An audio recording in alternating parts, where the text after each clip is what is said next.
So this morning we've got the cross-examination of Miss Grisova. I think we've got her on camera, correct? Good morning, Miss Grisova. Can you hear us? Pani Grečová, dobré ráno, môžete nás počuť? Dobré ráno. Good morning. Good morning. Please, can you confirm if you have the trial bundle in front of you? I would like to, as an interpreter, I would like to ask anyone who is talking to talk to the microphone as close as possible, because transmission is not that good, and I listen and I can hear only like a half of what you said. So what would you? So I'm asking, Is it better? Is that better? Has Miss Grisova got the trial bundle in front of her? Máte, pani Grešová, spis prípadu pred sebou? Mám iba svoju výpoveď. I only have my own statement, my own testimony. Okay.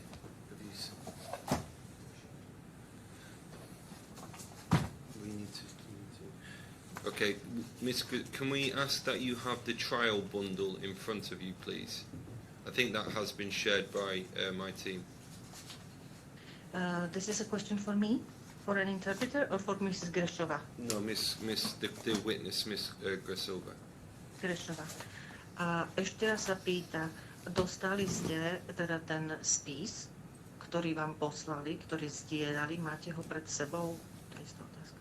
Pred sebou mám po slovensky výpoveď svojej vlastne výpovede.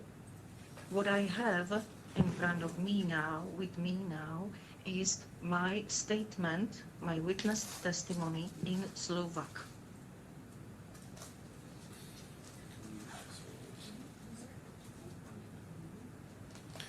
Miss Grisova, there should be a link which has been sent to you, and in that link there's what's called a trial bundle. If you can open that, please. Pani Grešová, dostali ste link, kde je teda spis celého prípadu. Áno. Mohli by ste ho, prosím vás, teraz otvoriť? To je ten link, čo som vám poslala.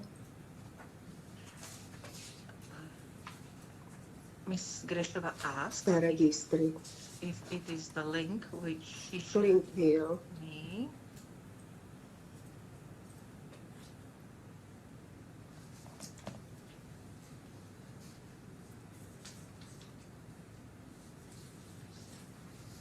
Áno, mám tu balík prípadov zdieľaný. Yes, 6. I have a bundle of case bundle shared on the 6th of January. Mám to zobraziť? Shall I let it display? Shall I view it?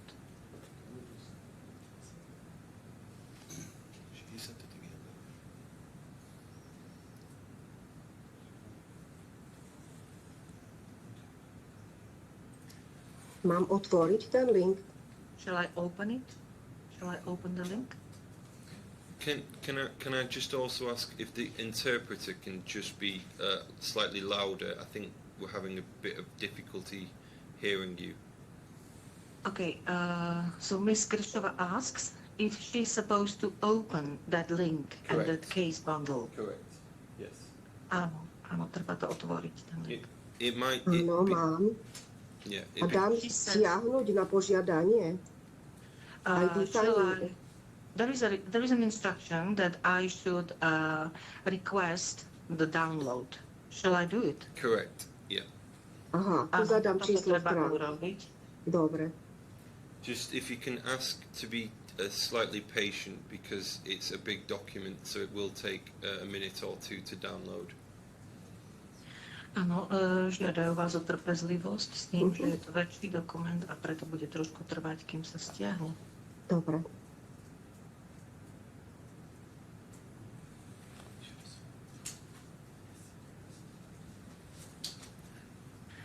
May an interpreter have a question as to the case bundle? May I also ask?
Vy, pani Janiková, tiež si stiahujete, lebo tam je možnosť celý balík alebo stránky. Pani Grešová, všetko, čo poviete, musím tlmočiť. Madam Grešová asks me whether I also am downloading the bundle. I think it would be sensible, yes. Yeah, I have downloaded it already yesterday.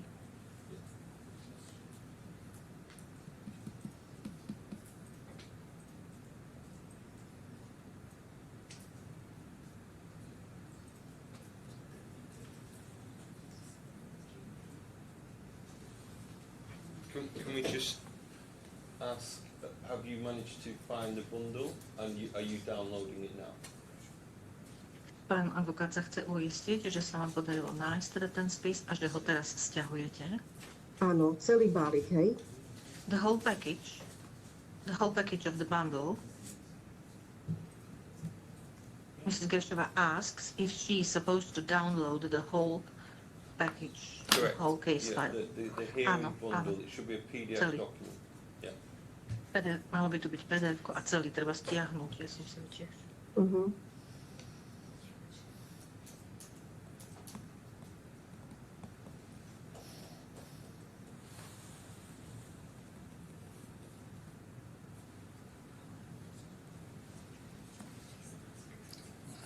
How long should it take to do? It's a very... Mr. Whitehead, and all this should have been done long before we begun this morning. Yes. In order to be ready. But how long is it actually going to take to download the whole bundle? I think it should be relatively quick. I mean, when we've downloaded it, it's a few minutes. But I'll ask again. Can we ask where we are on the download, please? For both the witness and the interpreter? Yeah, for both the witness and the interpreter, please. As for the interpreter, I already have downloaded it yesterday, so I am prepared. But see, okay. Mrs. Grešová, pani Grešová, ako ste na tom, lebo pán sudca je už aj trošku netrpezlivý. Tak neviem povedať, ako sa to stiahuje, ale mám to kliknuté, aby stiahovalo. So I clicked on downloading. I don't know how long will it take. I have already clicked on the task to download. Ako niečo už mám stiahnuté. Mr. Chairman, how much reference to the bundle are you going to need during the Not course? huge. Áno, mám to stiahnuté, mám. I have already downloaded the bundle, is the reply from Mrs. Grešová. Right. I can be more specific if that's necessary. Well, it sounds as though we're there, so... Yeah, very good. Right, well, shall we swear the witness in then? Yes. Thank you very much. And the interpreter, please. Yes. Yeah. Good morning, Ms. Janagova. Please confirm your full name and occupation for the court's record. My name is Slavka Janigová, and I work as a sworn interpreter with the Ministry of Justice of the Slovak Republic. Thank you. Please repeat after me. I affirm that I will interpret the evidence that I will interpret the evidence that will be given to the best of my knowledge and ability. to the best of my knowledge and ability. Thank you. I will now ask you to translate the following to Ms. Grzova. Please confirm your full name and occupation for the court's record. Prosím, potvrďte svoje plné meno a priezvisko a svoje povolanie kvôli súdnemu záznamu. Eva Grešová, som hlavná účtovníčka. I am Eva Grešová. I am lead accountant. Thank you. Please repeat after me. I affirm that I will say nothing but the truth. Prosím, opakujte po mne. Vyhlasujem, že budem hovoriť pravdu a nič iné, len pravdu. Vyhlasujem, že budem hovoriť pravdu, nič iné, len pravdu. I affirm that I will say the truth and nothing but the truth. Thank you. Ďakujem. Ms. Grzova, can I take you to page 1199 of the trial bundle, please? 1199, čiže Yeah. treba si dať stranu 1199. A je to po anglicky alebo slovensky? Potrebujem po slovensky. It's in English or in Slovak? I need That's it. the... That's the one in Slovak. So perhaps Mr. Chairman will no doubt go to the English translation. So if we can go there to 1204. 1204 na stránku 1204.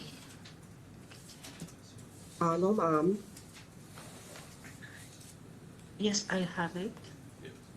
1204. 1204.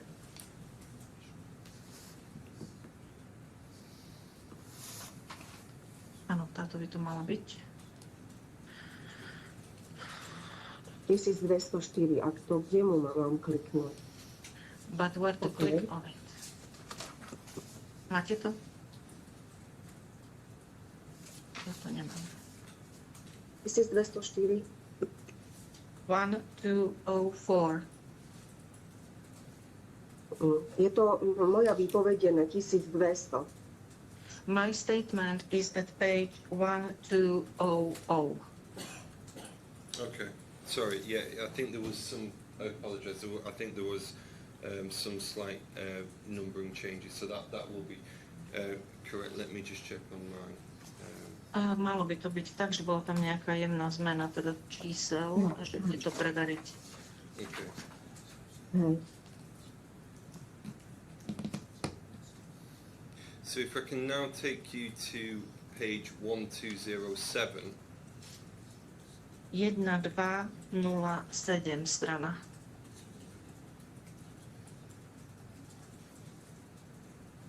Jedna, 207.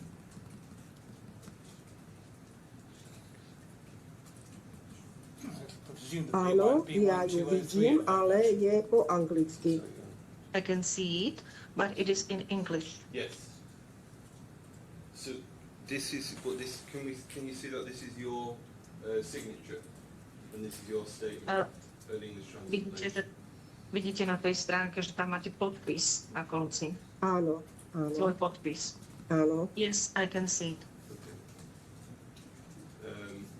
That's unless you want me to take it to the Slovak version first, or I've Že taken it to the najprv- English version.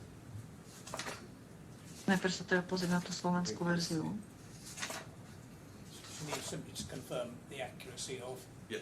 her statement and to the best of her knowledge the translation, I suppose. Yes. Ms. Gazzo, can you confirm the accuracy that this statement is true to the best of your knowledge and belief, and that this is your statement? Viete potvrdiť a chcete potvrdiť, pani Grešová, že toto je vaša výpoveď a že je pravdivá podľa vášho najlepšieho vedomia a svedomia. Áno, je to moja výpoveď podľa môjho svedomia. Yes, this is my statement to the best of my knowledge and belief. Great. Over to my left. Thank you. Mhm.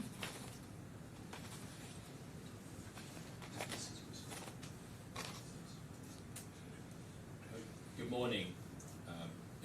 Is it Mrs. or Miss or Ms. Brasova? Má vás oslovovať pani alebo slečna? Pani, Mrs. Okay, good morning, Mrs. Brasova. My name is Mr. Cherryman. I am counsel or advocate for Mr. Miloslav Makovini and for Farm Trade Holding Limited. And I'm going to ask you a few questions about the witness statement that you were just asked to look at by my colleague to my left. Dobrý deň, pani Grešová. Volám sa pán Čerigan. Som právnym zástupcom pána Miroslava Makoviniho a spoločnosti Farm Trade Holding. A budem mať teraz pár otázok voči vám, čo sa týka výpovede, ktorú ste práve teda overili, že je vaša. no, Okay. As you say in your statement, you were the accountant for PTSK, the Slovakian company. Ako ste vypovedali vo svojej výpovedi, pracovali ste ako účtovníčka spoločnosti PTSK, slovenskej spoločnosti. Áno, bola som zamestnaná od 2018 ako účtovníčka v spoločnosti Farm Trade SK. Yes, I was employed as an accountant from the year 2018 as an accountant of the PTSK company. Were you the only accountant employed by PTSK? Boli ste jedinou účtovníčkou, ktorá bola zamestnaná spoločnosťou PTSK? Áno, bola som jediná. Yes, I was the sole accountant, And who Hlavná. else? the lead accountant. I'm sorry, I talked over you, my apologies. Please repeat that. Mrs. Grishova Edith, the lead accountant. Who were you leading, Ms. Kosova? Keď ste boli teda hlavná, tak kto bol pod vami? Koho ste viedla? V podstate mali sme iba krátku dobu pomocnú účtovníčku, asi len pol roka. Basically, maybe only for 6 months, half a year, we had ancillary or secondary interpreter, accountant employed with the company. And So I was the lead. what was the name of that accountant or the accountancy firm that was employed in that period? V tom období teda tá pomocná účtovníčka, aké bolo jej meno, prípadne názov spoločnosti, jej spoločnosti účtovnej? Ja si už nepamätám, v ktorom období pracovala a ani meno. I don't remember in which period exactly she worked, and I don't remember her name either.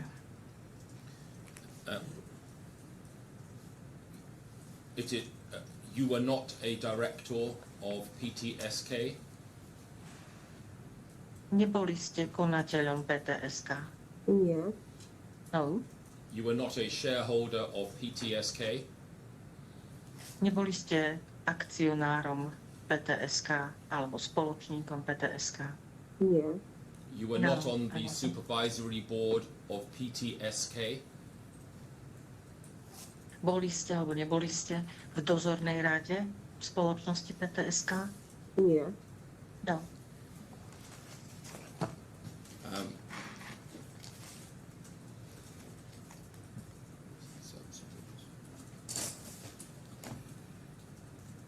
Can we please find a document in the bundle which is at page 3353? 3353. Yes. Mohli by ste prejsť na stranu 3353, 3353 v spise.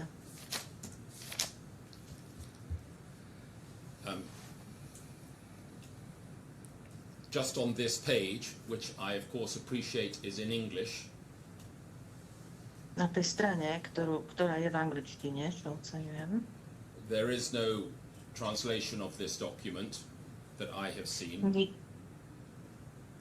nie je tam preklad toho dokumentu. Uh-huh. Are you familiar, just by looking at this first page, are you familiar with this document? Keď sa pozrite len na prvú stránku toho dokumentu, je vám tento dokument známy? Nie. No. Could we please turn to page 3366? Prejdeme na stránku 3366, 3366.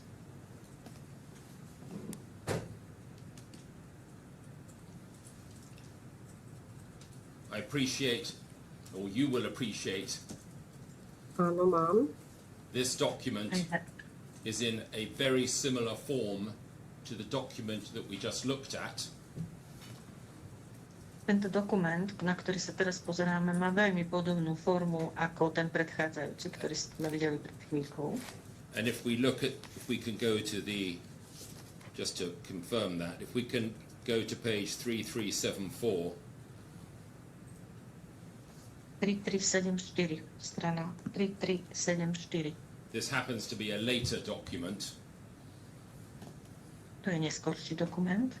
Are you familiar with this separate document? Tento samostatný dokument je vám známy?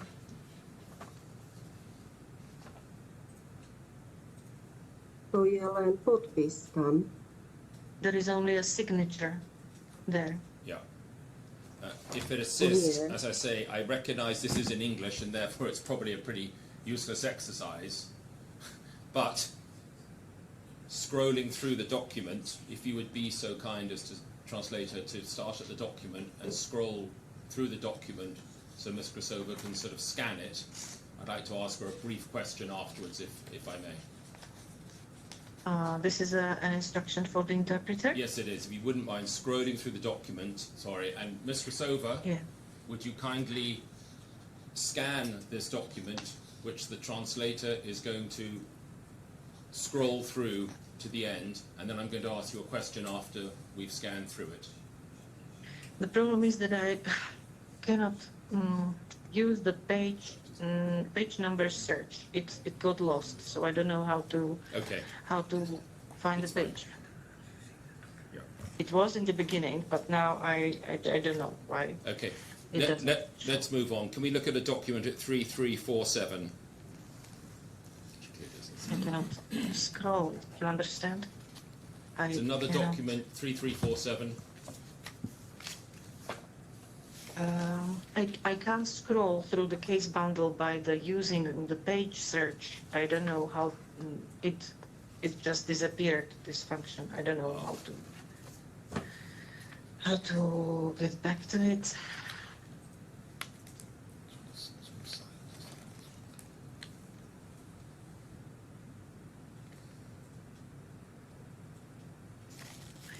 I don't know how to find the page. So there's again, I'm sorry I can't help, but I have a page search function on the bottom right-hand corner of my screen where I put a page number in and magically a page appears. I don't have it. I can't see it. I saw it in the beginning, and now I don't know what happened, and I can't just. There is no.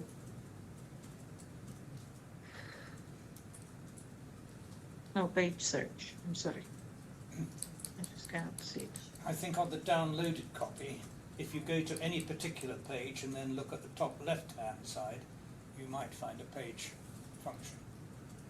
Yes, there is a Different page, from but what we've got in front of us here. you see the documents which I can see are displayed like one by one, so I cannot find in which document I should search. Yes. There are pages. If you go to any document at all, just open on any document at all, then I think you'll be able to Okay, I find have page function. claimant's pleadings.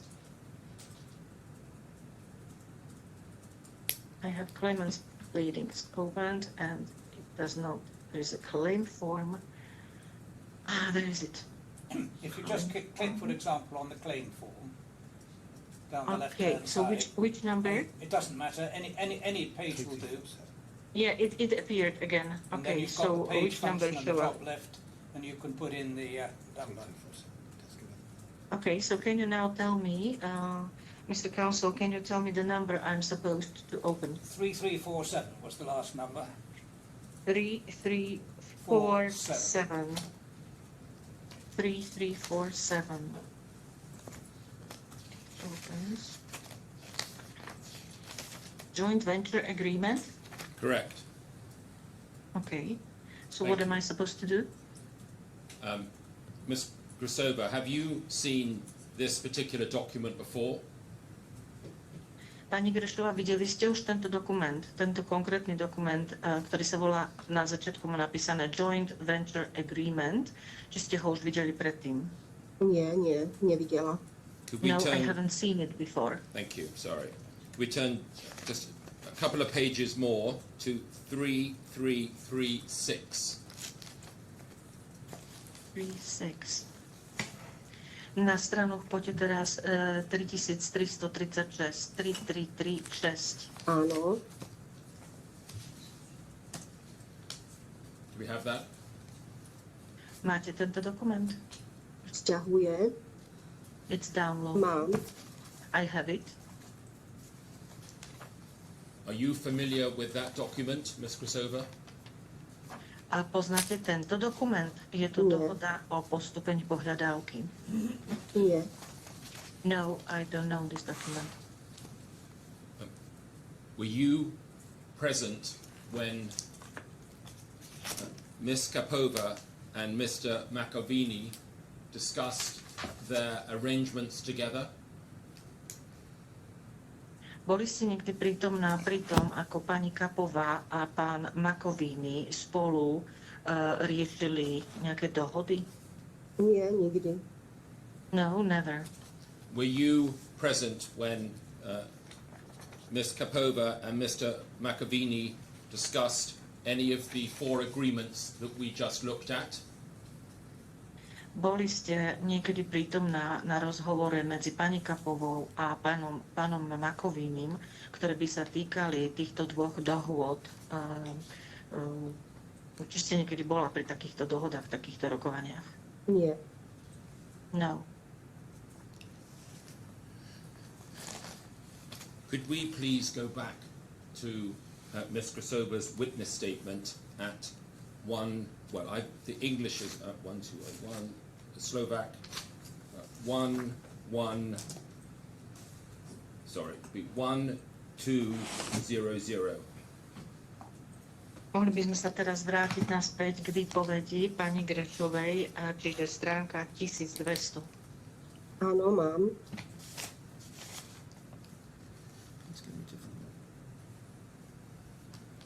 Ms. Grešova says she has it, and I also have it. It's in Slovak. Je to v slovenčine, hej? Áno.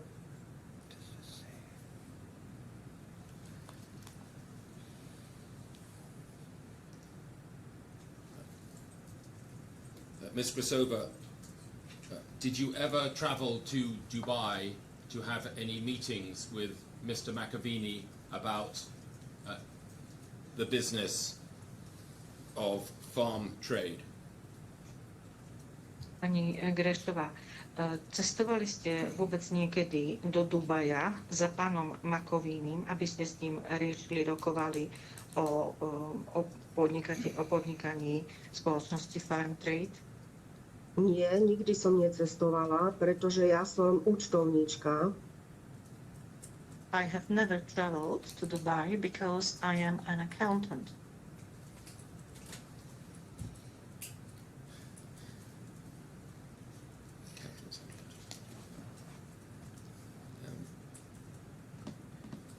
Ms. Krasova, in your witness statement,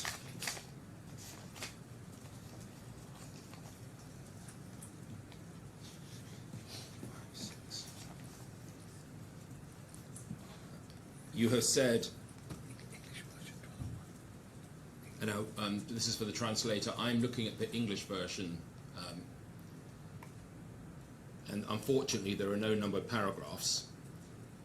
I'm looking at the first page of the English version of the translation, which is at 1205. Which page is it? 1205 I'm looking at. 1205.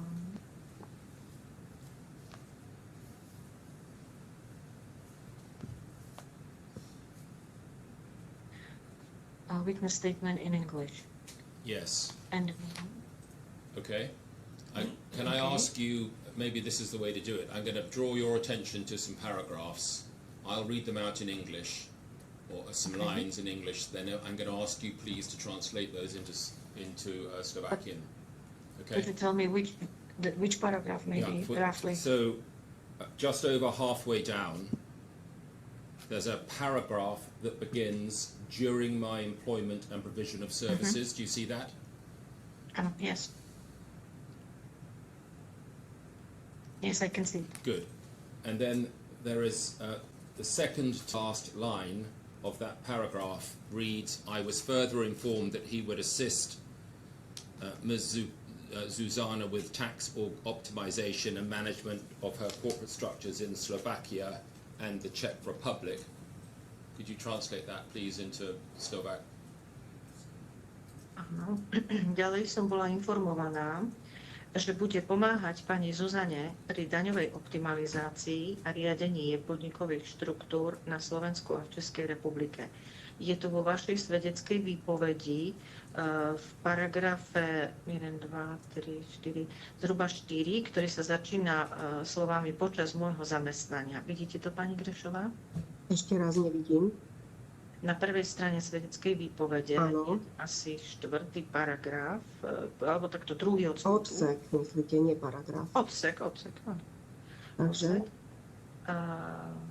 A teda máte to, začína sa počas môjho zamestnania. áno, vidím. A posledná veta. Ďalej som bola informovaná, že bude pomáhať pani Zuzane pri daňovej optimalizácii a riadení jej podnikových štruktúr na Slovensku a v Českej republike. Áno. So now we identified the sentence in the witness statement. So what is the question? Thank you. I'm going to try and make this quicker. Could we also please read, would you kindly read out to Ms. Krasova the first sentence of the next paragraph that begins throughout my tenure? Okay. Po celý čas som chápala rolu pána Makoviniho ako čisto poradenskú a osobnú vo vzťahu k pani Zuzane, nie ako službu poskytovanú pre PTSK. Shall I translate? Would you please do that? Throughout my tenure, I understood Mr. Makovini's role as purely advisory and personal to Ms. Zuzana, not as a service provided to the PTSK company. And then finally, the next paragraph, the first sentence, would you kindly read that out and translate into Slovak or whichever way around you prefer? You mean in 2020? Correct. Čiže ďalšia časť. V roku 2020 na základe odporúčania pána Makoviniho pani Zuzana reštrukturalizovala PTSK zo spoločnosti s ručením obmedzeným, spol SRO, na akciovú spoločnosť AS, aby umožnila vstup novým akcionárom, vrátane pána Makoviniho a entity zo SAE s názvom Farm Trade Holding. Na jej pokyn som zabezpečila finančné a administratívne procesy spojené s touto transformáciou, vrátane prípravy úhrady registračných poplatkov. Je to vaša výpoveď? Áno. Actually, and if you read the next sentence, please. This is my statement. Yes, So, I'm sorry. shall I Finally, the translate last it into sentence English at her now? instruction. Shall I translate this section into English? Yes, beginning at From her the- instruction.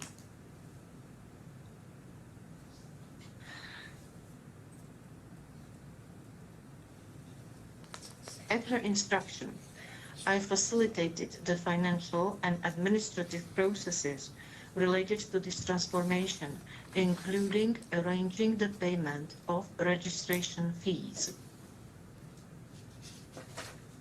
Thank you.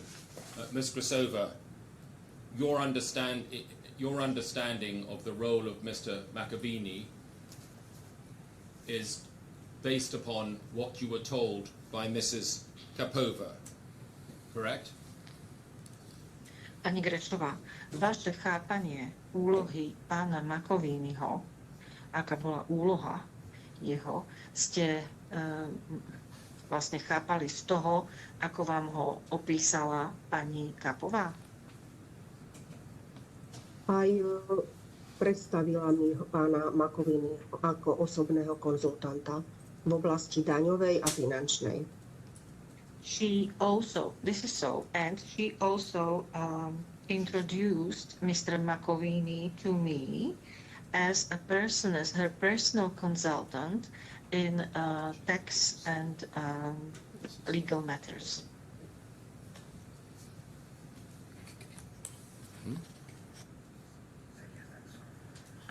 Did you hear that?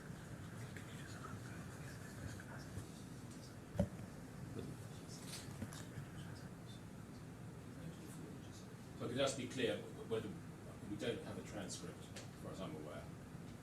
My understanding was at the beginning of your answer to my question, you said this is so.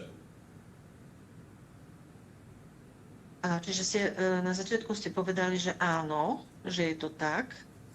So this was the part of the reply to the question where you asked her whether she knew Mr. Makovini from what Mrs. Kapova explained her about him. Yes, her And she said understanding yes. of her role. She said yes, and then she added her reply.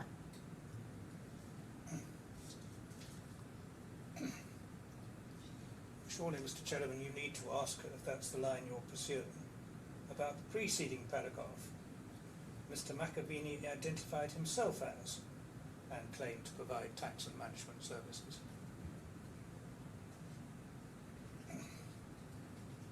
The third paragraph up from the bottom, Yeah, on page okay. 1205. so third paragraph up from the bottom, Page on the first page of on this. the first page, 1205, the beginning of the paragraph begins in English, during my employment. Okay. Would you kindly read out the entire, in fact, for completeness, would you kindly read out the entire paragraph, which is only 6 lines? In Slovakian, In English to and the witness. Slovak? Yeah. In English or in No, Slovak? Slovakian, so that Ms. Kapova can understand. OK, čiže je to pani Grešová. Časť výpovede, predposledný paragraf na tej prvej strane. Počas môjho zamestnania a poskytovania služieb ma pani Zuzana Kapová predstavila pánovi Miloslavovi Makoviniovi, ktorý sa predstavil ako jej osobný daňový a finančný konzultant. Pán Makovini sa prezentoval ako vlastník spoločnosti Pollux FZE, spoločnosti založenej v Spojených arabských emirátov, a tvrdil, že poskytuje daňové a manažerské konzultačné služby prostredníctvom tejto entity. Ďalej som bola informovaná, že bude pomáhať pani Zuzane pri daňovej optimalizácii a riadení jej podnikových štruktúr na Slovensku a v Českej republike. Áno. Yes, that's true. Yeah. And can you tell me, it's a long time ago, but can you tell me what exactly he said to you? Ubehla už dlhšia doba, samozrejme, ale vedeli by ste mi povedať, čo vám presne povedal on? Na to si nespomínam. I can't remember it. Do you recall how long you spent talking with Mr. Makovini? Pamätáte si, ako dlho asi trval ten rozhovor s pánom Makovinim? Nikdy neboli dlhé rozhovory. There were never long talks. Okay, but can you recall roughly how long you spent talking to Mr. Makovini when you said he was presented to you by Ms. Kapova? Mohli by ste si spomenúť, povedať, ako dlho ste asi hovorili s pánom Makovinim pri tej príležitosti, keď vám ho pani Kapová predstavila poprvýkrát? To ťažko si spomenúť. Hard to remember this.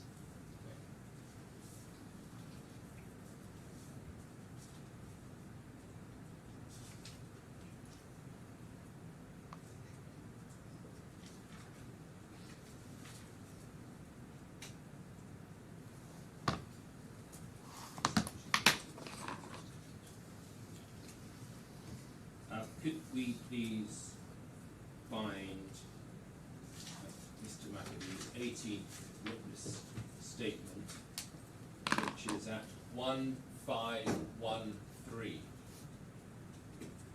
1513, 1513, strana 1513. Áno.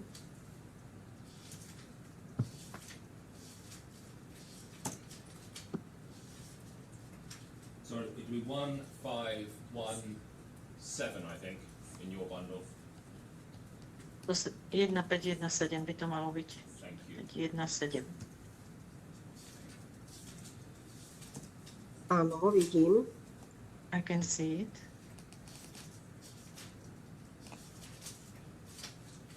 Could you please turn to page 1525? 1525, 1525 teraz.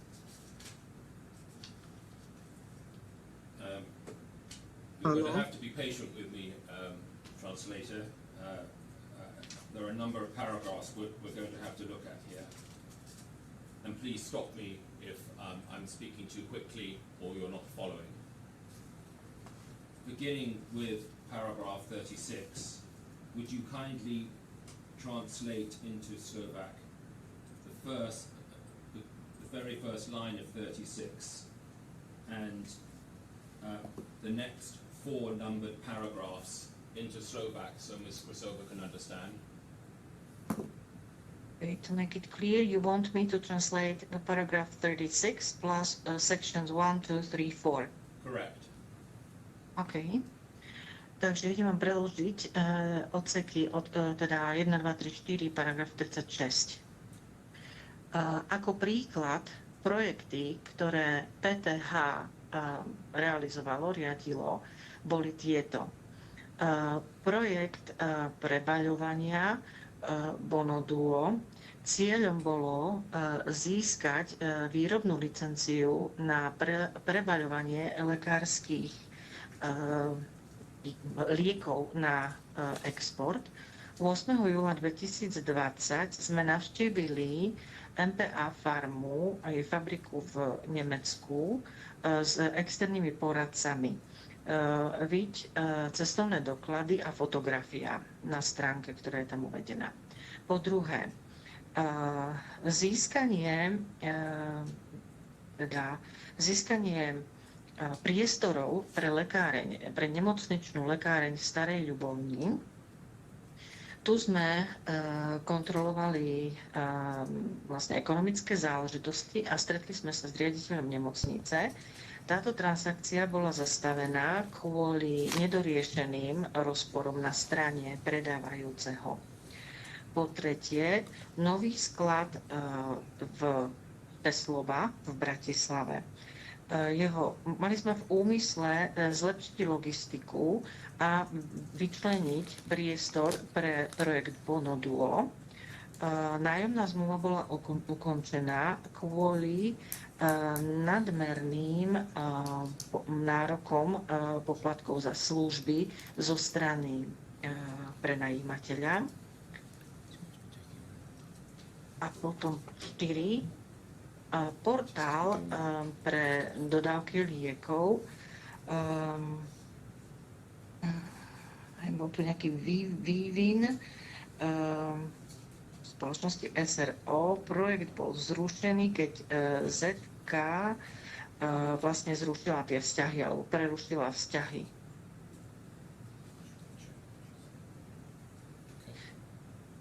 Is that to the end So I of, translate. is that to the end of number Up to the 4? fourth, up to the paragraph 4. Thank you. Ms. Krasova, were you involved in any of those projects? Pani Grešová, boli ste súčasťou ktoréhokoľvek z týchto 4 projektov? Chcem sa opýtať, že takéto projekty ako súvisia so mnou, keď som účtovníčka a moja výpoveď sa týka faktúr. I would like to ask how these projects are related to me, as I am an accountant and my testimony only relates to invoicing. If you would kindly answer the question, if you can, saying yes or no. Were you involved in any of those projects? I'm sorry. Okay, you can repeat the question. My apologies. Were you involved in any of those projects? Keby ste mohli, pani Grešová, len jednoducho odpovedať áno alebo nie, boli ste nejako zaangažovaná do týchto projektov? Nie. Thank you. would you please look at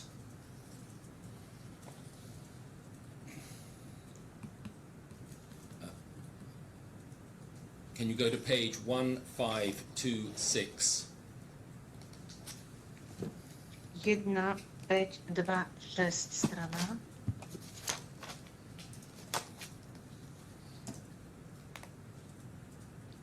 Áno. Nie?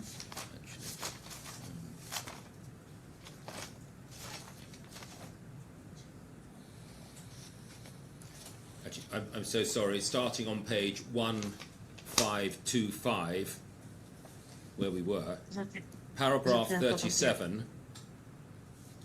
Začína to na tej predchádzajúcej strane, paragraf 37. Yeah, at the very bottom. Would you kindly translate into Slovak the entirety of paragraph 37, which includes numbers 1, 2, 3 and 4 for the benefit of Ms. Krasova? Okay. Čiže kde mám preložiť teda odsek 37 a jeho pododseky. Nakoniec činnosti zahrňovali zabezpečovanie nasledujúcich kľúčových obchodných vzťahov. Poprvé, Schmitl Farm reťazec, náš najväčší dodávateľ, zhruba 1/3 objemu, som vlastne ako priebežným, takým ako s priebežnou spojkou, zabezpečujem priebežné spojenie. Phoenix, spolupráca na úrovni predstavenstva. Osobne som zabezpečil teda prístup k predsedovi predstavenstva. Sieť Schneider, opakované rokovania, spolupráca bola dosiahnutá v roku 2021 a MPA Pharma GmbH stretnutia od marca do júla 2020 a návšteva výrobného závodu. Ms. Krasova, were you involved in any of those activities? Pani Grešová, boli ste nejakým spôsobom zaangažovaná do ktorejkoľvek z týchto činností? Nie, som účtovník a nie obchodník. No, I'm an accountant, not a businessman. Thank you.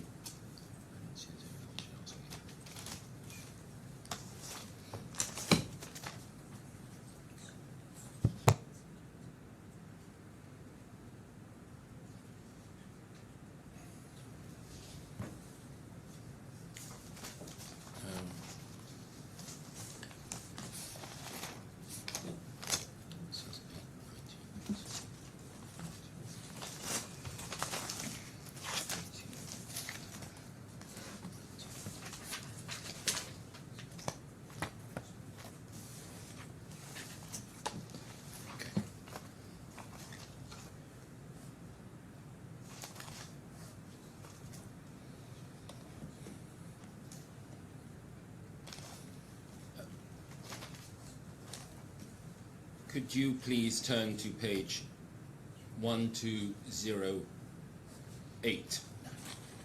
Sorry, 1209.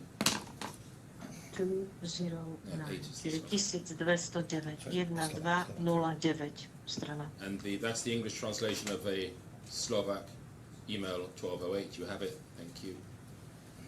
Ms. Krasova, would you kindly read that email? In Slovak. Well, to yourself, and then I'll read out the English email. Okay. Čiže prečítame v slovenčine teda tento e-mail. Dobrý deň. Zahrňte prosím tieto faktúry do účtovníctva. Výkazy zatiaľ prosím nemente. To až keď si to definitívne potvrdíme. Potom posledná faktúra december je zálohová vystavená dnes. Dnes došlo aj k ďalším 2 úhradám. Všetky tieto budú uhradené do Vianoc. Hneď ako to budete mať, pošlite prosím potrebné údaje pani Makoviniovej podľa inštrukcií. Ďakujeme. S pozdravou MM. So this was the Slovak version. Okay. So that is an email from Mr. Makovini to Ms. Krasova, to you, Mrs. Krasova, dated 7th December 2020. And Pani Grešová. And the email Pani begins, Grešová. good day. Pani Grešová. So shall I translate now? Yes, I think that would be safest. OK. Pani Grešová, je toto e-mail zo 7. decembra 2020, ktorý poslal pán Makovini vám? Áno. Yes. And the email begins, good day, please include these invoices in the accounts. Please do not change the statements until we have confirmed it definitively. Do you see that? Vidíte tie vety, ten začiatok. Zahrňte, dobrý deň, zahrňte prosím tieto faktúry do účtovníctva, výkazy zatiaľ prosím nemente, to až keď si to definitívne potvrdíme. Vidíte tento? Áno. Yes? And do you see that Ms. Kapova is copied on that email? A vidíte, že pani Kapova je v kópii tohto e-mailu? Áno. Yes? Do you agree that Mr. Makovini is not instructing you to pay the invoices that he's referring to? A vidíte, že pán Makovini vám nedáva inštrukcie, aby ste vyplatili faktúry, ktoré sa pripravovali.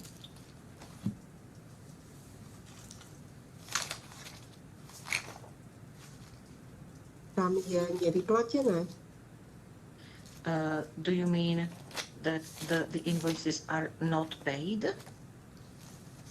Do you agree that Mr. Makovini is simply saying include the invoices in the accounts and that he is not saying pay the invoices? Súhlasíte s tým, že v tomto maili pán Makovini píše zahrňte tieto faktúry do účtovníctva a nepíše, nedáva priamy príkaz vyplaťte tie faktúry. Súhlasíte s tým? Niektoré faktúry som platila, niektoré nie.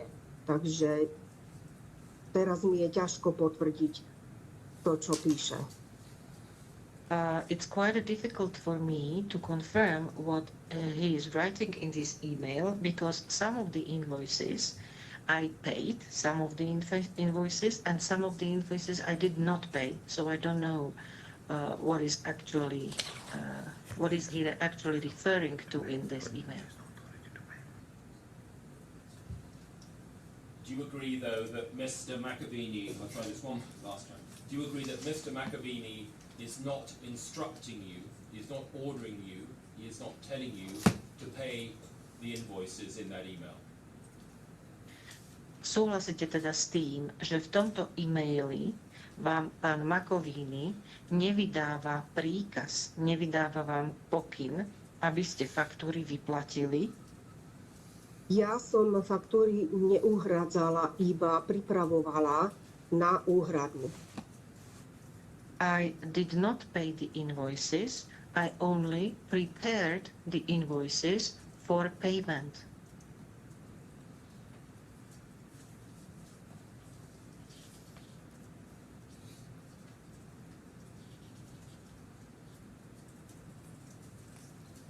Do you agree that it was Ms. Kapova who would instruct you to pay any invoices that were to be paid by the company? Súhlasíte s tým, že to bola pani Kapová, ktorá vydávala pokyny na úhradu akýchkoľvek faktúr, ktoré mali byť zo spoločnosti vyplatené? Nie, pretože prípravu úhrad som realizovala ja vždy. Takže pokyny mi mohol dať aj pán Makovini, aj pani Kapova. Pani Kapová úhrady len podpisovala hromadne. No, because I was in charge of preparing the invoices for the payments, and then the instructions came either from Mr. Makovini or Mrs. Kapova. Mrs. Kapova only undersigned the payments in a bulk form. Bulk of invoices. She undersigned the bulk of payment orders for the invoices. So, if there was an instruction from Mr. Makovini relating to a payment, it had to be signed off by Ms. Kapova, correct? Rozumiem tomu správne, že ak došlo k nejakému príkazu na úhradu faktúr zo strany pána Makoviniho, muselo to byť podpísané, potvrdené podpisom pani Kapovej. Je to tak? Áno, pani Kapova podpisuje banke príkazy, ktoré ja iba pripravujem. Yes, Mrs. Kapova is undersigning the bank orders directly at the bank. The orders which I prepare. And do you agree that it was Ms. Kapova who was the only one that had the ability to perform a transfer or to direct a transfer from the company's account to pay any invoices? Čiže súhlasíte s tým, že pani Kapová bola jedinou osobou, ktorá mala autoritu na to, aby podpisovala alebo by podpisovala priame prevody z banky, z bankového účtu spoločnosti. Pani Kapová podpisuje hromadne všetky pripravené podklady na platby. Mrs. Kapova undersigns in a bulk form all bank transfer orders or payment orders which I prepare for her in a bulk form. The banking for the company was online, correct?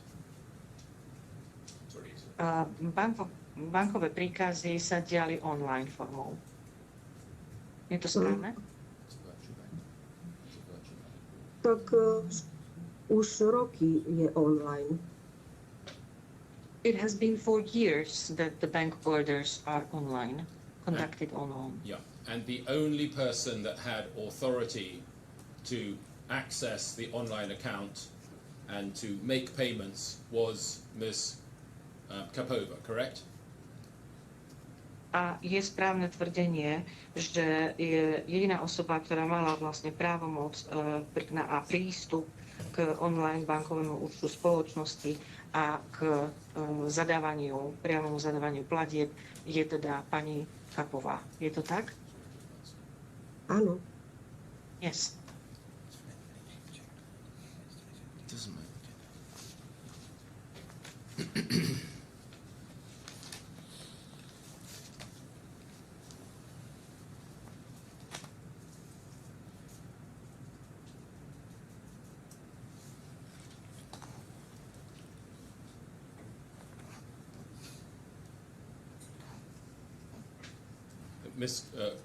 Mrs. Krasova, you say that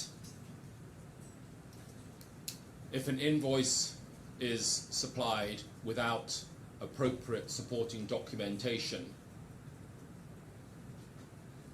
the invoice should be cancelled. Pani Gerešová, hovoríte, že teda ak faktúra, ktorá je predložená, nie je sprevádzaná žiadnou podpornou dokumentáciou, takáto faktúra musí byť zrušená. Je to tak? Ak faktúra nepreukazuje vykonané služby, nie sú žiadne dôkazy o vykonaných službách, nemôže byť uznaná ako daňový výdavok. If an invoice does not prove that it is invoiced for actually really executed services, that there is no evidence that the services were actually provided, it cannot be admitted as a tax deductible expense.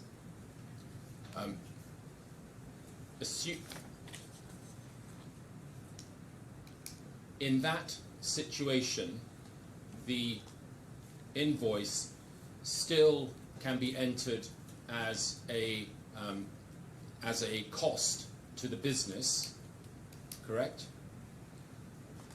ale takáto faktúra stále môže byť zaúčtovaná ako náklad podniku. Zaúčtovaná môže byť s tým, že sa musia dodatočne doložiť dôkazy.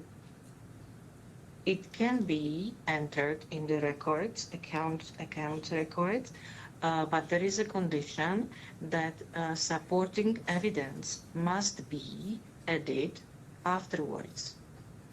Understood. So, to be clear, an invoice without supporting documentation still can be recorded in the books as a debt that has been paid or to be paid, i.e. it affects the balance sheet, but it might not or is not possible to deduct that from the revenue with a view to not having to pay tax on it.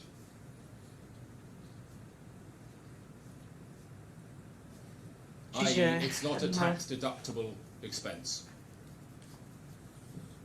Shall I try that again, make it more simple? Yeah. Okay.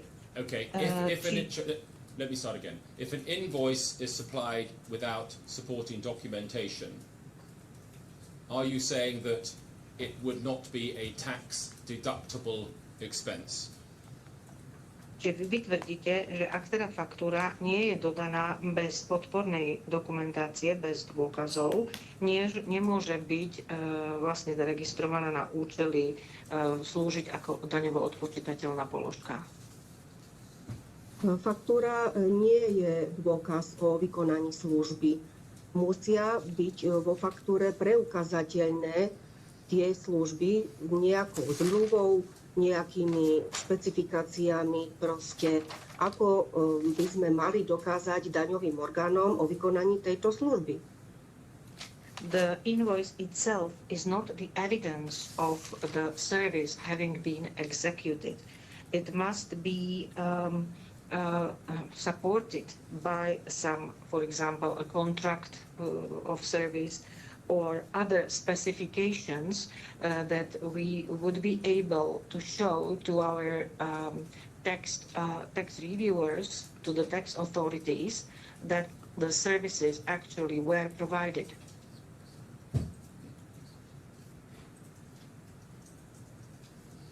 It would be a management decision. It would be a management decision, wouldn't it, as to whether or not a particular debt that's been paid should be entered into the books of the company. Čiže je to manažerské rozhodnutie, či áno alebo nie, konkrétny záväzok má, alebo bude, alebo nebude zaúčtovaný zaradený do účtovníctva. Je to manažerské rozhodnutie, je to tak? Manažerské rozhodnutie nemôže byť o tom, či faktúra bude alebo nebude právoplatne zaúčtovaná a či má všetky náležitosti a dôkazy o vykonaní služby. It is not a managerial decision whether the invoice will be lawfully entered into accounts and whether the services which are invoiced by such invoice were conducted and can be proved, were executed and can be proved. It's not a matter of managerial decision. Legislatíva Slovenskej republiky hovorí, že musia byť do daňových výdavkov preukázateľné výdavky na dosiahnutie alebo udržanie zisku. The Slovak law says that the tax deductible expenses might be only those which can provably show that they were incurred, that the cost was incurred in relation to profit making, to business making. I think we're talking about two different things. Hovoríme o dvoch rôznych veciach. If there is an invoice for a service that has been rendered and the manager, let's say the boss, is content that that invoice be paid and that invoice is paid at the direction of the boss. Why didn't I pause there?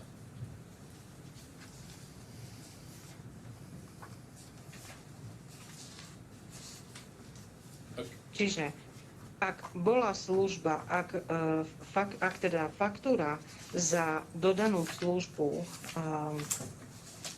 teda bola predložená a teda ten šéf je spokojný s tým teda, že by mala byť vyplatená a tá faktúra je na jeho pokyn vyplatená, so, can you continue? In that situation, it would be perfectly okay for that debt or that liability, that cost, I should say, to be entered into the books of the company, but it might not be okay to treat that as a tax deductible cost.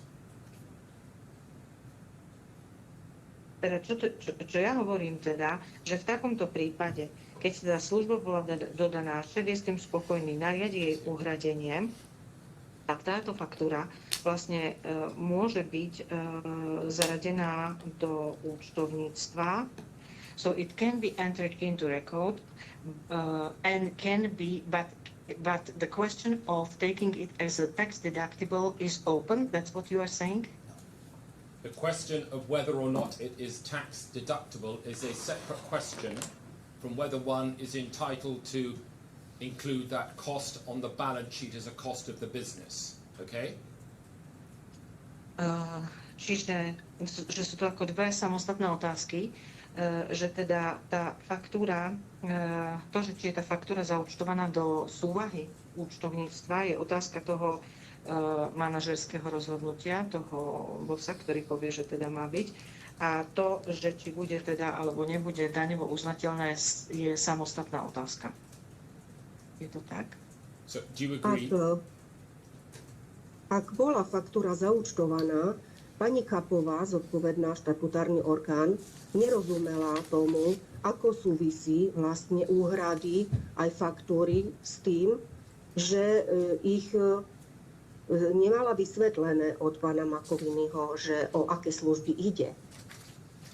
So, if the invoice was included in the account, Mrs. Kapova then asked the question because she did not understand what services are invoiced in that particular invoice. So she lacked the explanation from Mr. Makovini what he was invoicing for which services he was invoicing. Až následne, keď som s pani auditorkou požadovala dôkazy o službách, ktoré boli zaúčtované, aj zaplatené, pri ukončení roka, pri podaní daňových výkazov, sme potrebovali doložiť preukázateľnosť týchto služieb. Only afterwards, I plus the auditor, the tax auditor, we requested evidence for the invoices that were accounted and paid throughout the year. At the end of the year, of the financial year, when we prepared the grounds for the tax return and for submitting tax accounts to tax authorities, I and the auditor, we requested the proofs of the services which were invoiced and paid throughout the year. Yeah, I just want to clarify. Tak, aby pani Kapova preverila, že či tie služby boli vykonané. Aby sa rozhodla, či budeme faktúry nechávať v účtovníctve. So we asked Mrs. Kapova to verify if the services were actually provided so that we could decide if these invoices would be included in the accounts book, would be remained in the account books.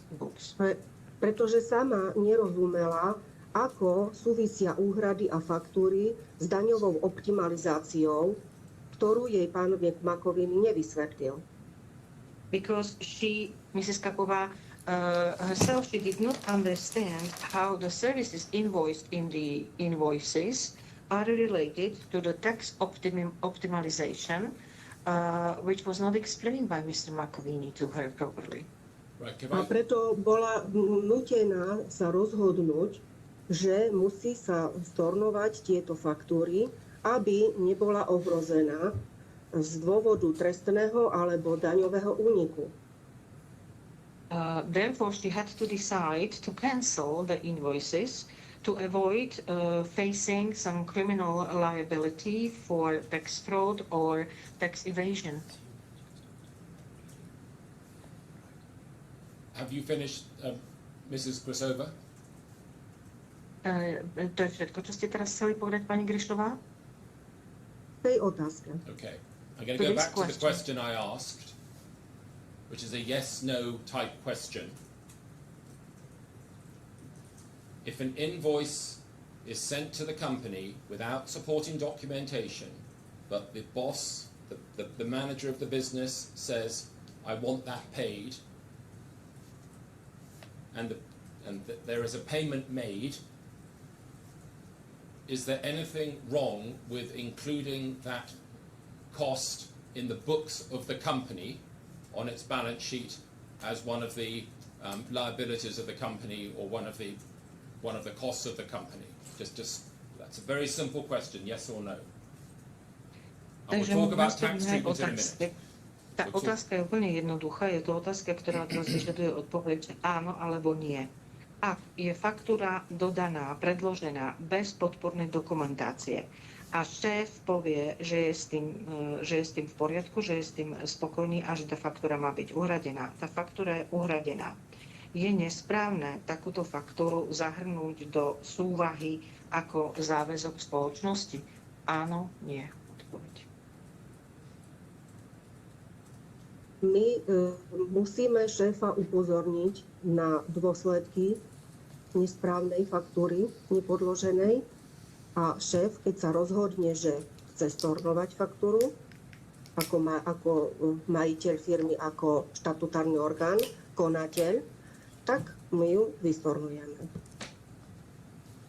It is my duty to notify the boss if something is wrong with the invoice, for example, that it is unsupported by the document, and when the authorized representative, the director in this case, decides to cancel such an invoice, we cancel it in the accounts. Okay, I'm going to try one last time, and I'm going to say this should be a yes/no answer. If an invoice, sorry, maybe you should translate that. I'm sorry. Ešte raz sa poslednýkrát pýtam a chcem, aby tá vaša odpoveď bola teda áno alebo nie. If an invoice is sent to the company without any supporting documentation, and the boss of the company says, I want this paid, and the boss of the company signs whatever it is that needs to be signed to approve payment, and the boss of the company, him or herself, actually makes the payment from the company's bank account, and you've received the invoice and you've received knowledge or you've received evidence of payment, is there anything wrong with including that payment as a cost of the business in the company's books? Takže ešte raz, tá istá otázka, odpoveď áno alebo nie.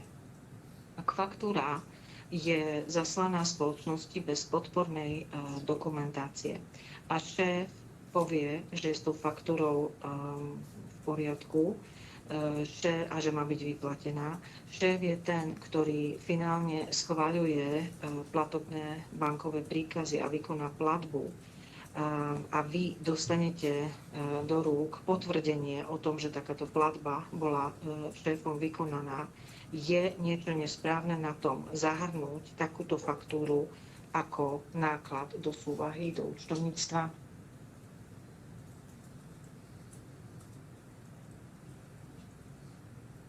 Trochu nerozumiem, ale odpoviem, že faktúru na základe pokynu šéfa zaúčtujem.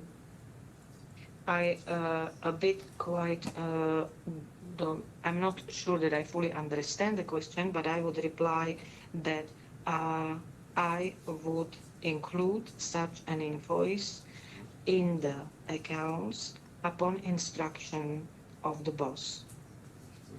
Ale vždy je tam priestor na konzultáciu, aby sa vyjadril účtovník aj auditor o správnosti zaúčtovaných faktúr. But there is always a space for an accountant and the auditor to have their opinion on the correctness of including an invoice in the accounts. There is always such a space. I don't disagree with that. To translate that.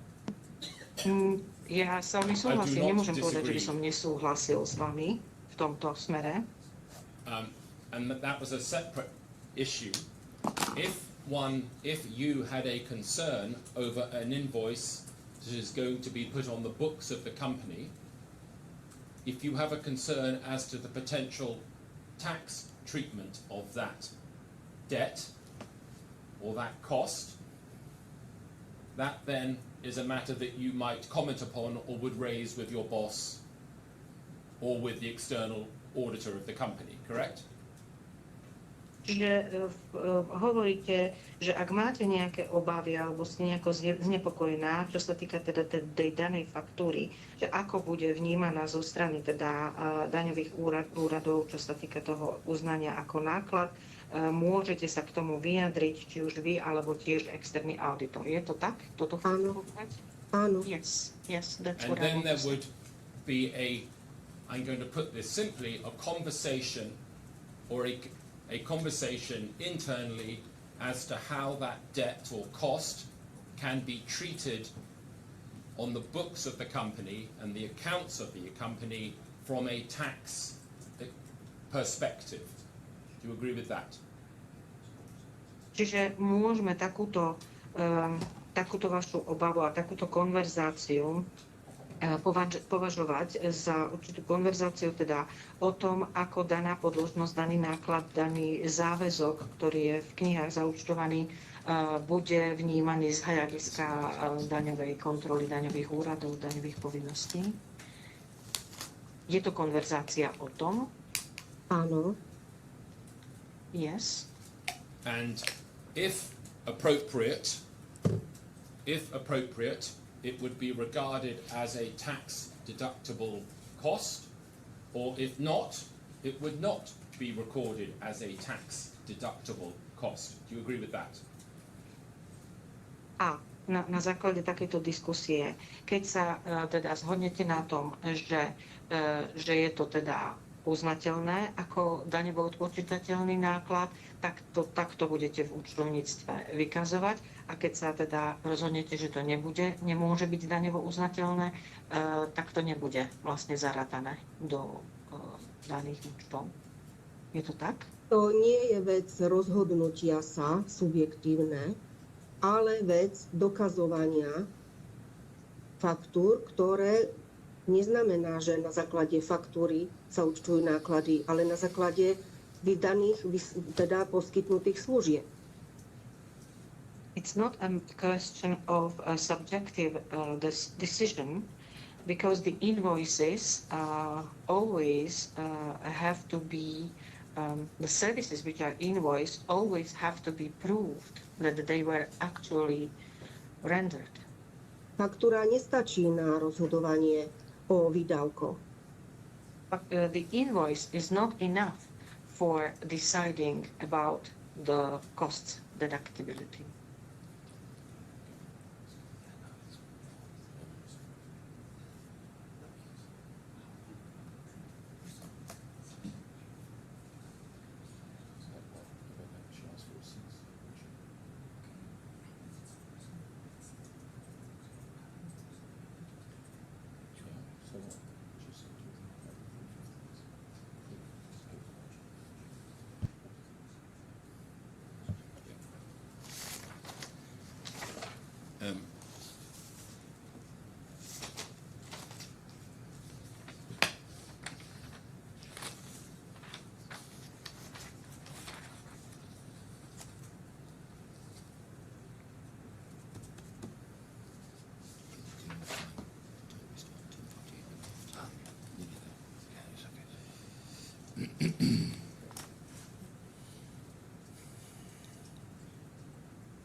Mrs. Krasova, can we look at your witness statement at page 1207?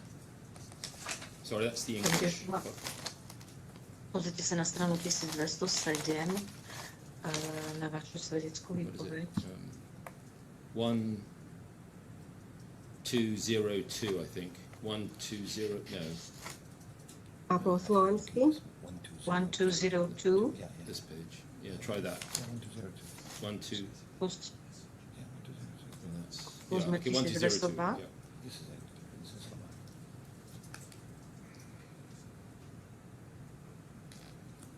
Na strane 1202 je Áno, mám. výpovede. OK, so she can see it. Yeah.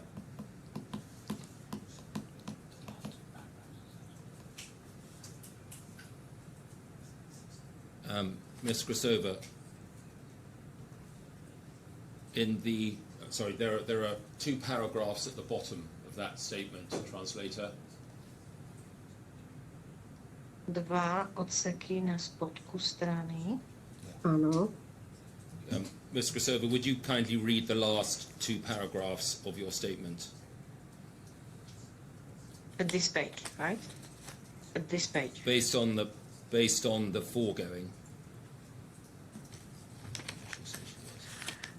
But which paragraphs? So there's a paragraph towards the bottom. It's the second to last paragraph on this page. I think it's this page that begins based on the foregoing. That is the English. Based on the foregoing. Čiže prečítajte prosím vás posledné dva odseky, ten, ktorý sa začína na základe vyššie uvedeného až do konca strany. Na základe vyššie uvedeného môžem jednoznačne potvrdiť, že pán Makovini konal výlučne ako osobný konzultant pani Zuzany Kapovej a nie ako poskytovateľ služieb pre PTSK a že jeho údajná schéma daňovej optimalizácie nemala žiadny legitímny základ, dokumentáciu ani realizáciu. Verím, že fakty uvedené v tejto svedeckej výpovedi sú pravdivé a presné podľa mojich najlepších vedomostí, informácií a presvedčenia. Áno, ďalej. Thank you. I have a question. You refer to Mr. Makovini's alleged tax optimization scheme. V tejto časti vlastne you... odkazujete na údajnú na schému daňovej optimalizácie, ktorú mal spomínať Miloslav Makovini. Hovoríte o tej schéme daňovej optimalizácie. OK? Okay. When and what did Mr. Makovini tell you about his alleged tax optimization scheme? Čo vám pán Makovini povedal o jeho údajnej schéme daňovej optimalizácie? Nič. My sme nevedeli, aké úmysly daňovej optimalizácie má on v pláne, ale jednoznačne faktúry nie sú daňovo optimalizované podľa slovenskej legislatívy. Nothing. We did not know anything about his intentions and plans for the tax optimization, but definitely his invoices are not optimized in compliance with the Slovak tax law.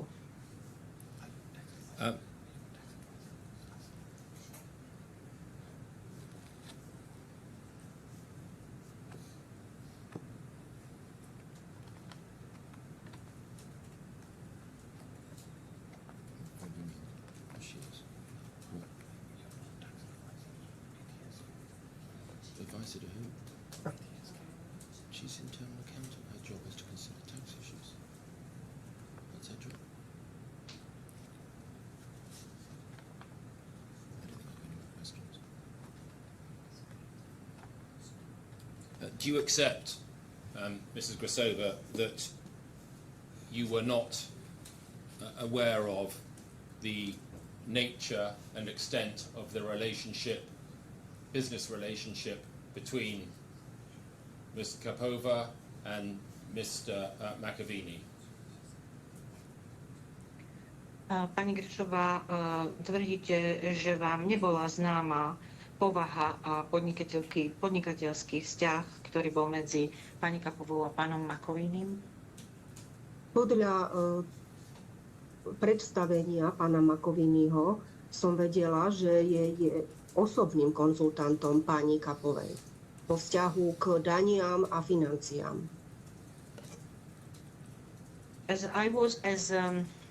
he was introduced to me by Mrs. Kapova,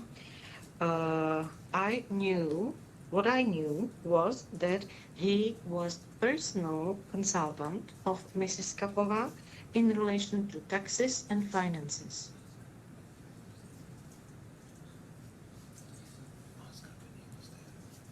Do you not accept that,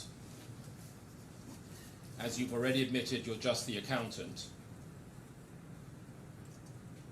and given that you're not involved in the business matters, some of which I've showed you, and also that you were unaware of the 4 contracts I showed you that were in English,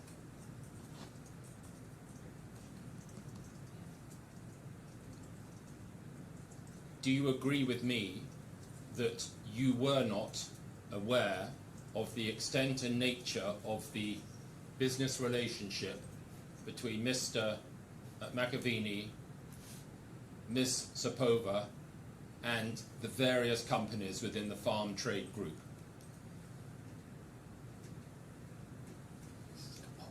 Súhlasíte teda s tým, keďže ste, ako ste sama povedali, bola len účtovníčka, nebola ste súčasťou podnikateľských aktivít, nevedela ste žiadnym spôsobom o tých, napríklad tých 4 zmluvách, ktoré v angličtine sme vlastne vám ukázali, alebo odkázali na nich v tom spise. Súhlasíte teda s tým, že ste si nebola vedomá alebo nepoznala ste rozsah a povahu vzťahu medzi pani Kapovou a pánom Makovinim, ako aj rôznych teda obchodných záležitostí v rámci PT skupiny? Áno. Yes. Thank you. No further questions.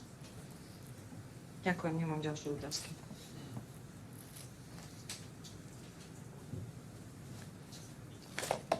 I'll just ask a few questions, which are the re-examination questions now. Ďalšie otázky pôjdu. If you can just, so if you could just explain that. So that I will just ask a few more questions now. A ďalšie otázky. Oh, sorry. Can you hear me okay? Počujete ma v poriadku? Áno. I would just ask Yes, a I few can hear you. questions. Yes. So, do you accept that you are the lead accountant of PTSK? Correct? Súhlasíte s tým, s tvrdením, že ste bola hlavnou účtovníčkou spoločnosti PTSK? Áno. Yes? Okay. So, you would have knowledge of any documents relating to PTS? Or not? Mali by ste alebo nemali by ste vedomosti o dokumentácii týkajúcej sa PTS? Firma PTS je česká. The company PTS is a Czech company. Tak? Sorry, Is it so? the question is, would you have knowledge of any documents relating to PTS? You mean as opposed to PTSK? Yes. Is As PSK. opposed to PTSK. PTSK, right?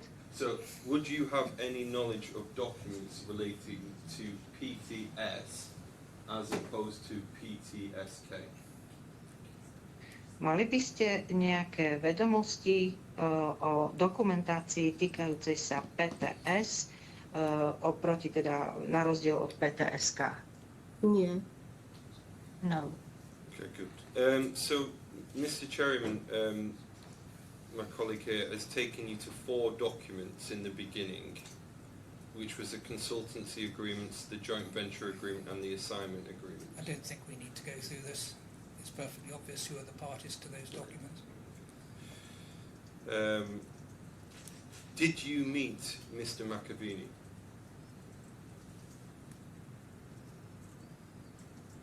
Shall I translate also the first part No, I think the judge. concerning? So if you can, the next question is, did you Next meet question. Mr. Makovini? Stretli ste sa niekedy s pánom Makovinim? Áno, bol vo firme asi 3-krát. Yes, I did. He was in our company about 3 times. Okay. And did you review any agreements between PTSK and PTH? A prechádzali ste, alebo nejako revidovali, kontrolovali ste nejakú dokumentáciu, ktorá bola medzi PTSK a PTH? Nie. No. Okay. As an accountant of PTSK, are you supposed to inspect any agreements between Miss Zuzana and Mr. Makovini? Ako účtovník spoločnosti PTSK očakáva sa od vás, že budete vlastne preverovať akékoľvek dohody medzi pani Zuzanou a pánom Makovinim? Preverujeme len účtovné doklady, dokumenty, účtovné záznamy. We only inspect and review accountant documents, accountant records. Okay. In your knowledge, was Mr. Makovini acting as a manager in PTSK, or was he just a consultant for Miss Zuzana? Podľa vašich vedomostí bol pán Makovini manažérom spoločnosti PTSK alebo bol len konzultantom pani Zuzany? Konzultant. He was a consultant.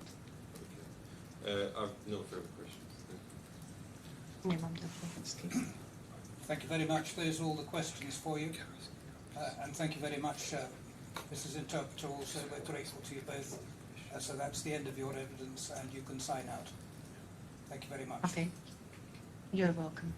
Pani Grešová, je to koniec vašej výpovede a môžeme sa ohlásiť. Ďakujem vám. Ďakujem, dovidenia. Thank you. Goodbye.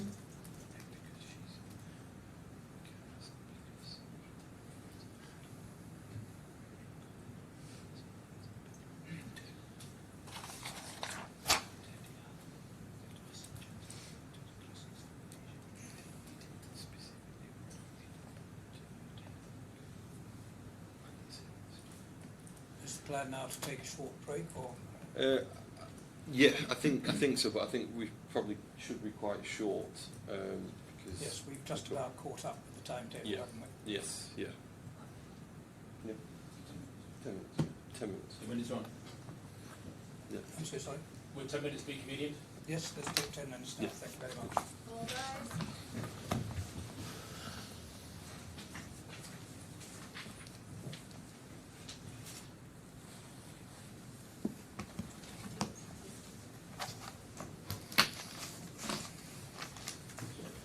Thank you.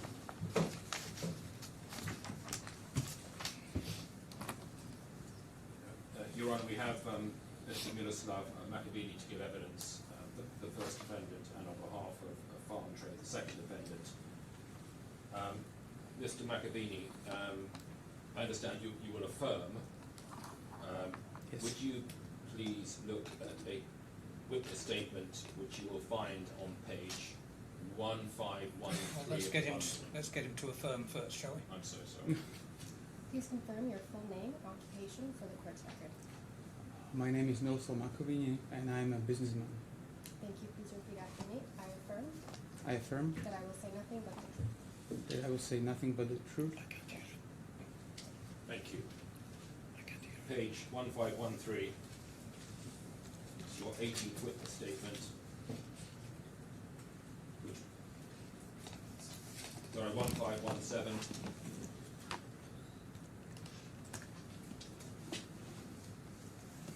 Yes. Do you have that? Yeah. You see that's described as your 18th witness statement. If you flick through that and go to the last page, which is on 1540,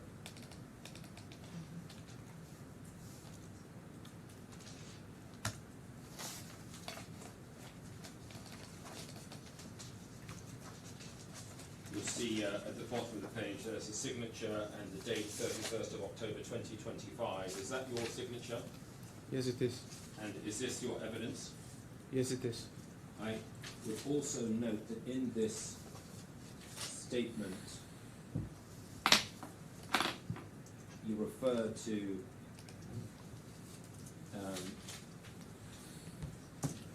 if you go back to page 1517, Yes. if you look at paragraph 1, it reads, I make this witness statement in these proceedings as the first defendant. It is my 18th statement that should be read alongside my earlier statements, where I update or correct something I said before. I say so expressly. Now, surprise, surprise, prior to this statement there were 17 earlier witness statements. And if we look at the, one can see that from the index to the trial bundle. I can go through all of those statements, but and individually affirm each of them. But have you familiarised yourself with those earlier 17 witness statements filed in these proceedings? Yes, I have. And are you content that they all contain the truth? Yes. As I say, if anyone's got any issues with that as a way of confirming the accuracy and veracity of those statements, do please tell me and I will address the issue. And finally, one further statement, your 19th statement, which postdates your 18th statement, surprise, surprise, which you will find at 2229. 2229. I have it. You see that? Yes. And if you go to page 2240, there's a signature and the date 5th of December 2025. Is that your signature? Hold on. I'm so sorry. 2240. 2240 is the final page. Yes, that's correct. That's your signature? That's my signature. And is that your evidence? Yes, it is. Mr. Makovini. Your Honour, there's two admin points I just wanted to raise. The first is that Mr. Hanif Biff will be assisting with the cross-examination of Mr. Makovini, subject to your approval. Are you going to split it between you? Yes. That's my instructions this morning, yeah. Well, as long as we don't have any duplication. Yes, I've said that, yeah. And the other minor point is whether Mr.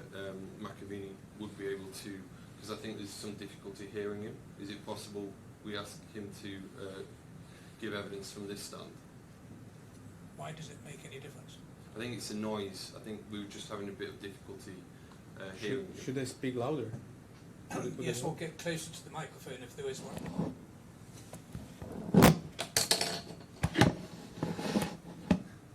How about now? Is it better? Yeah, it's a bit better. It's the same. Well, let's see how we get on. If you have a real problem, tell me. But, judges are notoriously deaf, and if I can hear, I would expect you to be able to. Bro. Mr. Makovini, World Assets Middle East Corporate Services Provider, I'll refer to it as WAME. Is that your company? I mean, it is legally the same entity, but we changed the name. So Okay. What's the name of that company? Incorportas Corporate Services Provider LLC. Okay, but and that It's is the your- same entity. It's the same entity. Yes. And you own that company. Fully, yes. Okay. Good. In 2018, you became the executive director of WAME. Is that Could you correct? please repeat the date? In 2018. Oh, okay, yeah, that's correct. So WAME provided corporate services to the claimant's companies in the UAE, correct? That's incorrect because at that time, claimant has had only one company, as far as I know. So, You use plural, so. Sorry, I thought it's a tricky Yeah. question. okay, so I'll repeat the question. So WAME. No, I understand, but you said that it was for companies companies. What was it? It was only one company. That's what I wanted to clarify. Ah, okay. Sorry for confusion. Okay, understood. So you're saying that it did provide corporate services, but to the client's company. Yes. Okay, fine. In the UAE. Okay, very well. And those services included corporate restructuring and corporate administration, company administration. Is that right? That's incorrect. What is corporate restructuring? Company structuring. Structuring. Company structuring. Company was already set up Okay. when we took over the company. So what about corporate administration? Did it provide those Corporate services? administration was one of those services provided. Yes. But you're saying it didn't provide company structuring as a service? Yes, Right. that's correct. Because the company was already set up at that time. And were you involved with client-facing advisory work? Can you be more specific? So in that company, Yeah. the purpose of the company, did that involve client-facing advisory work or not? I'm not familiar what client-faced advisory is. Can you maybe use different? Well, okay. Well, perhaps, for example, advising clients on how their corporate structures should be set up. You mean free zone on mainland company? In that Could be. Just if we are talking about this kind of advisory and you consider this as such, then yes. okay. And at Pollux, FZE, is that wholly owned by you? Pollux FZE doesn't exist anymore. It was liquidated. Okay. What was it wholly owned by? I'm sorry? What was it previously owned by you? It was, So you were the sole shareholder? yes, for the whole time. And any fees that were paid to Pollux, would that ultimately benefit you? Is that right? As a sole shareholder? I mean, not really. I mean, there were consultants and other expenses that had to be paid off. So you cannot say that all profits were just mine. Well, you were the sole shareholder. Yeah, if you're talking about dividends, Dividends? yes. Yeah, okay, very good. Sorry, but No, it's okay. If we can go to page 5292 of the bundle. No. Yeah. 5292 of the bundle.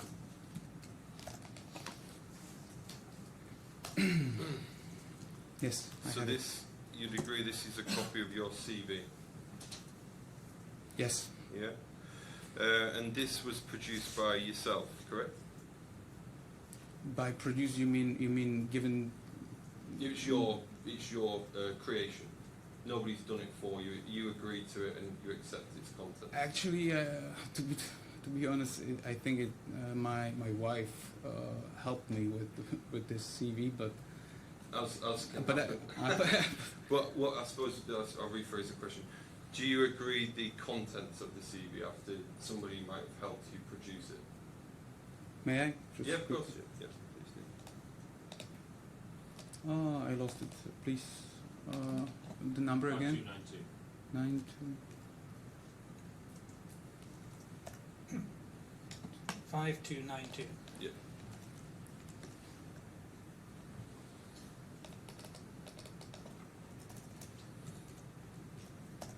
Yes.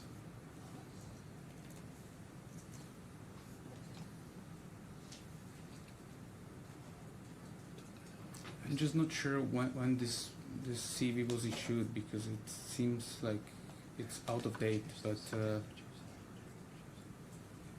yeah, it's the older one definitely. Older version. Yeah. Well, you agreed to it. You agreed it's your CV, yeah. Yes. If we can just go down to the work experience, which is in bold and capital. You describe yourself as corporate structure consultant at WAME. Is that right?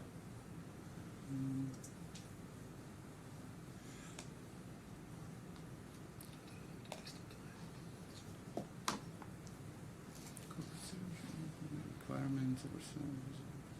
So it's, if you can see, it's quite strict. Midway down the page, work experience, it says corporate structure consultant.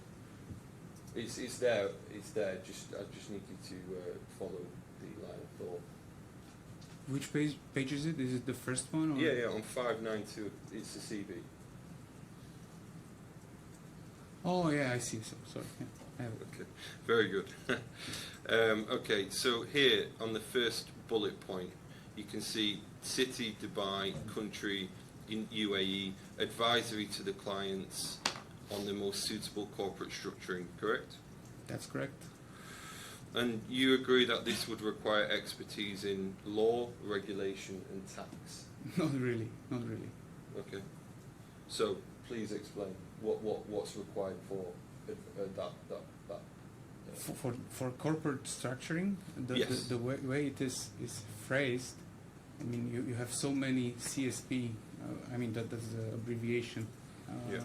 corporate services provider. Yeah. You just have a license. They issue this license pretty much without any background, so you don't need to have any legal qualification or anything else. You just pay for the license. You need to have proper license, and then you can liaise with free zones and have a contract with them, and you just onboard clients. There is nothing involved. This is not required for this kind of service. But you accept that clients, if they pay for a service, they would require you to have some competence in those areas. Of course, but if we are talking about competence or what they can expect, because these fees are really, those are negligible amounts. We are talking about really 10,000 dirhams for incorporation, just to get to the point. So basically, what you have included in this kind of service, there is a basic review. You need to have understanding what client needs, Yeah. what he describes as his, I mean, the purpose of it, and then you just need to offer him some solutions in terms of free zones or mainland company. Correct. I accept that. But you agree that you need knowledge of regulations, you need some basic... It's better if you have it, but it's not needed. That's what I'm saying. Okay. But you would accept that the clients would reasonably rely on advice given by you in those, as part of the advisory to the clients on corporate structuring? I couldn't hear the first part of the question. So we've established that you said you're a corporate structure consultant for WAME, correct? Technically, I'm CEO. I always was CEO. Okay, So fine. And then in the job description here, you've said part of that role involves advising clients on the most suitable corporate structuring. Yeah. yeah, that's what I described. Just Fine. So what my question is that you would accept that clients would reasonably require or reasonably rely on advice given by you as part of that service? I mean, just this is not a consultancy job as you are trying to describe it. You know, to be completely honest with you, that's why I'm trying to correct you. I'm not trying to. Fine. So if we can look at the third bullet point, you've also said drafting of legal documents, including resolutions, POA agreements, and letters, and then you've gone on to say assistance with VAT registration, audit, and accounting in UAE. So I'll go back to my original question: does this or does this not require some expertise in law, regulation, and tax? We weren't provided these services without third parties. So you are saying that the legal documents which were drafted and the VAT registration and tax, you used third parties, and Yes. you didn't do any of that No. yourself? No. Are you sure? Yes, I'm quite sure, because And who would you use? KGRN. Pardon? KGRN, and that happens to be the same accountant firm that was handling accounts of Clayman's company, Free Zone company. What about the legal? You said here drafting of legal documents, including resolutions. This is just empty filler. It was never actually used here in UAE. So that's wrong, is it? Is that what you're saying? Is that's incorrect? I'm saying that it's just a filler for CV. It was never used. It was never invoiced any kind of service like that. And you know, these free zones, they have templates. Okay. So what about the preparation and presentation of proposals on corporate structure according to client-specific requirements? What about that? Did you do that? Yes. Okay. And how did you do that on a regular basis, or how often? I think 2 or 3 times a year.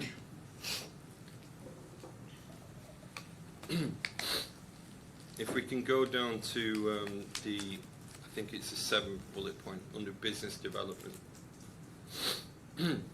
It says founding new attractive solutions for clients needs exploiting full potential provided by the laws. Yeah, this definitely wasn't my sentence. Okay, but it is your CV. Yeah, I know.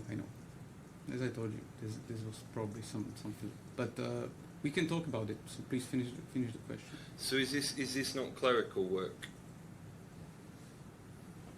Business development, founding new attractive solutions for clients' needs, exploiting full potential provided by the laws.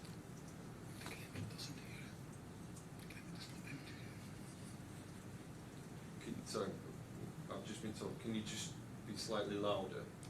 Thank you. I'll try. Yeah, I cannot recall that we ever provided this kind of service.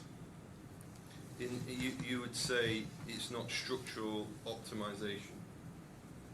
Under this? Yeah. Definitely. These descriptions. That's not it. So the new attractive solutions for clients and using the full potential provided by laws, and then dealing with KYC, AML compliance, that's not anything to do on in the tax assistance, the tax audit, that's nothing to do with structural or optimization, the whole thing. Yeah, it has nothing to do with it.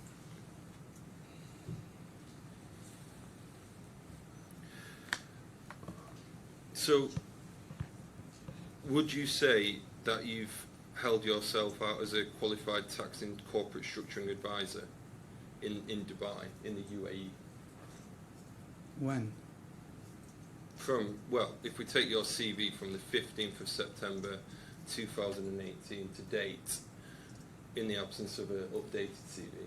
If I may elaborate a little bit, I bought the company in September 2018, already with some clientele.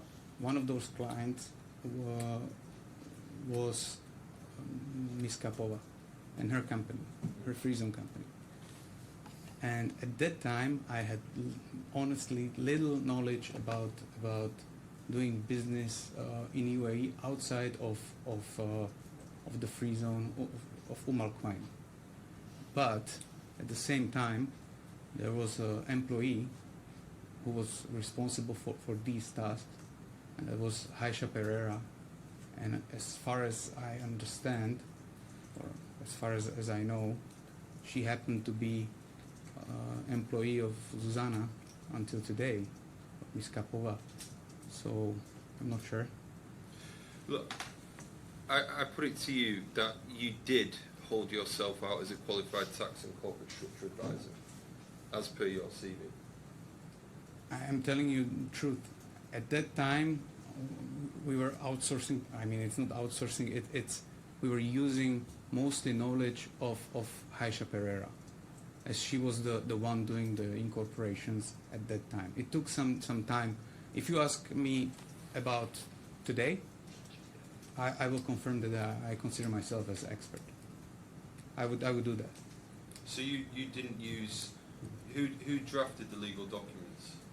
What legal documents? It's here, on the 3rd bullet point, you said that this is your CV. 3rd bullet point, 4th bullet point down, you said what my role included was drafting of legal documents including resolutions, powers of attorney, agreements and letters. I told you that this is just filler for CV. Well, who did that then? It was never needed. That's what I'm trying to explain. So It was, nobody did that? it was never needed for I mean, we had 40 clients at that time, and this is not something that companies usually need operating in UAE. And I explained that it's because of most of them are in free zones and they already have their templates. And these days, people use ChatGPT, and so I mean, there was no point in any of this. Well, you agree that you didn't act just as an administrative service provider, correct? Could you repeat it? You agree you didn't just act as an administrative service provider. You also gave advice. Yeah, in respect of which free zone to choose, Yeah. or free zone versus mainland. Yeah. Also, we had some offshore clients at that time. Yeah. So, What yeah. about tax as well? Yeah. No. Taxes were, at that time, in Yeah. 2018, there was no tax. The VAT was just introduced. The structures. What The corporate structures. But it hasn't, I mean, what structure, what is it, what does tax structure has to do with UAE without any tax? Well, there's a corporate structure consultant, which is. But a corporate structure, corporate structuring has nothing to do with tax. It's often used together, but it doesn't imply that it's not the same service. You can have many reasons why you need this kind of service. For example, you want to have more privacy. You set up holding. You want to protect your assets.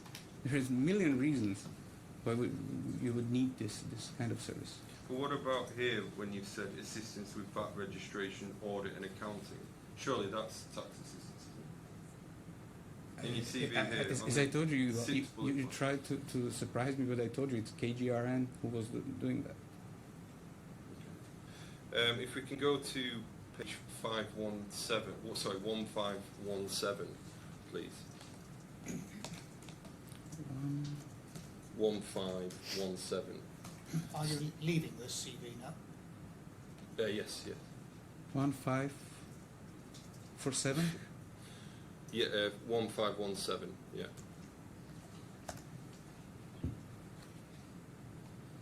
Yes. So let me just check my notes a second. Just give me 2 seconds.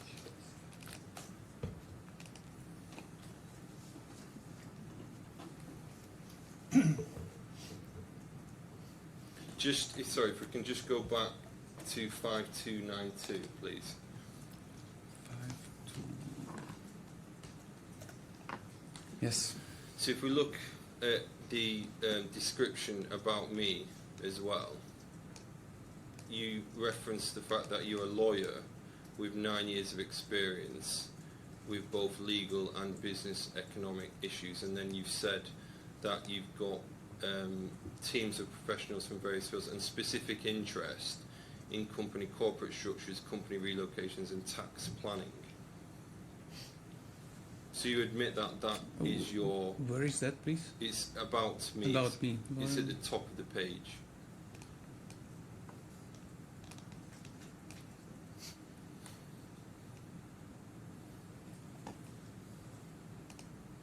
Yeah, that seems about right. Okay, so you admit that that's your specialist area. I mean, that's the executive summary, if you like, of who you are. No, I'm not saying that. This is some bio few years back that was used for whatever purpose. Well, whatever. Let's look at that. What purpose was it used for? I have no idea. Honestly, I don't recall this CV. So you've not used that in terms of generating sales or for clients? I never shared my CV with any clients And was this or potential clients. Was this available publicly? I'm sorry? Was this available publicly? Was it on any website or? No, I'm not aware of it. You've then said you licensed member of the Slovak Bar Association. So obviously you're a qualified lawyer in Slovakia, is that right? That's correct, but if I may, I would like to add that in Slovakia, when you are a lawyer and you are admitted to bar, you need to choose whether you provide your services, legal services, under your name or under the company. You cannot do both. Okay, so basically, I provided legal services at that time under Justus, which is my law firm in Slovakia. So your law firm, and I will come back to that point if we can just park that. But if I'm we, not understanding that answer. If you work for Justus and you have experience, of course you use that experience in their name. But that's your expertise just the same, as we can see from what appears next at page 5293. Am I not right?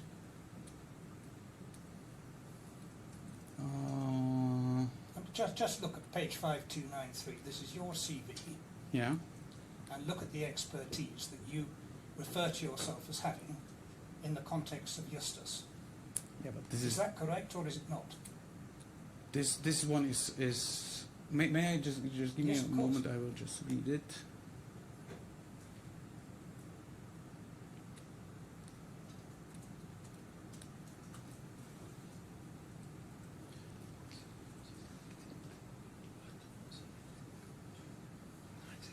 Yeah, I think this is correct.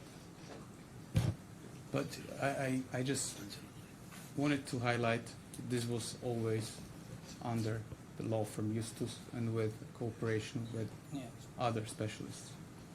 That was my point.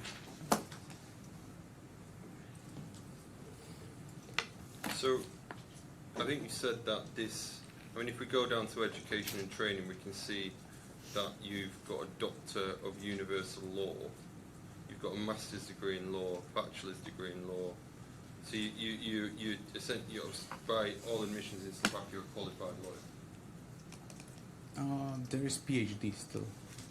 But for the Slovakia legal requirements, are you seen as a qualified attorney? Yes, I am. Yeah.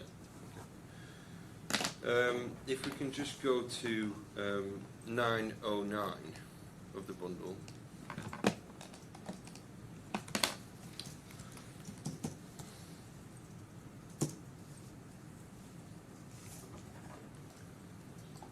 Yes, I'm there.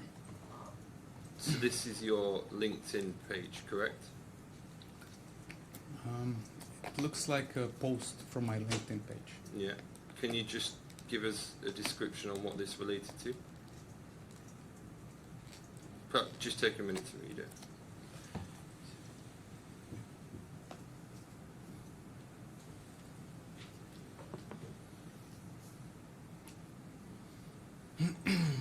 This was about quite recently. This was about event that took place in Slovakia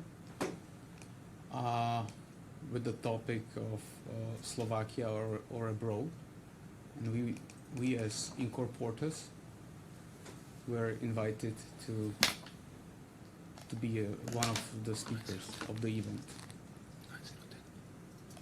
Okay. So at the event, we were presenting UAE, and we were trying to promote logically also our services among population or visitors.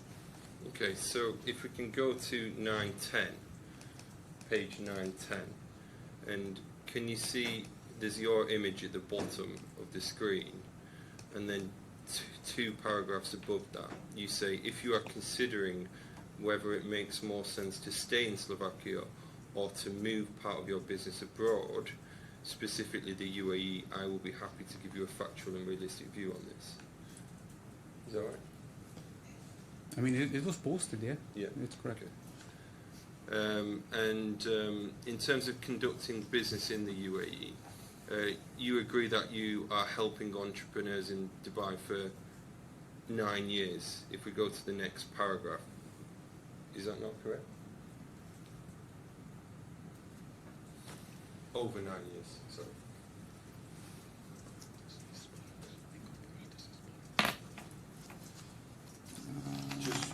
Where can I see that? So the final paragraph, just before the hashtags, it says we are incorporatus, which Incorporatus. Yes. incorporates, and that was formerly Pollux. That is now Pollux. Sorry, Pollux VAM. was formerly. No, that's VAM. Pardon? The WAM. The Oh, sorry. WAME Yeah, sorry. became Yeah, incorporated. quite Yes, right. yes, Sorry, yes. yeah, WAME. Yeah, is that correct? I mean, this relates to the And- world assets. But you've said then after that we have been helping entrepreneurs expand to Dubai for over 9 years. So, isn't it correct that you've been doing this for over 9 years in terms of assisting? I wouldn't go into I wouldn't be too exact about this, because this is just some snippet that was used for marketing purposes. Well, it is, but it's a representation, isn't it? It's a sell. It's a sales line, isn't it? Are you saying it's correct or not? It's a yes or no answer. Okay, just give me a moment, because I need to think when the WAM was incorporated. So,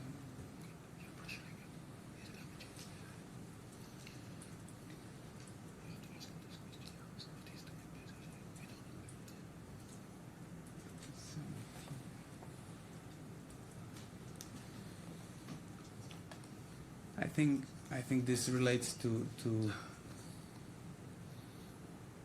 my first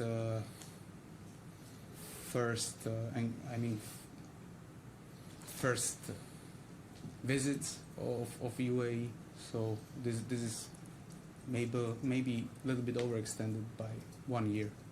So can we go to page 858 of the bundle? Which one?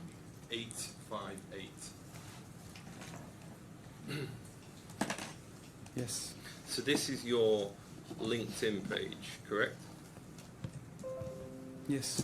So it says here in your description, lawyer, company set up in the UAE, accounting and audit, VAT and corporate tax, bank account opening, and CEO. Is that right? Yes, I can see that. And it also says in terms of what services are provided by, is it incorporatus? Is that Incorporatus. incorporatus? It's difficult. Incorporatus, okay. Is company formation, accounting, tax and audit, bank account opening, UAE visa assistance, legal services, correct? And real estate advisory. Okay. So- once. Okay. Is that the question? Or? I'm just asking you to confirm if that's correct. Where do you see that? So you can, on your LinkedIn page, Oh, you mean okay. top Okay. right. That's the cell. Okay. That's what your services you're offering. I think. I just need your confirmation. Yes, that's correct. Okay. And in terms of those services, then, But I would like to. I'm sorry. I would like to add that the lawyer or CEO at Incorporatus, that's not the service. That's obviously. so legal services you don't. No. I provide. said lawyer. It says lawyer at the start. That's my qualification. And CEO at Incorporatus, that's my position. Are we talking about the same thing? Yeah. What we're saying, I think. Because legal services are not mentioned, and we never provided any legal services under our name. Okay. Just look at the top right-hand side of that document, which deals with what Incorporatus puts itself forward as doing, and then you have your own individual references under your name. Oh, Miloslav okay. So Makovini. that's the difference. So you've got two separate things there. Top right refers to legal services. Under your name appears the word lawyer. Correct? Yes, that's correct. So if we can just roll down the page to 859 of the bundle. Yes. So here again we've got a CV, what looks like a CV. Was this one written by you? No. Okay. And who wrote it? My wife or somebody from PR agency. Okay. So you've said here I help clients establish and grow their businesses in Dubai, one of the most dynamic and rapidly expanding markets, with a focus on VAT and corporate But tax if compliance. you give me time, I will read it, and then maybe I okayed it. I'm just not familiar. So which part? Well, it's your CV at 859, I don't think it's particularly complex. And you've said here a summary of what you do, and then you've said with a focus on various things.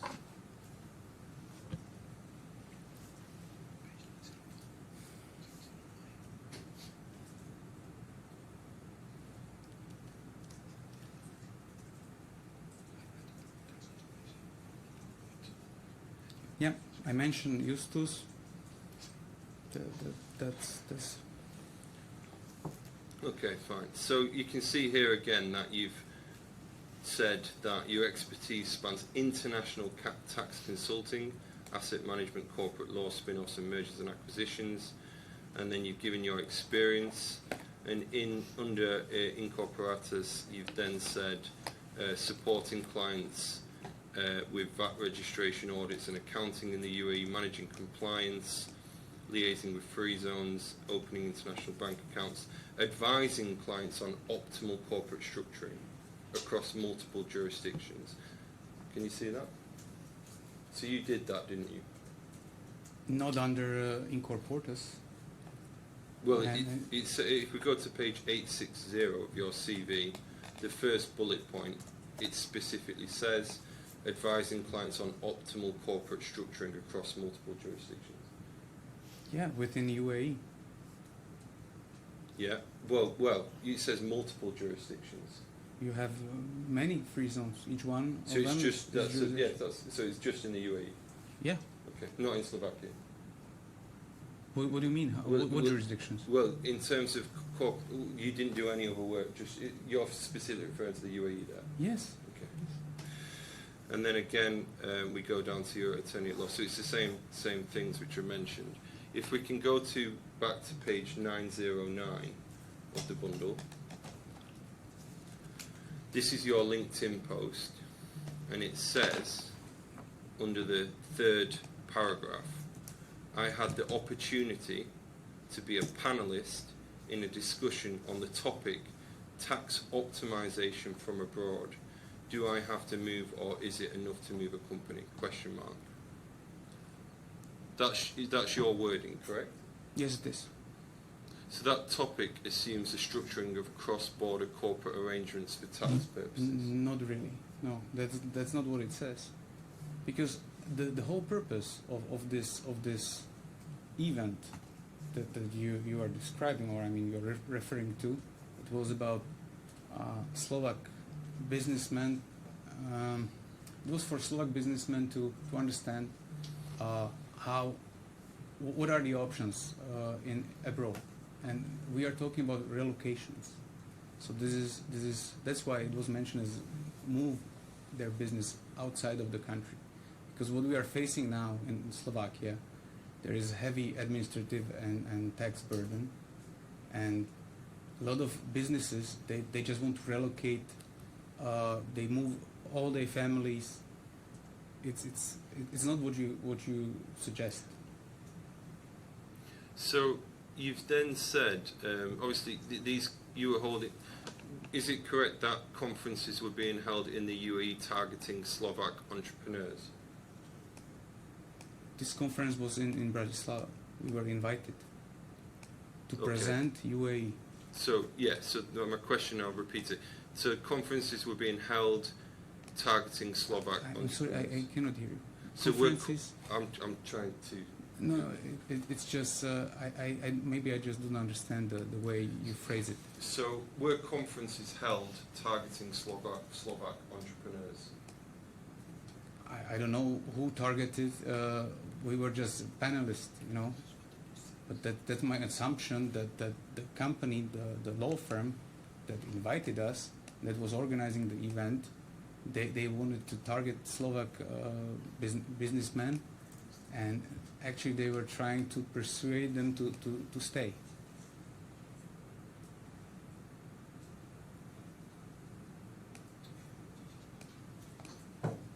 So was this not to do with tax optimization, though? No, it was about promoting UAE. Well, it says here, tax optimization from abroad. But that's not me saying that. That's the name of the conference. And But are you the not panel. are you not promoting that? No, I was just panelist.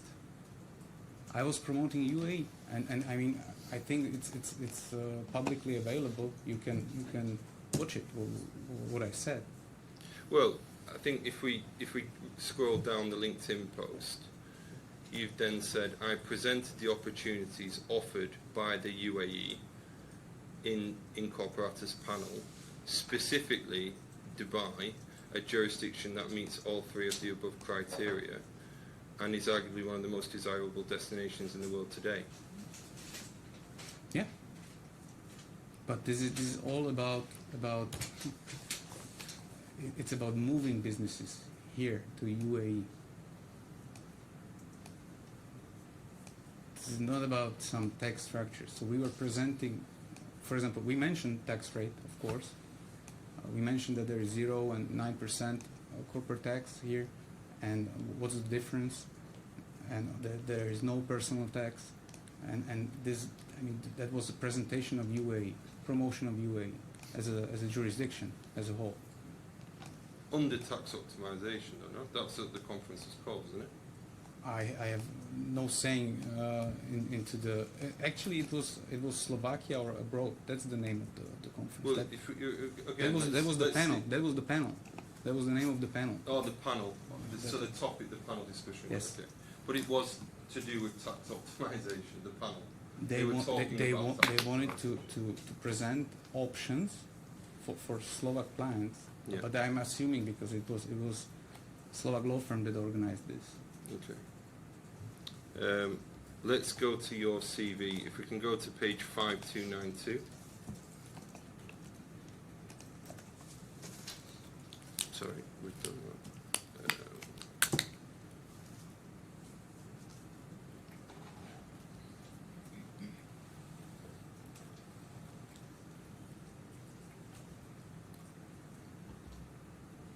So if we can go to 915 again. So this is a screenshot from a website of the Slovakian Business Council in the UAE, where the board members are listed. Can you see that? Yes. So this is not a document created for these proceedings, is it? It's a public website, is that right? Yes, it is. And this is intended to show businesses and professionals in the UAE, correct? This is the intent of this page is to present the board members. Well, is it not to present the council and its members to the public, including potential clients and I mean, council? it's made public, yes. Yeah, okay. Sorry, which page are you on? Sorry, it's 915. Sorry, 915. sorry, I had the Yeah. wrong page.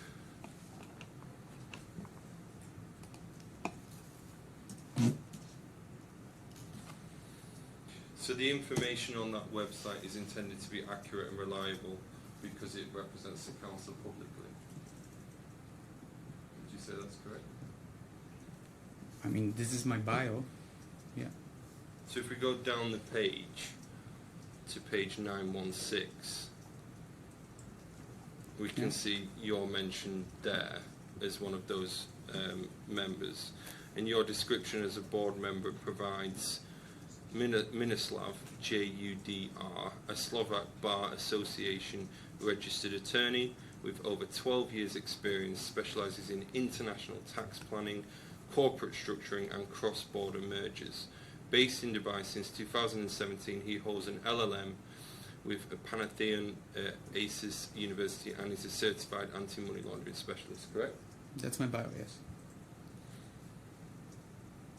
So these are qualifications that enhance credibility in tax, structuring and compliance matters, wouldn't you say? It's my bio. I don't know. They asked for it, and we provided it. So if we just pause, if we look at the descriptions of the other board members on the same page or on the previous page, none of the board members are described as specialising in international tax planning. Yeah, everybody had some different background. That makes sense. So you're the only board member with extensive and explicit tax structuring background, correct? As far as I know, yes. Wouldn't this then make you the go-to person on these topics within the council?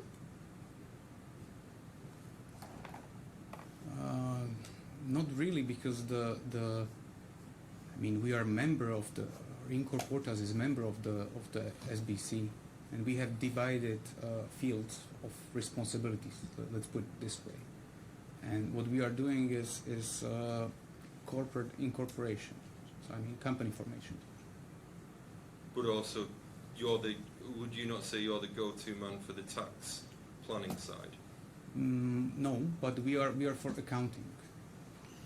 That's true. And also, if we are talking about taxes, I believe that's included in accounting. But we are always talking about UAE only. So the council also promotes tax advisory services in the UAE? No, not really. No. It doesn't? No. Okay. It promotes UAE, and they want businessmen to come here and make business, make money. So does tax compliance structuring and audit readiness, does that not fall squarely within international tax planning and corporate structuring?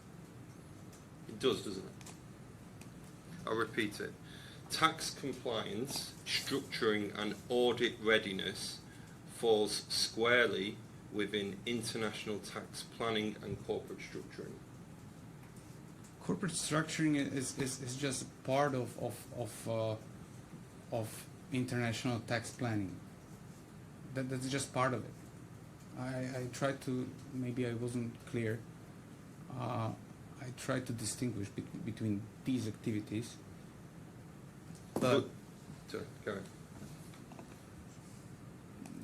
so I'm not sure whether I answer your question. So please. Well, I suppose I can perhaps I put it slightly differently, a different way. So would you accept that businesses reading this website would understand that the council and its board members have expertise in these areas? Yeah, but if that's what happens, it wouldn't matter in terms of council is not providing any of these services. So I'm not sure where you are. This was just to presentation. That's my bio as a physical person. This is not as a private, I mean, individual. It's not about the services provided of SBC. But if you're going to this website, a public website, and you're looking at this and looking at what these people can do, you and the rest of the people, isn't it reasonable to assume that a board member who's described as a tax and structuring specialist is capable of giving reliable advice in that area? If you're representing that, giving that representation. That's correct. I would be able to provide such services under Justus.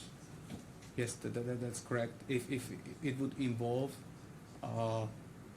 tax matters in Slovakia, and that's what it says. You know, you're trying. I know that you are trying to. Well, I think in your as part of your evidence in your statements, witness statements, I think you'd agree. You're saying you've not acted as an advisor to Ms. Kapova. Is that correct?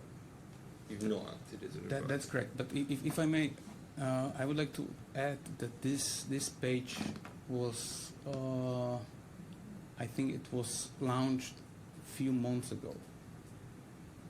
It was probably 4 or 5 months ago. Just for the record.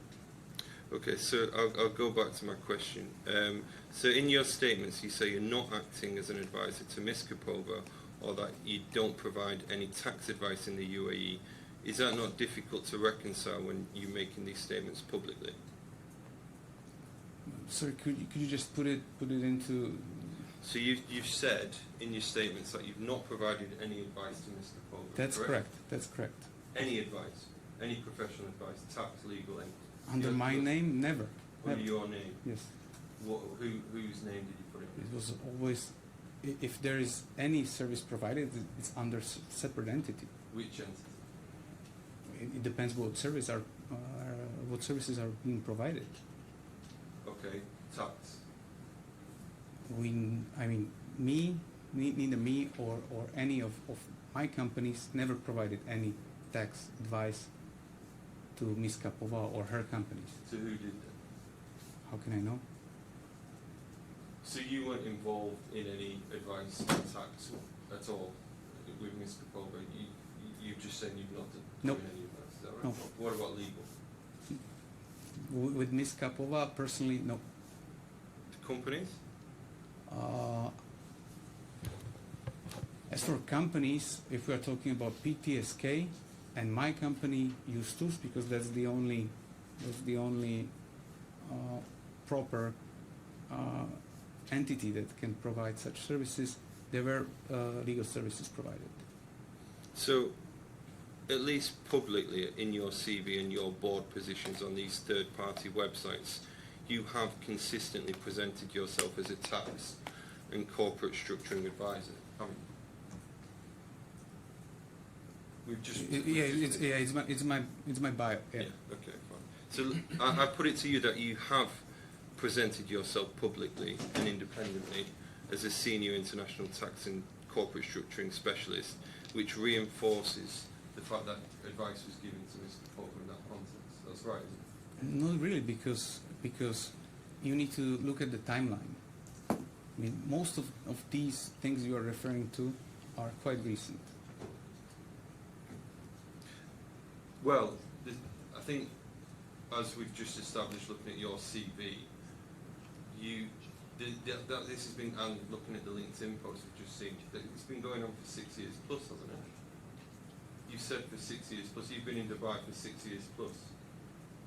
Yes, that's correct. But that doesn't mean that I was providing these services that you are referring to. And But is it not correct that, is it not reasonable to say that as a lawyer, you would give advice in this context? no, A qualified lawyer. look, this was never legal service. I'm really strict about this, and so is the Slovak law. I cannot provide any legal services outside of Justus, and it's publicly available. If you check with the Bar Association, and when you look at my credentials, it shows Justus. So how then? I never had any client in my personal capacity. I never had a single client in my life. Never. But how can you then represent in public documents that you provide international tax planning, corporate structuring, and you've got I think you present yourself as a lawyer, correct? We just saw on your LinkedIn post. I'm a lawyer by qualification, but I'm also a businessman. It doesn't say lawyer on my business card. Okay. Let's go to your 18th witness statement, which is at 1517, please. See if we can. I'm sorry. So 1517. If we can scroll down to paragraph 17, which is on 1521.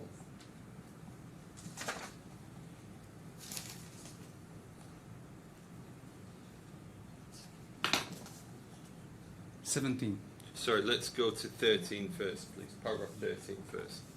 Yeah.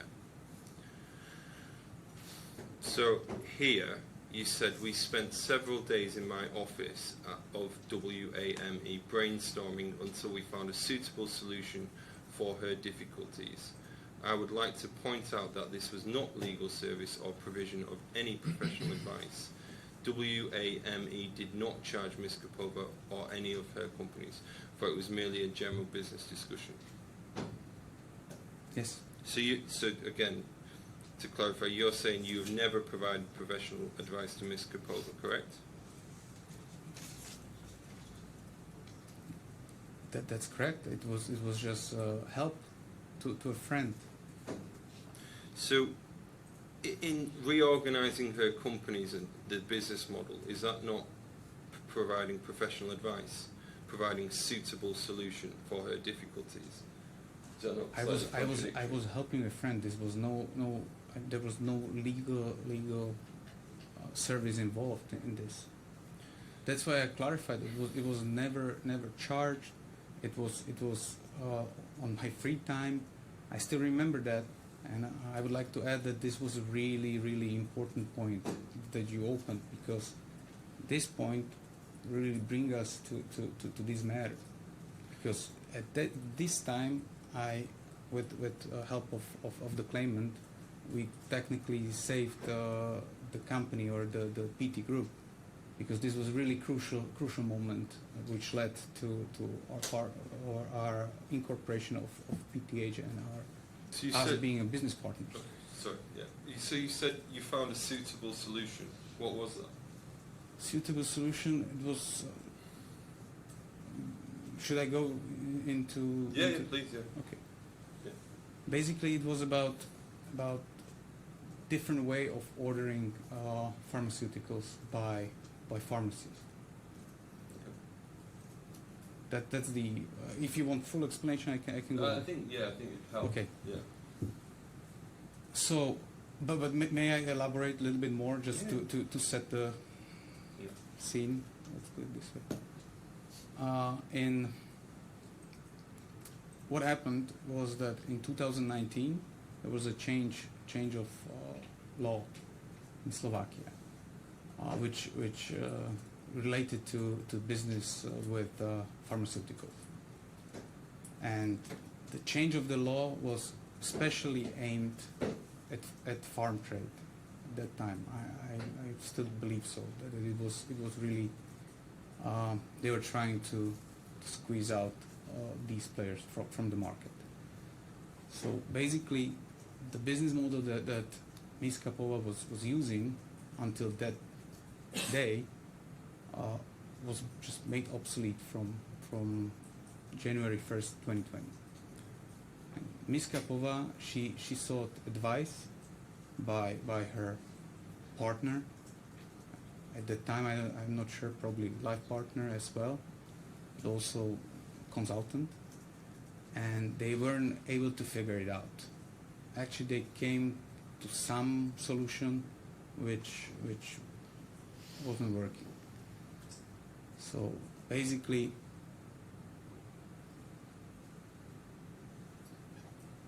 what we together, I don't want to say invented, but we came to a solution that if pharmacies are ordering these pharmaceuticals under their names, but they still hold it under,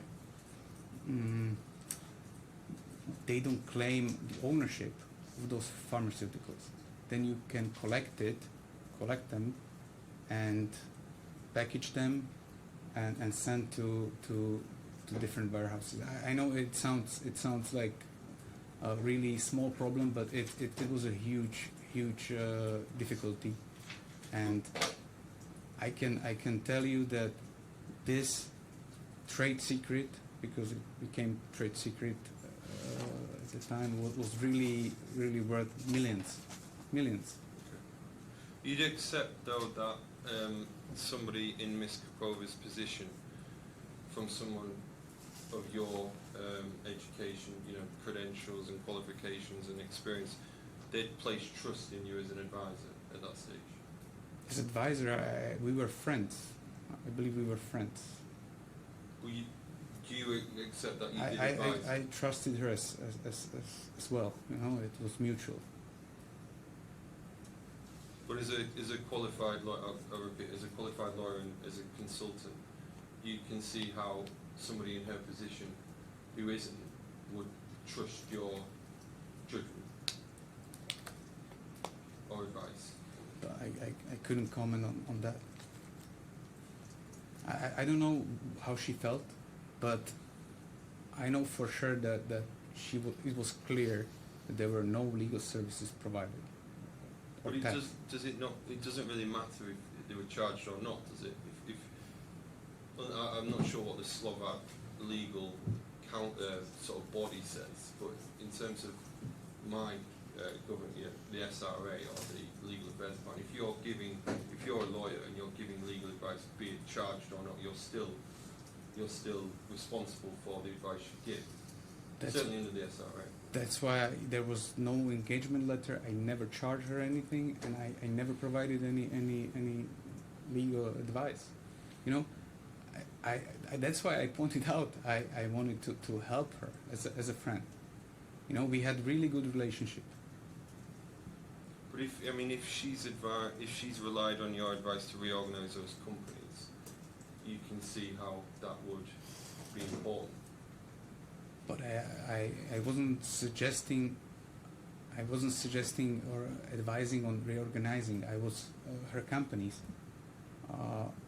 That's not what I did. Well, you're so, Mr. Makovini, you're saying in your experience, your expertise, I can as a do lawyer, it. Yeah, I'm you're saying qualified. that- I'm qualified to do it. Qualified, exactly. You're saying you didn't do that. Are you? This, obviously, you are no. You're saying you didn't give any advice and didn't help at that time, be it in a friend capacity or professional. I haven't helped her with any. helped her. I haven't. When we started our business together as a business partners, I suggested that's true. I suggested the IFC as the venue, Yeah. but there was no question about the jurisdiction, and you know why? Because it was clear that it will be in UAE, because we both had ties to UAE. So if you put it this way, I was suggesting something at that point, at that specific point when we were incorporating PTH. I was just merely suggesting the best solution that I had at that time, and I gave her time to ask questions or elaborate. Again, don't mean to labour on this, but given your credentials, your experience, your qualifications, it stands to reason that you must have provided some guidance, correct? I wasn't trying to provide any guidance. She's established businesswoman. She's really strong personality. You know, we have seen that yesterday. She's not that person that some naive that needs help. She's established businesswoman, and she knows what she's doing. Fair point. But what value did you add then? If she's established businesswoman, she knows the stuff. Why would she come to you? What was your purpose? At what time, you know, and in what time, period? We're talking about this, we've gone to your witness statement here. Okay. And we went throughout. Okay. Really. This was, if we're talking about this period of time, that's end of 2019. That time, she must have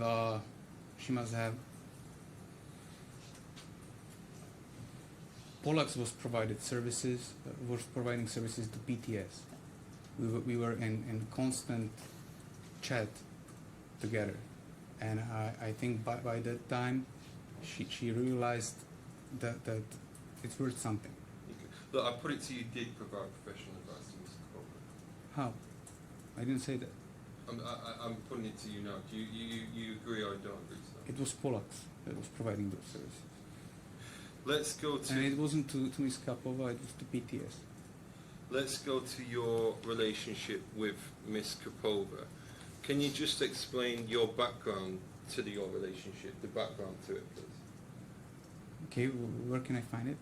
No, it's not on a document. I just want Okay. to understand it. So as I mentioned, she was one of those clients that we bought with the company. There were like 40 or so clients, and I think her license for her free zone company was expiring in November. So she reached out and she wanted to meet, and she wanted to handle the renewal of the license and her visas. I think that was the first time that we met. Okay. So it was a potential lead. It was to do with corporate affairs, and it wasn't social. Is that fair to say? Yes, that's correct. Okay. And were you the primary point of contact between Ms. Kapova and WAME in the UAE? Not for administrative tasks, but we spent some time together, obviously. Yeah. And would you say you're the person Ms. Kapova would consult with on corporate and regulatory matters? At that time, Yeah. no. I mean, there was nothing to consult. I mean, she had a business, already established business in UAE, or the free zone company. And we just renewed the license. That was it. So, okay, but your role would concern company structuring, compliance, and regulatory matters. Is that right? Yeah, but that ends with renewal of the license. That's administrative job. So, sorry, just to confirm, you're saying that all you did was renew the license At that as a time, CSP, as a corporate service yes, provider? we renewed the license. I mean, it's really easy task. So we renewed the license, and then we also, I think, renewed her visas. So she went for the medical, and I'm not sure who accompanied her. It could have been Aisha Pereira. Maybe I went with her, or my wife. Okay. I think those were the options at the time. And did you ever advise her to seek independent legal advice regarding incorporation of PTH?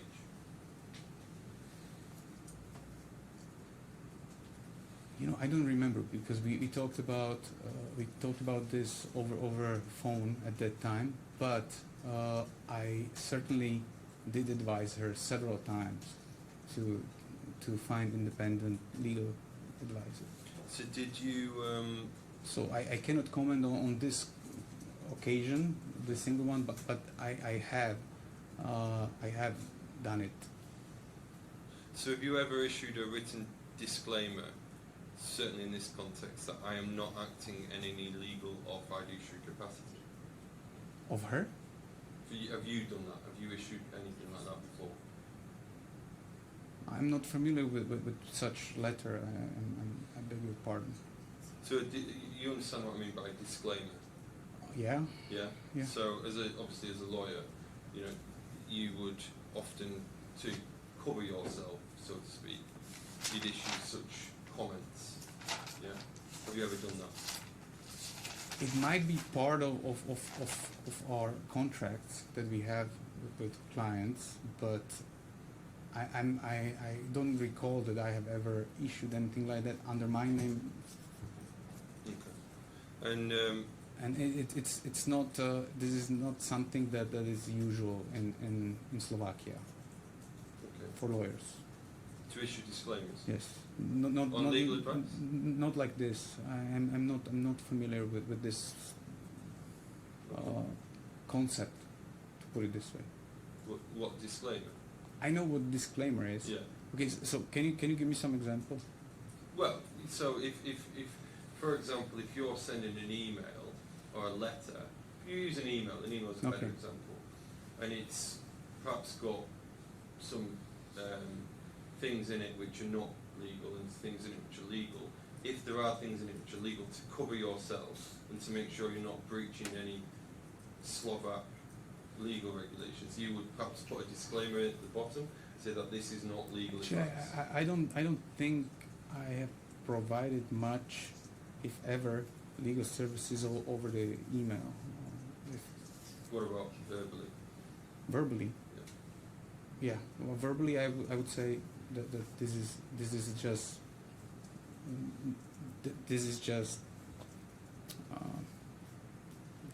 don't take this for granted. But, you know, it's just I believe that it might be like this, but this is not legal advice. Yeah, but that's quite usual, right? What? I mean, the fact that I'm a lawyer Yeah. doesn't mean that everything I say is legal advice. If, let's say that I am with my friends and they ask me about something like what is it with this and that, and you know, personal matters, or even some matters that are outside of my scope of expertise. I'm not giving them legal advice. There's no retainer, no written contract, no payment. And for Slovak lawyers, you need to have payment. You need to have contract. We are probably the only ones who are legally obliged to charge clients if it's not pro bono. Okay. If we can go to your next witness statement, the one, is it Would this 1497? be a convenient moment to stop? Yes. Yeah, we can. Yeah. You're in the middle of giving your evidence, which means the rules are you mustn't talk to anybody about the case or about your evidence, you understand? I Talk do. about anything else, but not about the So I substance of the can dispute. go for lunch with my wife. That's Of course you can, provided you don't talk about the dispute or the evidence or this matter. Understand? Talk about lots of other exciting things. What time do you want to come back? Yeah, I think an hour. Yeah, maybe over the short German we can sort of double check where we are with your experts Yeah. and logistics, all that stuff, so we don't waste time. All right, 10 past 2 then, please. Thank you. Thank you very much. All rise.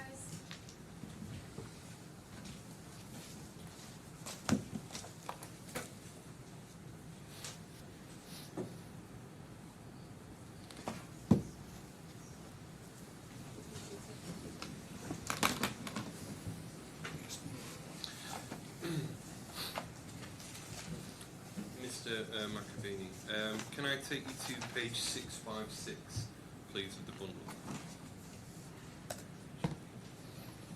Yes. So this is a joint venture agreement which was made between yourself and Miss Kapova, correct? Does this, do you recognise this agreement?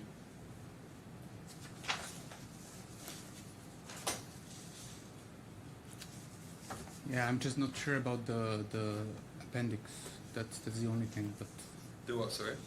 appendix, the Which page the you, schedule. which page? It should be 659. 659. It's just not readable, but I assume. Did you draft this agreement? Yes. And did you recommend to Ms. Kapova to obtain independent legal advice before signing this agreement? This wasn't legal service provided by myself. It was we were just putting on paper what we agreed on verbally for. Okay, if we can go to your witness statement, which is at 1503 of the bundle. So paragraphs 8. I'm sorry, which one? 6? 1503. So if we can focus on paragraphs 8 and 9, this relates to your professional relationship with Ms. Kapova, correct? May I read it first? Yeah. please. Which paragraphs? 8 and 9. Yeah.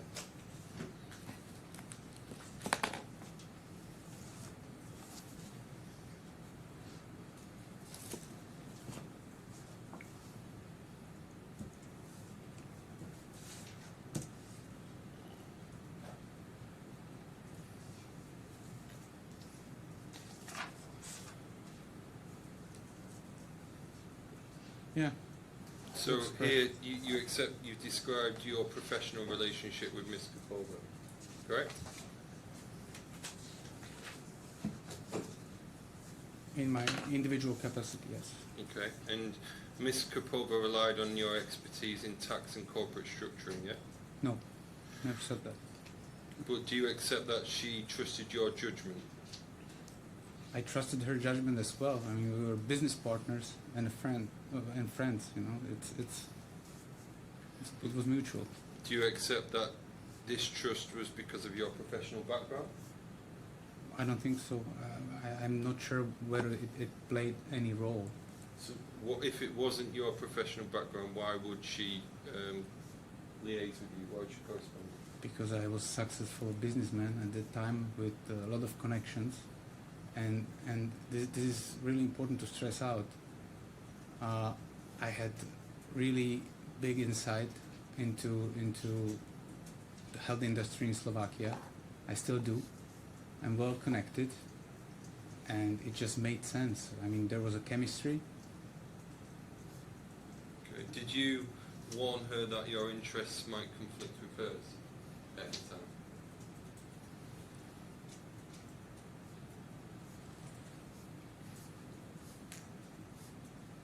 Could you please repeat it?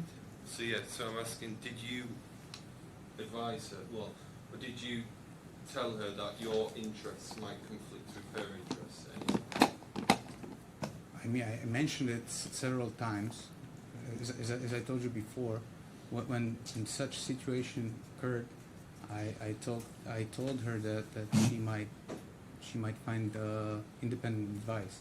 It really happened. When did that happen?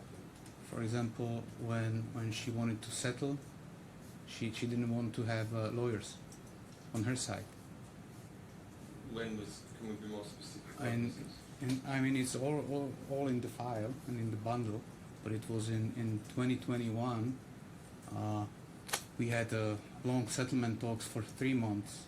We actually, I mean, our legal teams, after several weeks, came to actual wording of the settlement agreement, and under that settlement agreement, Ms. Kapova was supposed to pay me compensation of 1.8 million euros. And at that time, before we started with this negotiation, she didn't want to have any lawyers present. She just wanted to sign whatever. She said that because she was desperate, and I refused. I told her that she definitely need to hire a lawyer. But there's no, in the as far as, okay, please correct me if I'm wrong, but there's nothing where you specifically said to her you need to take independent legal advice. Is that right? I just told you. In writing. No, but I mean, Okay. just look at the situation. She hired somebody that was recommended by somebody that didn't have the conflict of interest. So, I mean, So if I can take you to page 861 of the bundle. 861. So this is an email from you to Ms. Kapova on the 5th of April 2020 in 10:21. If I may I have it in Slovak as well? I think you can read English, correct? Yes, just for accuracy. Well, I think this is a translation from Slovakian to English, so I think we can confirm the Okay. unless Okay, I don't want to 'cause we delay are quite- anything. We Okay, are quite I strict on understand. I time, understand. please. Yes, thank you. So here, this is an email which you've written to Ms. Kapova. I hope you've had a peaceful weekend and at least got some rest. In terms of the context, this email was sent during ongoing dealings with Ms. Kapova. Is that correct? Regarding the structure and finances of the companies. Yeah, this email was sent. I mean, her offer to when she expressed the interest of us or me joining her in the business, which happened in February 2020, and she presented the offer. In the meantime, we discuss these things over the phone. Yes, Okay. that's true, and this is follow up. Fine. So there was a phone call and then this was a follow-up email. Maybe no, this is not lawyering. You know, this is not legal stuff. If you read No, carefully. sorry. I was saying often as lawyers, again, you would often have a call and then firm that up in an email afterwards. I think that's generally accepted practice. Is that not right? Yes, that's right. But I just do not agree with that part that you are trying to put it that way. That this. Okay, but Yeah. I understand. I don't think anything. So, okay, so here we can see obviously you're advising on setup costs and how much they will cost. What do you think of PT Holding or Farm Trade Holding? The purpose of this company will be to own all assets in the Czech Republic. And it goes on. Do you accept that you are giving professional advice here? No, I was just presenting offer that I received from DIFC earlier that day, and it was regarding the discount they have. It might be I mean, a few days before this email was sent, but it was discussed with Ms. Kapova over the phone, and there was mutual understanding. As I mentioned before, there was no discussion about destination. I swear, it was clear from the start that it will be UAE, because Ms. Kapova wanted to move to UAE. She already had the residency. She had businesses here. It just made sense, and I was living here full time since 2008, 18, 19. So we can see here it says PT Holding would manage the companies, meaning it would be entitled to a percentage of the revenues, which would accumulate significant profits that could then be lent back with interest, which would then be a tax deductible expense. And Yeah, that's what it says. Yes. And you This still, is not legal advice. This is what actually was discussed over the phone, and was just put it in writing. This is not, and if you ask me, this is really standard thing. This wouldn't be a tax advice in any and under any circumstances. but it's not in a casual or social setting, as at all, is it? It's a professional setting. It has to be, correct? I don't agree. I think this was just summary what we discussed over the phone. I'm really honest with you. I received the discount offer from DIFC because of the COVID, right? So they had issues. So Well, it relates to tax treatment and deductibility, correct? every person with just basic understanding of finance and business knows about this. This is Miss Kapova is sorry. Carol. yes. No, go. Miss Kapova is a lay witness without tax or legal knowledge. She's what? Somebody without tax or legal knowledge, qualified in those areas. Oh, she's not qualified in those areas. Yes. So do you not think that it stands to reason that she would rely on your advice in this situation as a professional? I think. Purporting to Okay. I think that her business background should be enough to understand this fully, because this is now that this is really basic stuff. Well, it might be to you, but maybe not to Mr. Kapova, correct? I don't think that this is fair, because you don't give her enough credit. Well, certainly to me. Again, some of this stuff I'm not aware of, Oh. and I'd like to think I'm a fairly, astute guy in the region. I mean, she also had so many phone calls, and she asked me about those things. So, and I clarified that. Which is fine, but what I'm asking is different. I'm asking is, here, you accept that you've provided professional advice No, to somebody without those qualifications. no, this cannot be qualified advice. This is me presenting what we discussed over the phone when we both agreed that we want to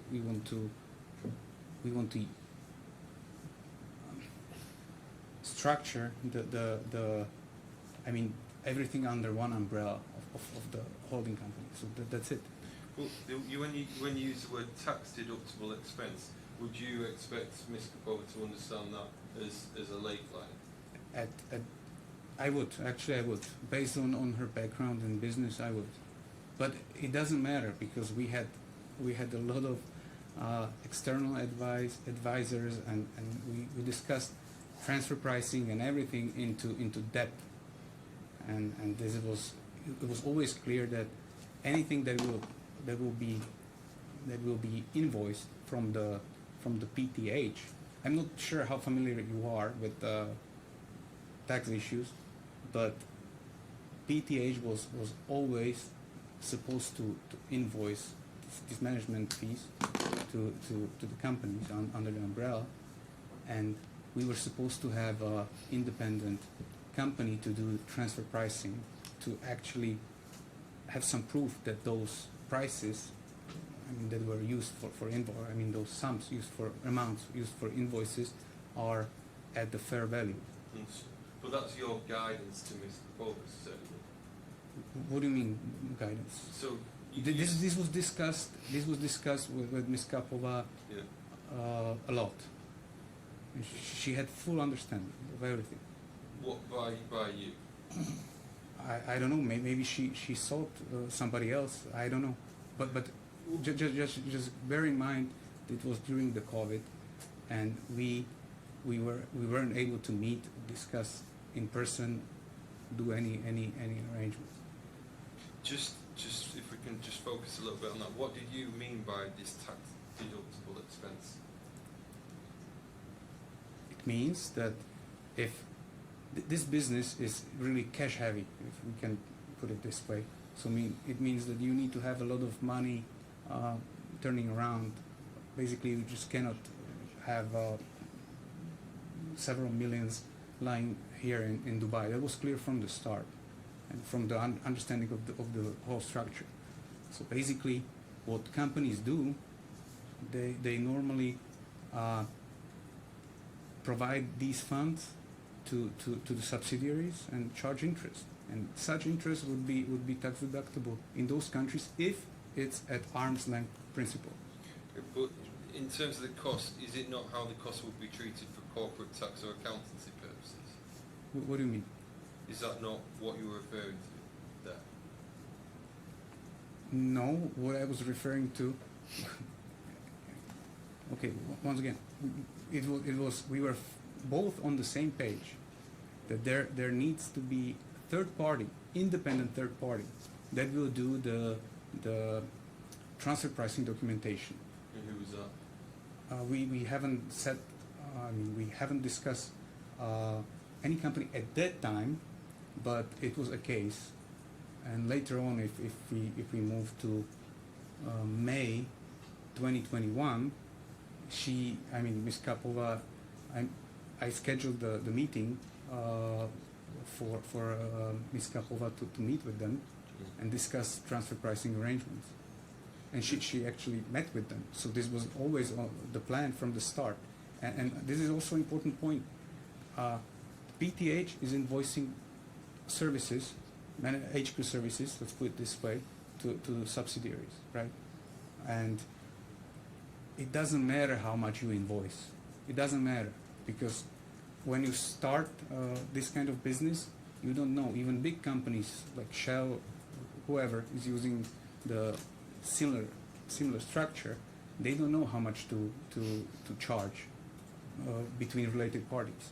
So you need to set some amount, and later on, before you submit the tax return for corporate tax in respective countries, you do the transfer pricing documentation, and they will tell you, okay, that was enough, that was fine, or no, you need to treat it as not tax deductible to this extent, and we were on a path there. Doesn't the tax deductible expense, doesn't that require tax and rules and compliance knowledge though, again, professional skills?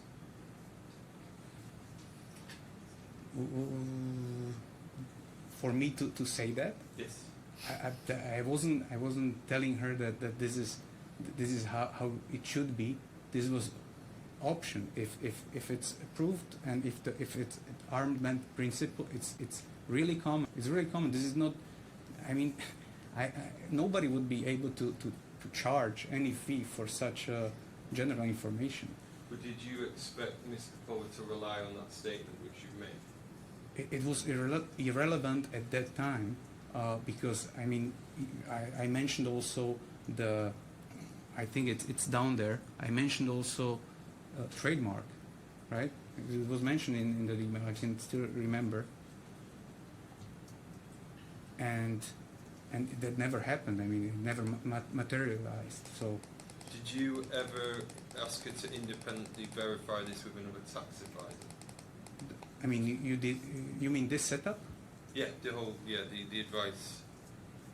This was really well-known setup. This is nothing. But we from the start we planned to have the transfer pricing documentation drafted, and that's the key, because they tell you whether it was fair or not. But you never said at any point that you were not giving tax advice here. I don't see how this could be treated as a tax advice. It was just general facts. Yes or no? So, and you didn't describe it as a personal opinion. This is your personal opinion. I don't remember what I told Zuzana over the phone. You know, we had several phone calls, definitely in that time. So if we can go to page 864 of the bundle, if we just scroll down, which is the same email, and if we go to the bottom of the email, turning to how you signed the email, so you did not sign this in your personal name, did you?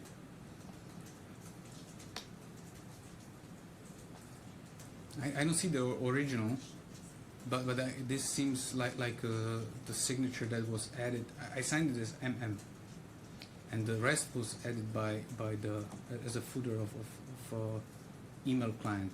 Well, I think you signed. But I can clarify, because this is also important. At that time, we had no domain. Farmtrade.ae was. I don't see any dates here, but I remember that it was in late July or August when it was registered, and since then, all the business operations were strictly from those emails. Well, you signed the email as managing partner of Ustus. Yes, Eustis. that was added as my signature. Yes. So Eustis is a law firm and not a trading company or a corporate service provider, is it? That's correct, but I have several emails, but I have to use some, right, for communicating with outside world. I think a signature, you can take your signature away on an email as far as you don't have to put that you're managing partner of a law firm when you send an email. It's added automatically. I'm sorry, but this is something that I would never think of. But you appreciate by signing as manager of Eustis, you were representing yourself as acting through the law firm, correct? I represented Eustace law firm. And that signature and what you said indicates a professional, not a private or personal capacity, yeah? The email had nothing to do with legal advice. It was just sent from email domain of Eustace. I sent a lot of emails from this domain, and not all of them are related to legal services. But you cannot simplify it like that. I'm sorry. You could have removed the reference of that. So you are suggesting that I would send it from the domain, which is justus.sk, but still I would remove the signature that is added automatically, and that would make it clear for everybody. No. What I'm suggesting is that you've sent the email and it's about tax deductibility, and it's a professional advice, and this is sent from a manager of a law firm. That's what I'm putting to you. But there is no advice there. There's no advice. Just please read carefully. So again, this is from a manager of a law firm, and we can see at the end, and we discussed this earlier, this disclaimer point, yeah. And you said that, I think, again, correct me if I'm wrong, but this is it's not really something which is familiar to you. Is that right? You know when I mentioned disclaimer? Disclaimer. Yeah. I mean, in contracts, probably, but yeah. Okay, so if we can go down to page 865, we can see at the bottom we've got all details of the law firm, company ID, address, website, pretty much the whole thing for the law firm. And then you can see at the bottom below that content of this message is confidential and subject to professional secrecy of an advocate. If you are not the intended addressee of this message, any distribution, copying, or disclosure.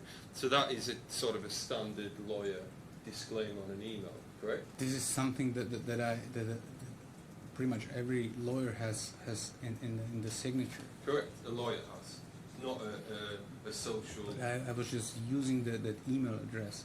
There cannot be any question about the situation. This is not even structuring of business. This is just general information based on our lengthy several communications. I mean, this is just summary. I happened to send it from the email, which was my primary at that time. Okay, look, I put it to you that you were providing advice as you were acting as a professional advisor, including tax advice to Ms. Kapova, and that she relied on that in matters of trust. No, simply no. And this is just hard to believe. Okay, let's move to 656 of the bundle, please.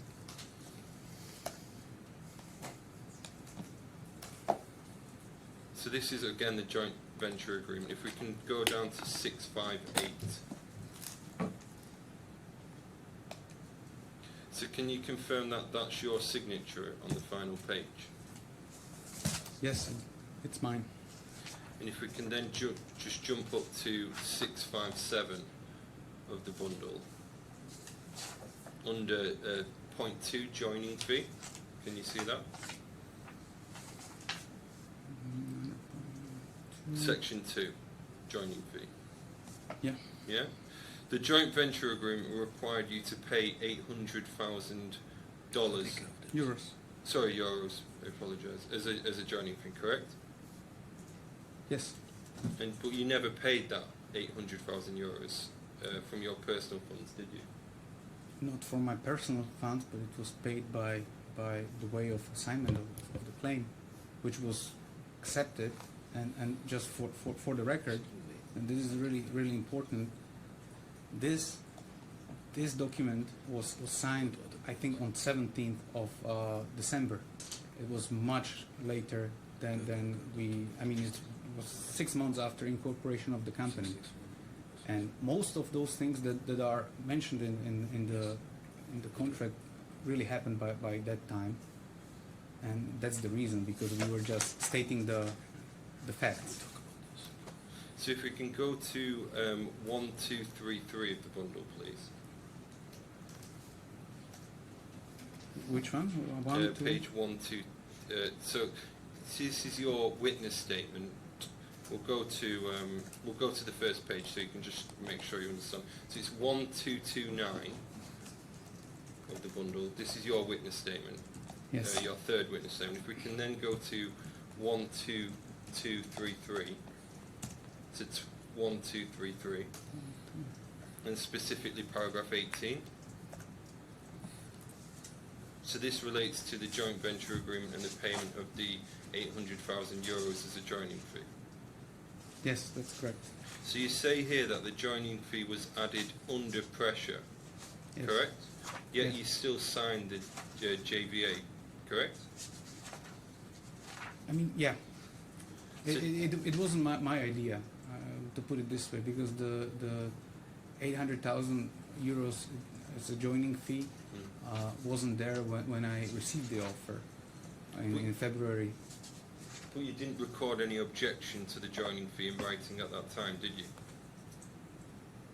I mean, I accepted it after I signed the agreement. So I just wanted to clarify that this was added just later.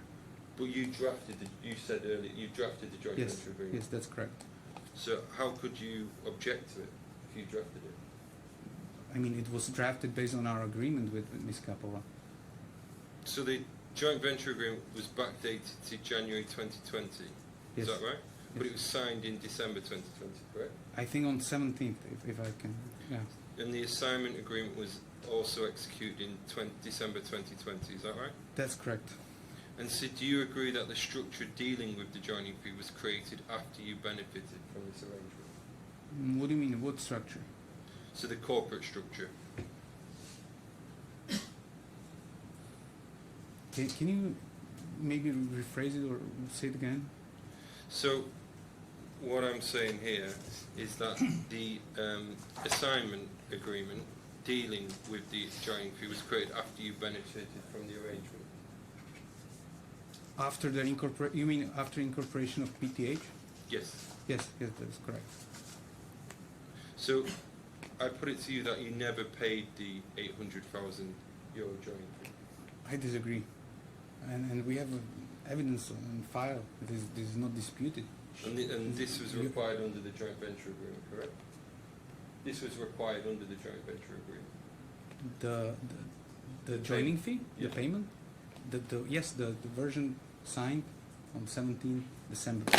Yes, this document. Okay. I'll take you to page 7. I'm just conscious of time. I'll take you to page 714. This is an email exchange. I think you were here yesterday, so this came up yesterday. This is an email exchange between you and Miss Kapova. Do you recall this? Perhaps if we can go to, if you go to 713, you can see the beginning of the email chain. Okay. So it's regarding the renewal of PTH. Just give me a moment. Page again. Sorry, it's 713. The email chain starts. Thank you. Yeah.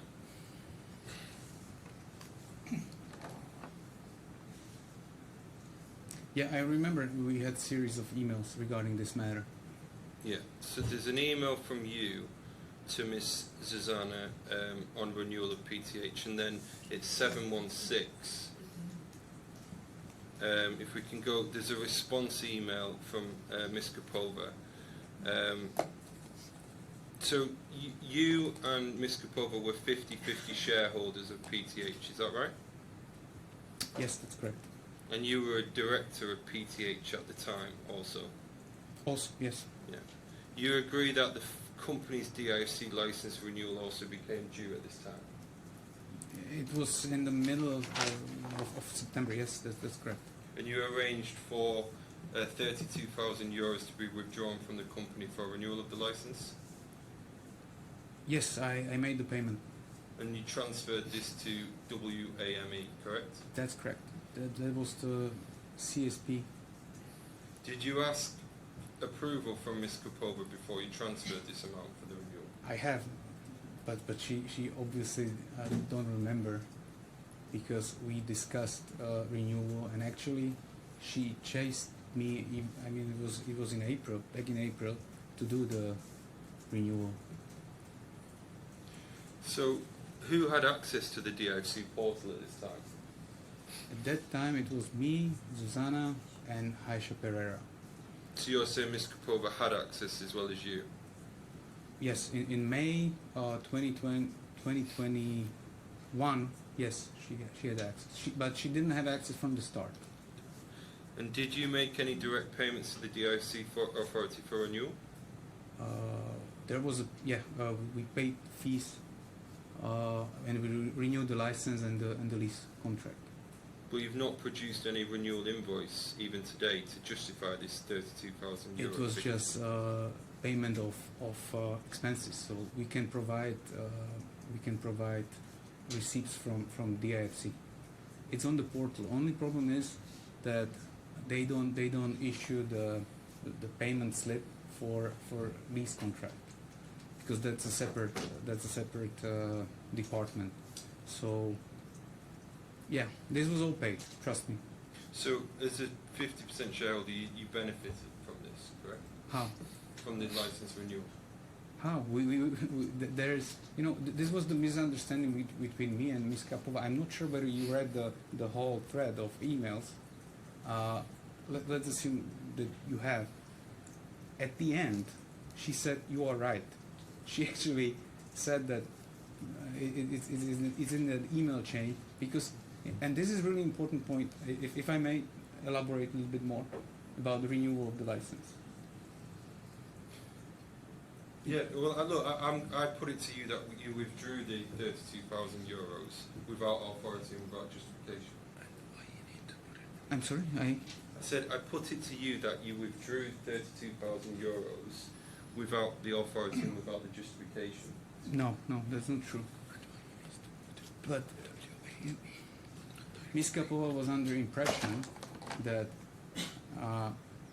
I didn't have any idea what was going on because she was in Slovakia at that time, if I can recall, and she was actually making the moves, and I didn't have any clue that she wants to dissipate those assets that we talk about. But she thought that this is some kind of decision, renewal of the license, that requires mutual consent, and she gave it to me, and then when I actually renewed the license, sent the money, then she changed her mind, and now I understand why, because she thought at that time, and it's clear from if you read those emails, it's quite clear that she thought that if you don't renew the license, the company will just cease to exist. Poof, you know? And that was the plan. And she was trying to convince me really hard not to do it. Because Why was it paid to WAME? I'm sorry? Why was it paid to Because that was the service provider. The incorporators, them at that time was the company that incorporated the PTH. Okay. But if I may, I would like really to stress this out because this is really important. She thought that the company ceases to exist, and I didn't know about dissipation of assets at that time, other than funds from the bank account. What she wanted to do is actually clear any evidence of what happened, which I think it was criminal. Look, I'm going to pass it over to my colleague now to carry on. Can I just ask one question? Sure. I'm looking at page 714. Do you have that in front of you?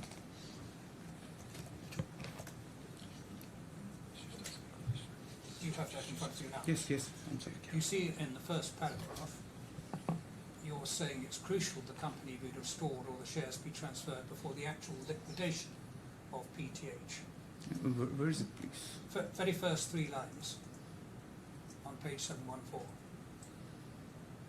The renewal of the PTH company is not exclusively your decision, Yes. as it's a holding company that owns the share of PT and other companies. It's crucial that the company be restored or these shares be transferred before the actual liquidation of PTH. These are the only possibilities, etc., etc. So at that time, you and Ms. Kapova are discussing the question of liquidating the holding company. Is that right? That's the question. Yes. Oh, okay. At that time, I was under impression that I'm waiting for the offer for buyout from the business. Yes, you're talking about liquidation in order to... Not really, not really, because we started this discussion. It started on May 6th or 7th of that month when Ms. Kapova called me, and it's in many witness statements, and she was crying. She was crying, and I didn't understand why. And I don't understand until this moment. She never told me why she was crying, and she told me something ridiculous, and I was trying to calm her down, and I said, look, if you are not happy with the arrangement, that's okay. Let's move on. Just give me an offer. Because I thought that she had second thoughts, like buyer's remorse. To be honest. About what? About us doing business together. So it was more about money, and we actually agreed that she will give me an offer. I think she called on Thursday, and I was supposed to get some offer by Monday next week. But when I called her, she was really, I mean, she barely picked up the phone, and she was really dismissive, like something changed, and I don't understand until this day what happened and who influenced her, or for whatever reason. So I was under the impression that we are honestly in the middle of some settlement offer being made, and actually she did make the offer, but it wasn't the something that I expected, because when the offer actually came, I think it was in June or July, it was it was reflecting negative values, because Miss Kapova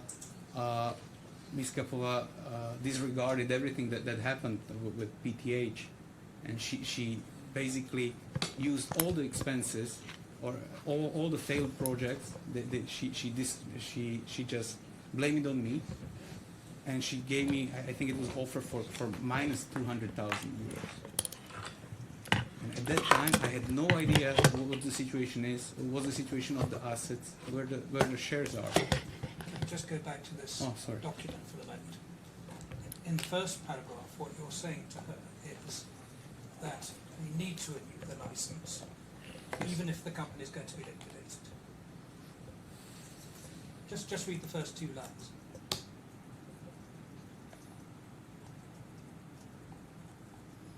Yes. And may I? No, I understand why. Don't worry. Because there were the assets still. I thought that there are still I assets. understand you're saying that. Can you just tell me what the TP documentation is that's referred to in the next paragraph? You see? What's the TP? Oh yeah, that's what I discussed before. It's the transfer pricing. Yes, it was really common. We discussed it with everybody. It was clear to all, even to Ms. Greshova. You are asking, you want a distribution of profit, but are you saying that can only happen after transfer pricing has been agreed in relation to what can properly be charged by the holding company to the subsidiaries? Yes, that's correct. Thank you.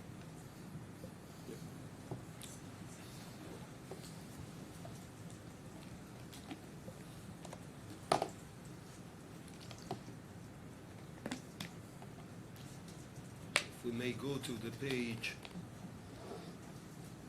3353. Please, louder, a little bit louder. 3353. 335. Yes.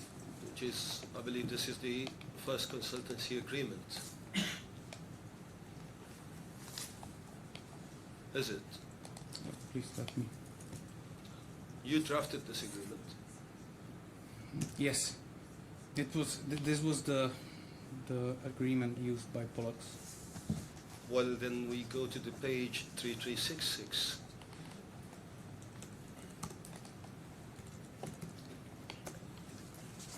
This is the second consultancy agreement. Just please bear with me. I just want to scroll down. It's slow.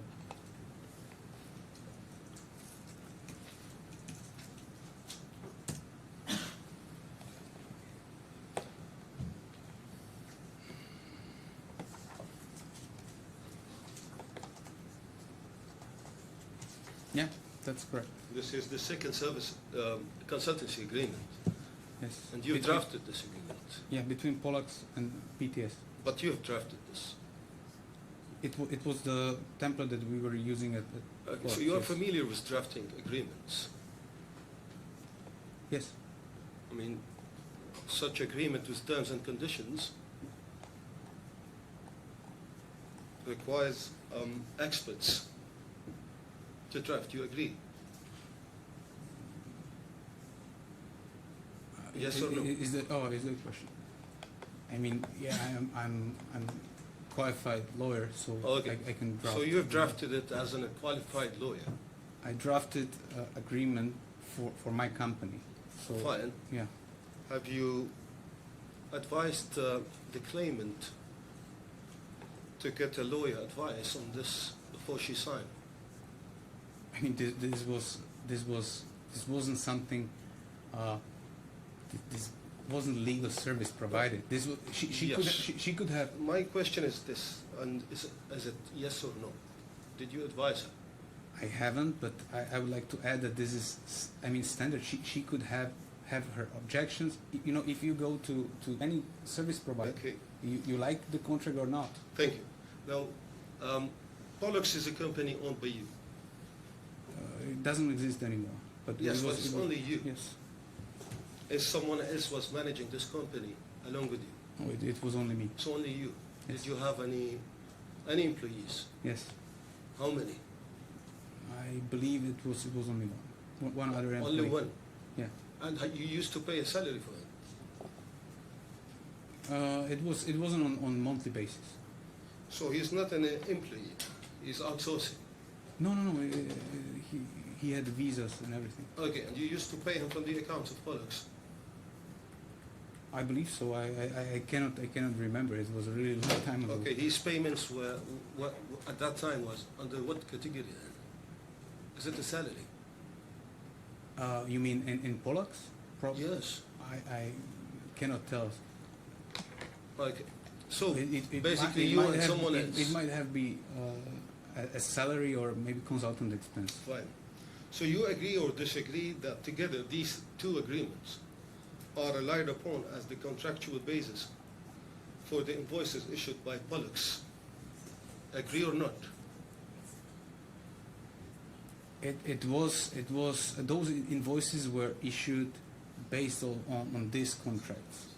On these two both agreements? Yes. Okay. Do you agree that these two agreements, basically, let's agree on one point, that both agreements are similars? You agree? Yes. So we can just point both of them at once, rather than go to one Okay. to one. Yes. Okay. So you agree that both agreements include the scope of services, What services? scope of services, Scope of services. Yes. then the Could scope you- of services includes project management, Yes. management consultancy, advisory services, Can you please give me the number of the page? Article Oh, I have 2.11. it already.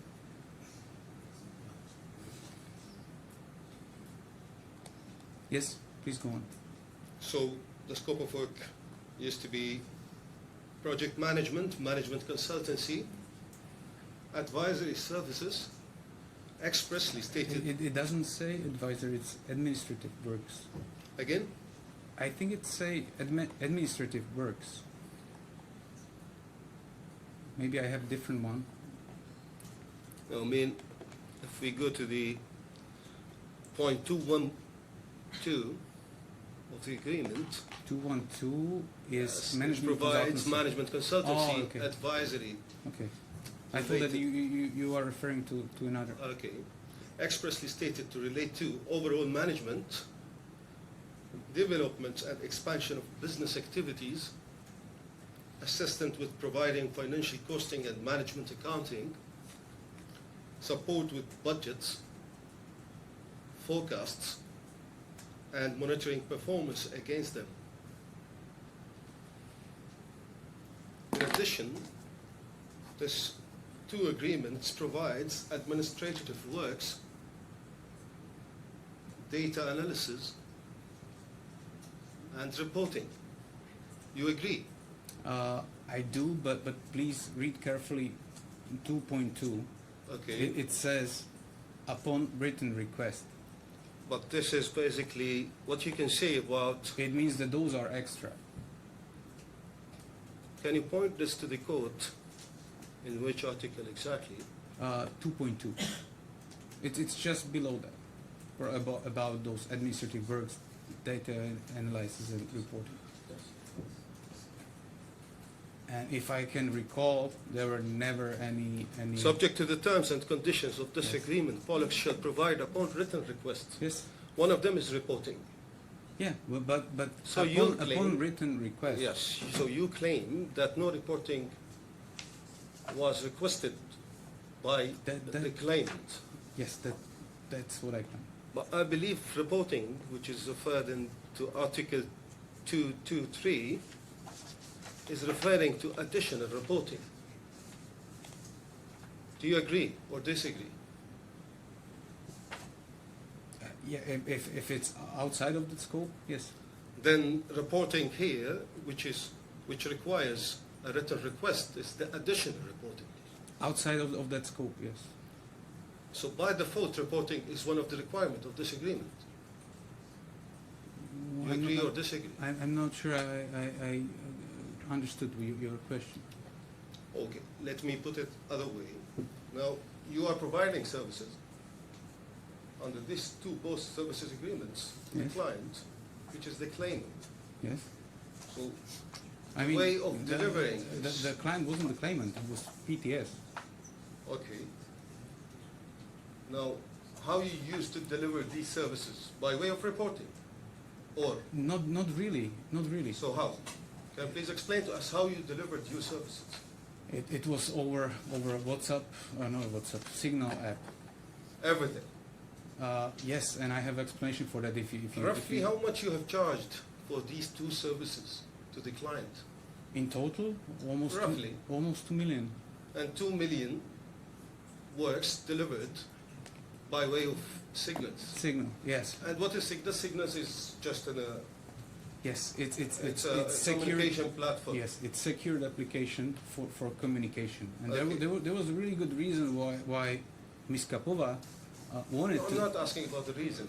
Oh, but there is, I Is think, it your I think. style of dealing with your clients usually to report your services by way of signals on WhatsApp or something like this? If they requested, She requested this? yes, yes. Where in the bundle she requested this? What do you mean? I mean, you are saying that she requested Sh- that services to be delivered by way of signals. It You it just was- said she Yes, requested. yes, yes. Where in the bundle this? You mean she didn't request it on paper or anything? But whether the It- agreement says that you have to report by signals. It doesn't mean that that didn't happen. Yeah, but you've claimed then again that my client has requested you to deliver by signal. Yes, but I Did you provide any evidence? I was trying to explain it to you. I was trying to explain why, because there is really good reason for that. There is really good reason. Okay, And fine. if I'm you not allow looking me- for the reason behind this. I'm just I understand. asking a straightforward question. So she has requested this. You claim that she did, but there's no evidence. There is no evidence for a reason as well. Okay, thank you. There is no evidence because Fine. Then Because these two it agreements cannot be retrieved. provide You know, deliverables. One at a time, please. So Yes, sir. you're crossing each other, so one asks the question, one give the answer, but don't interrupt each other. Okay, now we go. What were the deliverables under these two agreements then? Deliverables. What is it? Could you use? I mean, I want you to explain to me what are the deliverables under these two services agreements. Like what kind of services were provided? No, the deliverables, I mean that the services that you have already provided. I just told you that those were exchanges using the signal. So basically, What is the that's it. nature of these deliverables? The best way to put it is those were strategic business consultancy. Okay? What does Mostly- business consultancy means to an expert person like you? What do you mean? I mean, you're saying that it's a business consultancy. Yes, So I'm asking you, what are the business consultancies? it was about regulatory compliance, Okay, and I believe that I demonstrated that, or I already stated, I was well connected in Slovakia. I'm still am. I have been a board member of one of the biggest hospital in Slovakia, appointed by Ministry of Defense. fine. I know a lot of important people. We're not questioning The that you're an expert. stakeholders. I'm not questioning that you're an expert. You are actually an expert because you have entered this agreement. I'm just telling you what the reason was. Fine. I mean,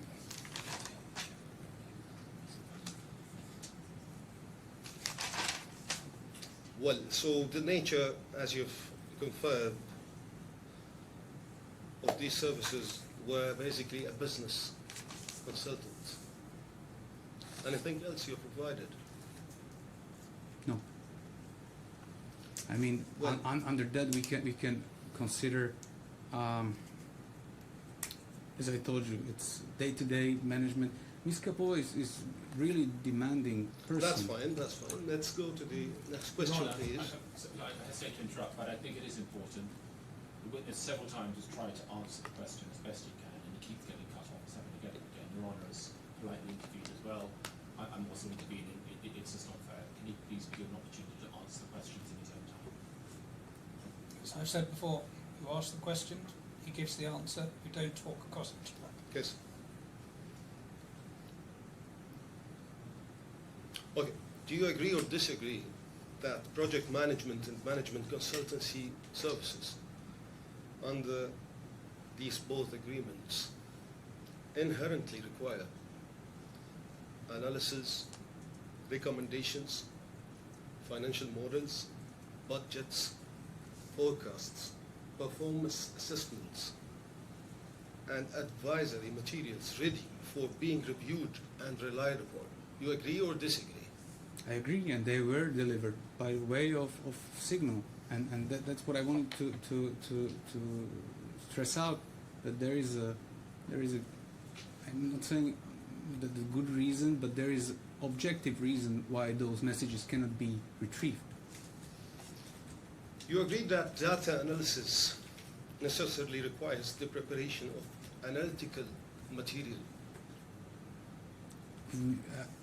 Yes, it says, I agree with you, but also I would like to point out that I also mentioned that these services were never ordered. They were never delivered. So you agree that reporting under the agreements expressly requires the generation of reports in connection with the services provided? You agree Could you repeat it? that reporting expressly requires the generation of reports in connection with the services provided?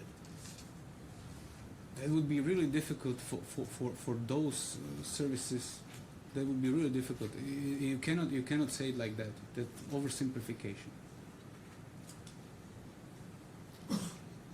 So the services under these two agreements, you agree or disagree that these are not informal services?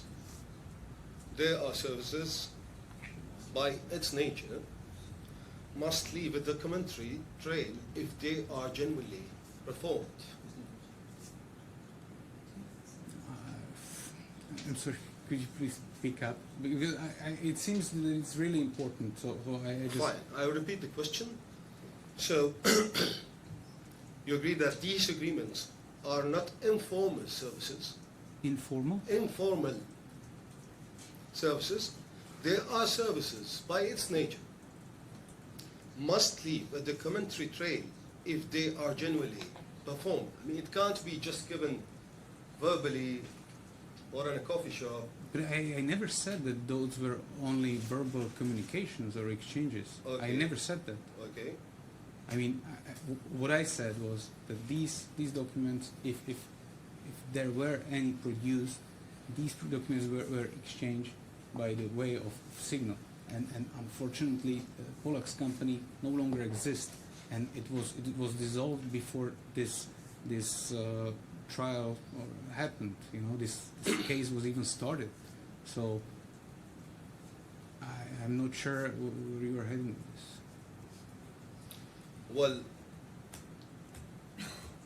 you consider that you have fulfilled all obligations under these agreements. I can say that services were delivered. Yes. So basically, you have fulfilled with all obligations under these agreements. Yes, but I would like also to say that these contracts had several variations. Okay. Several variations Yes. means amendments. Not amendments, but Obviously, those services in 2017, I mean, we couldn't meet, right? In 2017, when I didn't know Zuzana. So these changes were made on request of the claimant. I don't know for what Changes purpose. related to what? To dates. To Dates date of what? of rendering of those services. So you cannot consider these contracts as, you know, they were changes. How the year 2017 is related to this? That's what I'm telling you. It says that the first contract says that it was signed in 2017. Obviously, it couldn't be signed in 2017 Okay. because I met Zuzana only in November or October of 2018. Okay, then we go to the Article 2.3 of these agreements. You agreed or disagree that Pollux expressly agreed to cause its employees and agents to use good faith efforts to perform the Pollux services in a good workmanlike and professional manner, and to do so as if Pollux were performing the services on its own respective behalf. Yeah, it says. So do you consider delivering services with worth of 2 million euros by way of signals only is professional? It was requested by the PTS and the claimant. So, I mean, who am I to say? And also, you are talking about 2 million. So it's not professional, but Hold on, I just want to finish. You're talking about 2 million, and whether it was it was fair amount or whatever. We need to consider how big the operation was and what the turnover of the PTS was or is at the moment. We're still talking about 20 plus million euros. And it's highly profitable business. so the price list of your services is related to how big her business is, or to a timesheet or efforts that you basically do as an expert. It was based on profits generated by the PTS. Do you agree that to provide these services, you would have requested for supporting documents from the client? Yes, Did you? yes, How did you request these? by signal. By signal, Yes, and it was provided. yes.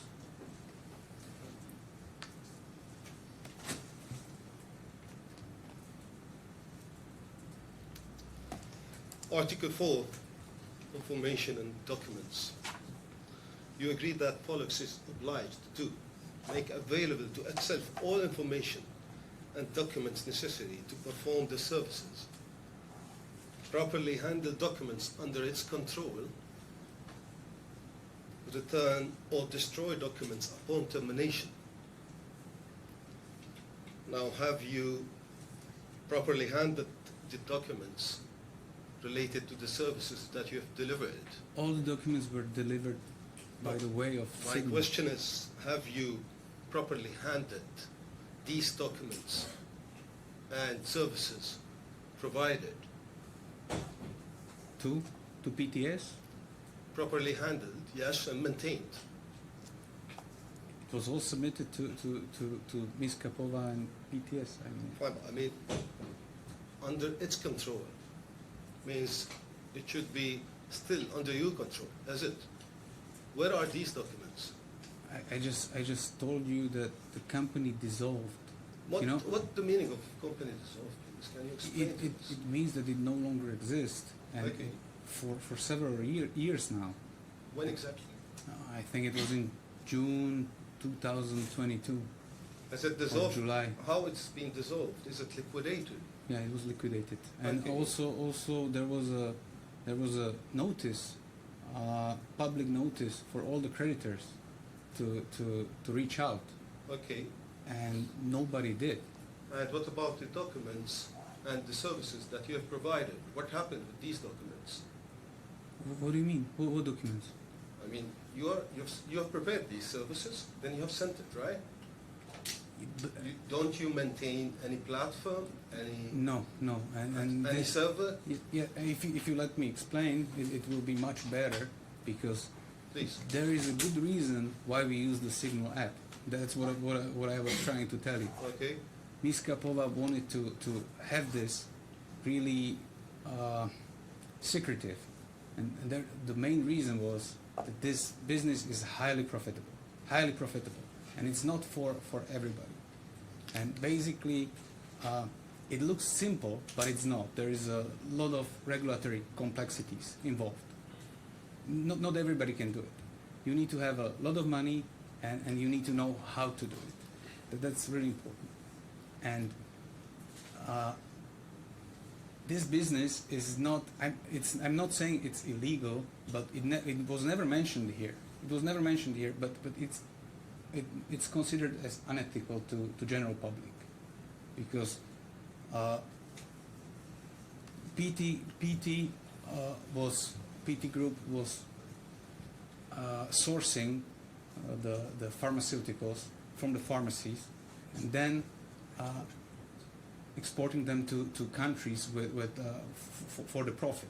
And Slovakia happened to be one of those Buying countries. cheap in Slovakia and exporting to European countries Yes. where they would pay much higher prices. Yes, That's and what it's all about. isn't it? yes, and then regular people they cannot find the prescription that they are looking for. So there were so many reasons why you didn't want to disclose this, and also, and this is also really important part of this whole thing, is that it wasn't only competition that was after this information. It was regulatory agencies, because it was there was a public pressure to crack down on these providers.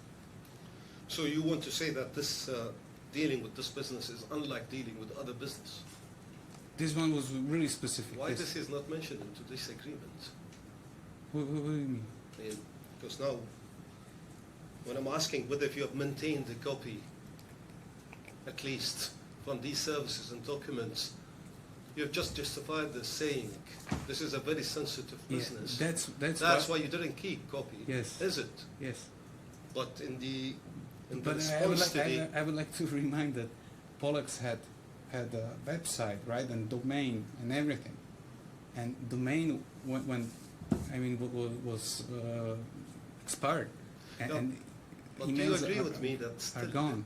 do you agree with me that this is still not related to keeping copy of services and documents that you've received? But why would I keep these documents? I don't understand. Because you are under an obligation that you have to handle it under your control. But those documents were sent in digital form over Signal. I'm not sure whether we understand each other.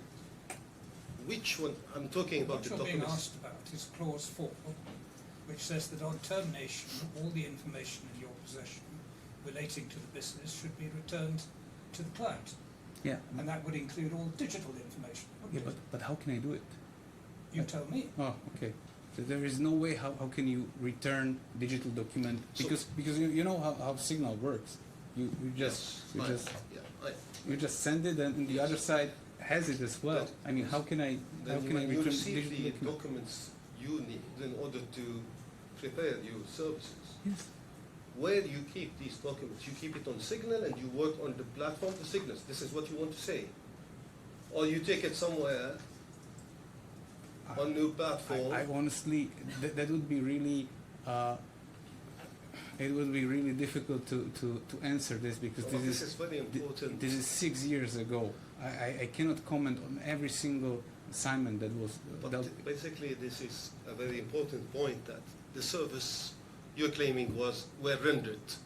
So we need to make sure that you have fulfilled with these obligations, and you have done the services. I understand. I Now, understand. in one part, I can agree to some extent with the full reservation that the services you have shared with my client happened through Signals, Yes. then you didn't have a copy. How you uploaded it on Signals from other platforms? This is a common sense. Or what? I might have downloaded those digital files. It would make sense. Yes. But But what happened? I don't think that I keep that in download folder. So you have and- failed with this obligation, How? How do I please? but you didn't keep it. Please explain it to me. How do I return digital document? How? Did I send her again the digital document via Signal? Because that was the point. No, sir. She What I'm saying here- didn't want to have any trace. See, Any trace. For of- you, it cannot be just a matter of minutes to prepare and analyze information that you may receive from a client, to prepare reports, analysis, and project management, and business consultancies by just looking to the document. Most, You have to receive the document, most get of, it down. I understand. I understand. You, Finish. oh, sorry. Get it downloaded on your system, take your time, prepare the services, then reshare it again I understand. with the client. I understand. Then I there understand is- your point. I understand. I mean, Let me please. yes. I think that the problem is in misunderstanding what the nature of those services was. I mean, this really happened that from time to time we had exchanges like that, but most of it was regulatory compliance. Those were exchanges of our messages and calls. Regulatory, okay, what kind of compliance? Regulatory, which regulations you're referring to? We are talking about this kind of business and Which business model. is what? Export of pharmaceuticals. Okay. There are many Which regulators. which regulatory is concerned or Okay, competent to there look is- after this business? Okay, there is Ministry of Health, Slovakia. Then there was a higher administrative, let's say, county. Okay. Have you communicated with any of No, these that, regulatories? No. that wasn't hold on, and there is a third one, and that's the. It's in the U.S. It's FDA to Okay. make it clear, Slovak version of FDA. So which approves the- she was simply asking you questions related to compliance with regulatories, and you were answering her. This was the services only. This was vital for the business model. I know where you are heading, but this was vital to set Basically, up we need the to business understand model. What are the services exactly? Because you've said it's a business consultancies. Yeah, this Then falls under business consultancies, consultancy. And you took us to a place where you have just simplified it by a way to say that it cannot be kept anywhere because of its nature, which is something I see. That's not what I There's said. no sense. I said that it wasn't about some reports only, because the way you framed your questions, and I understand that you don't know, because from the reading of it, it's not clear. I understand that. So basically, you don't have it because the company was dissolved. I'm saying that if there are any documents that are not in my But possession. the company was dissolved. Yes, It's not because the signal. that's not what I said. No, you just told me. I don't maintain it I because don't- I've sent it by signal. Yes. And in other place, you just told me that If- it's because Look. the company was If dissolved. you let me finish. I admitted that I might have downloaded those files when I was working on it, for example. Great. Yes, that's true. Then after what happened with Yes, these? that's what I'm saying. I download these in temporary folder, Okay. and that's it. If I don't have the device, I cannot. So tell. you've lost it. It's 6 years ago.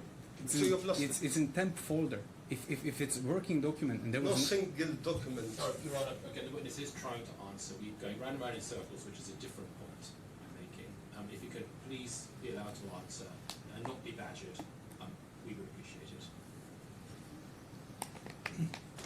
The question you're being asked, and please give your answer, is this.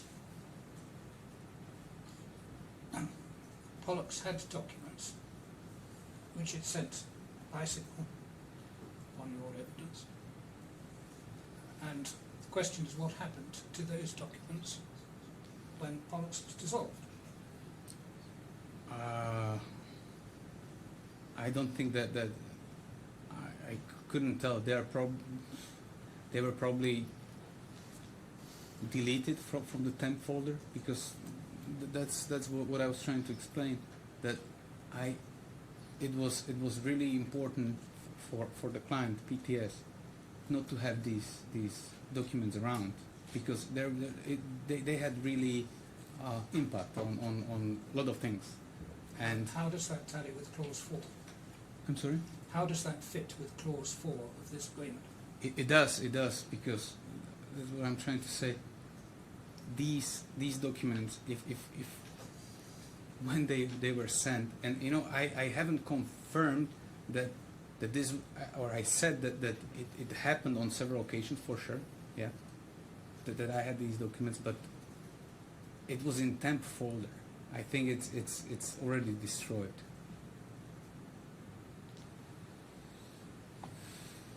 And there is no way, how can I, you know, it wouldn't, honestly, it wouldn't make any sense to send digital documents back. So I put it to you that sitting here today, you don't have any piece of paper related to these services that you've provided to your client. That You agree? I do. Well, do you agree or disagree that in addition, the combined effect of Article 2, 4 and 5 of these agreements, Pollux was expected to perform services in a manner that allowed the claimant understand what work was performed, assess its value, and reconcile that work with the fees charged. You agree? I agree, yes. But again, there were never made any requests for this. I mean, it was really clear to PTS and Ms. Kapova what these services are, and she never objected. She paid those invoices. She never complained until May 2021. Just Thank you. Now, do you agree that without reporting, the remuneration mechanism under Article 5 would be commercially irrational? under Article 5. Yes. Please. Do you agree that without reporting, the remuneration mechanism under Article 5 would be commercially irrational? Do you agree or disagree? I disagree. This is for something completely else. What is this? What the Article 5 provides?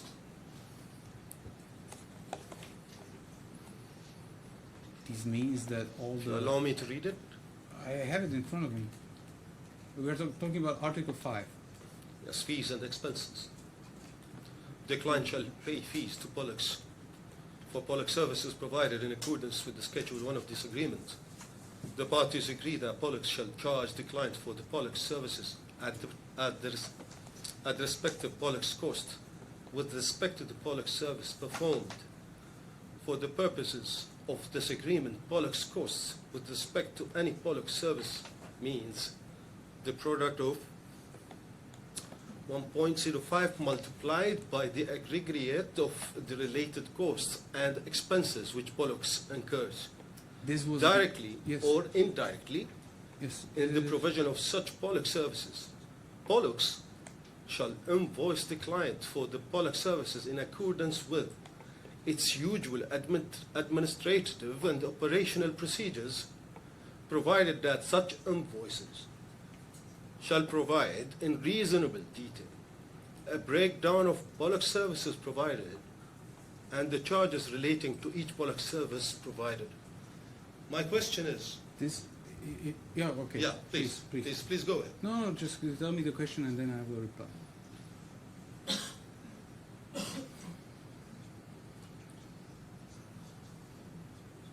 Do you agree that without reporting again, which was a part of this agreement and an obligation of Pollux, the remuneration mechanism under Article 5 would be commercially irrational. I know your position that you have reported these services, I have reported. but if it is not being reported, Look, this was reported. Every single invoice that was issued was duly reported to the claimant. Which but I understand. I want to just explain that this provision was for additional services in case of Polacks would engage third parties.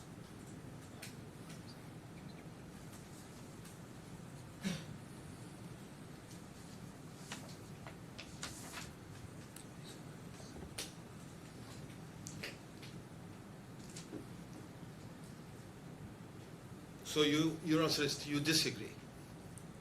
I was trying to explain. I am not sure whether this is, or maybe say it again, the question. And the invoice, as per the Article 5, has to be supported. And who is saying that it wasn't? It was Which is discussed. your position. It was discussed by Ms. Kapova. Every single invoice, she had Right. the full Then knowledge. what we know is that an invoice goes to a client Yes. with the supporting documents. Okay. So you have sent only the invoice. That's not what I said. I told you that it was duly explained at that time when the invoice was provided. Does any of the invoices included any breakdown or details, even a brief details, about the services rendered for each? I think that was just one line item or something. So no breakdown. No. So there is a failure with fulfilling with this article. I disagree. I disagree because I just told you that it doesn't have to be integral part of the invoice. So in general, then you agree that these agreements describe a consultancy relationship that is operational, it's not nominal, is it? Is what? It's not nominal, What is nominal? means it's not simple. It's consultancy services, yes. So it's not simple. I mean, how do you define simple? You know, I'm not sure. I mean, is it complicated or simple? But what are you talking about? I mean, The services services. required under these agreements are nominal. Are you saying that they were like more complex? Means Yes. it's either simple or complicated. They were sophisticated. Let's put it this way. But it was fully Sophisticated, sophisticated. Yes. If that, continuous, document-driven, and not informal, which is which you have already I'm sorry, agreed. but I cannot hear you when you turn your head. Okay.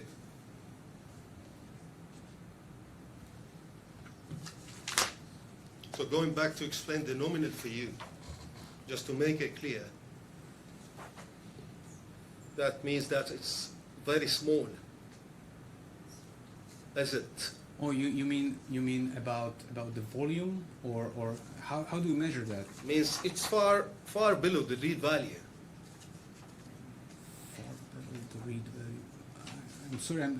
This seems important. Okay, so- if you can rephrase it, I am not trying. I can't see that this is hard. I mean that the basically the deliverables or the services under these two agreements, which you have charged roughly 2 million euros, Pollux has. Yes. Yes. were not nominal, were complicated. To general public, perhaps not to Ms. For you as an Kapova. expert, Are you trying to ask me whether I had some specific knowledge that only I could apply for rendering these services, or because I really don't Okay. understand. I don't want to give you wrong answer. is it document driven? Document driven, not that much. Then what is it? Verbal.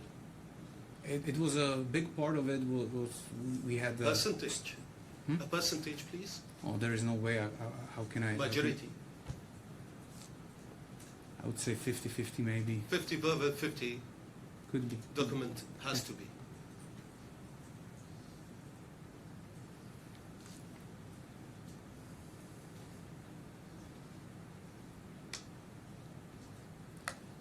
Well,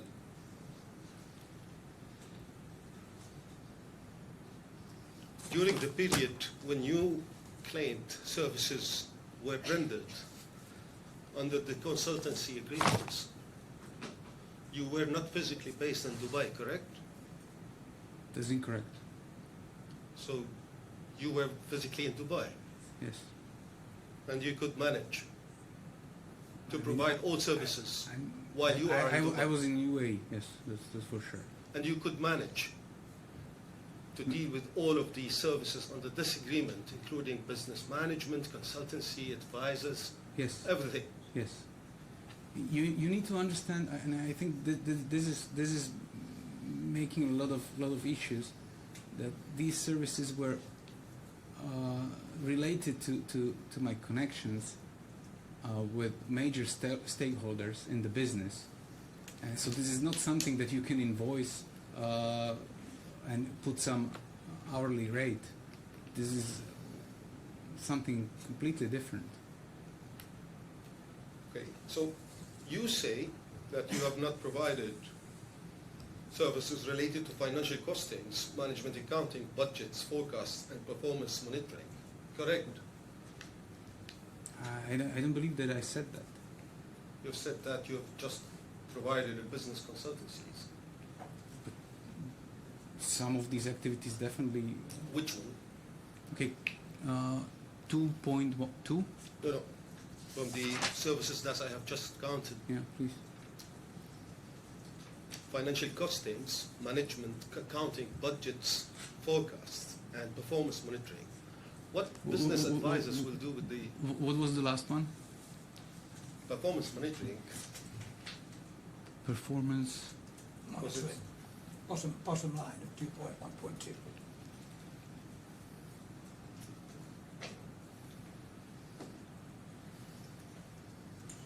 Okay, basically. Okay, you tell me your question. My question is that you have not provided these services, you have only provided business consultancies. Even these services fall under the same category. That it's business consultancies. Yes. Is it? Yes. You confirm as an expert that business consultancies falls under these services that I've counted. Strategic business consultancy, I would say. I've not heard you that you're saying strategic. This is- I said that. you have I just said that. yes. You have transcript. I said it before when we started. Okay, you agree that there is no clause in Article 2 stating that Pollux could charge fees without producing any work product or output, correct? I would assume that that's correct, yes.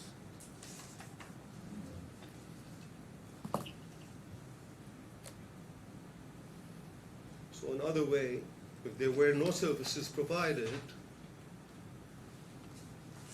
invoices issued were not justified.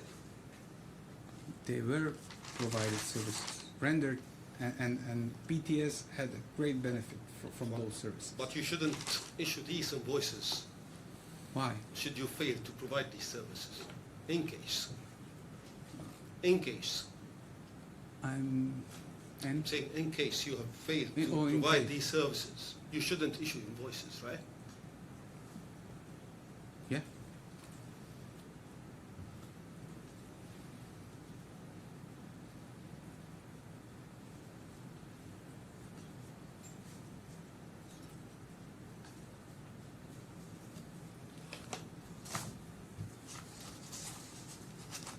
As per the Article 5 provides that Pollux fees were payable in consideration for services actually provided, correct?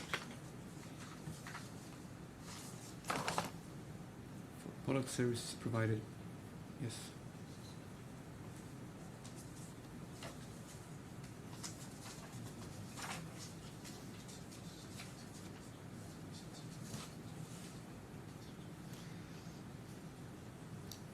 Under the Article 2.3 of this agreement,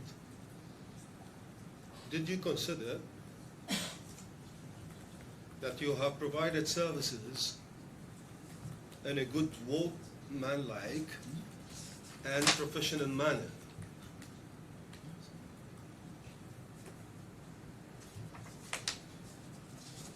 There's a Yes? Yes, yes. I still believe that those services provided by Polaks to PTS were according. It's not whether provided or not, is it? My question is, in a good workmanlike and professional manner. Yes, that's correct.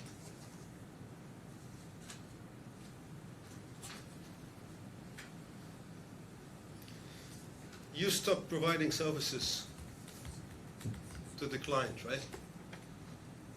Are you asking where I started? No. You stopped providing services For whom? to your client. But you need to be more specific about entity. Are you talking about Polaks? Yes. I'm talking about this case. I'm talking about your client as per this case. Okay. Yes, You yes, stopped. it When? stopped.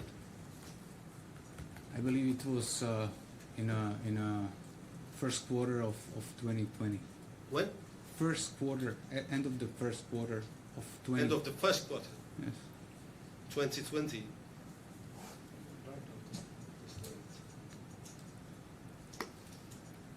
Were there any termination? No. The termination was done by mutual agreement. Is there an agreement written for this? It was mutual agreement, oral form. By signal or verbal? Yes. Is it verbal or by signal? By signal. So it's a mutual. There were no instructions from the client to terminate these services. It was mutual agreement. Were no evidence about it. Well, you don't have. It's been dissolved. Yes. Okay, going to the first agreement, Please, the number. I think it's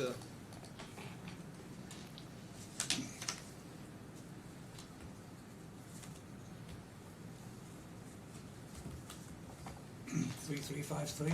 yes, Your Honor. Thank you. 3353. Yes. Scrolling down to the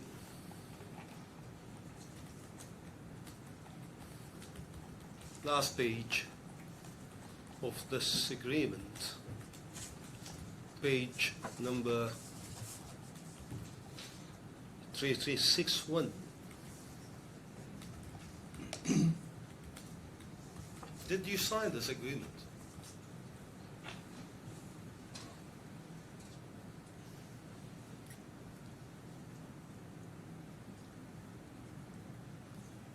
Yes or no? I don't know because we have a. I thought that there is a signed one in the bundle. So Where in the bundle? Miss Can you please Miss refer it? Kapova, she has the signed one for sure. Do you agree that without signing an agreement you can't issue an invoices? But it's signed. It was signed. Where's that? This was like in 20 different instances. Yeah, it was signed. But the one on the bundle right now, and if my colleague can help me. If you allow me, I think I have it as well. So do you confirm that this one is not signed? That's probably the one that was meant for signing, sent by signal by Zuzana.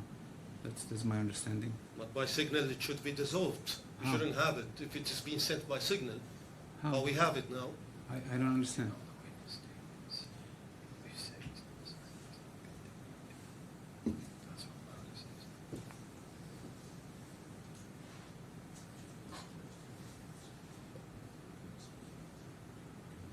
Do you have it?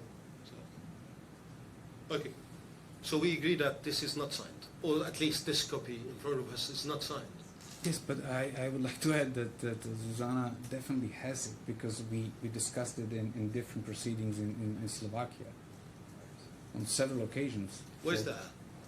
and during, I think, criminal proceedings also, it was part of the settlement. Where is This was it? mentioned, and But where is it? I definitely, it must be in the bundle. That's my understanding. Where in the bundle? If you can just let me know the number, I'm ready to take it out. I don't know, but it was definitely provided because it was. That's fine. Let's take some time to figure it out. That's okay. We'll come back to this.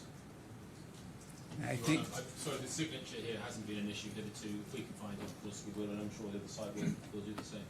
Yeah, I don't think we've ever seen a copy that's signed by both parties. It hasn't been an issue. The second consultancy agreement is, but the first apparently not. It hasn't been an issue until this afternoon.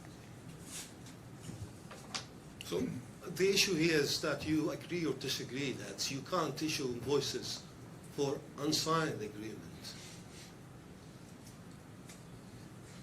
I disagree. Your Honour, sorry again, I think we're wasting an awful lot of time.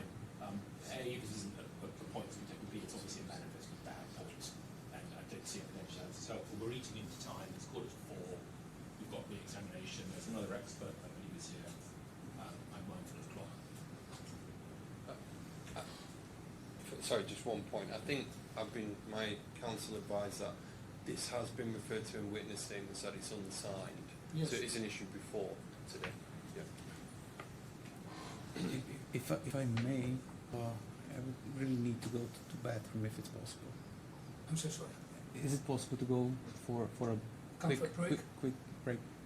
We'll take a 5-minute comfort break. Thank you. Sir, All You right. know the rules, not to talk to anybody. Yes.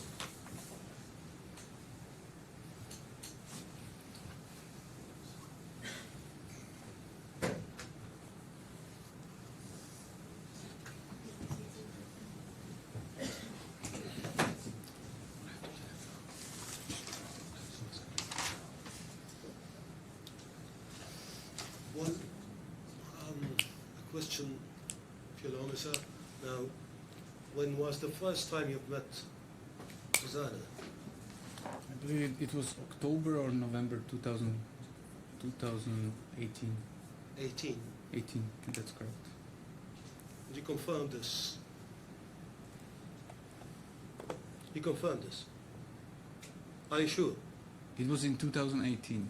November or October? It was end of the. I believe it was definitely in that last quarter of the year. That's my recollection. Allow me to take you to the bundle 3421. Which one? 3421. So basically 3421, 3422, 3423, 3424 are the invoices Yes. you raised by Pollux. If I may just.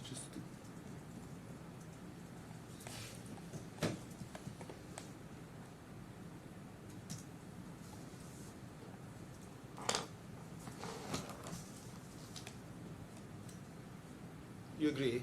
Yes. Okay, why this invoice 3421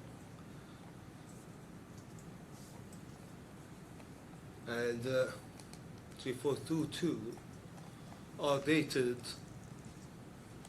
March 2018, which is about 7 months before you ever met Zuzana? That's what I actually opened this topic, that these were invoiced, issued based on the instructions of Ms. Kapova.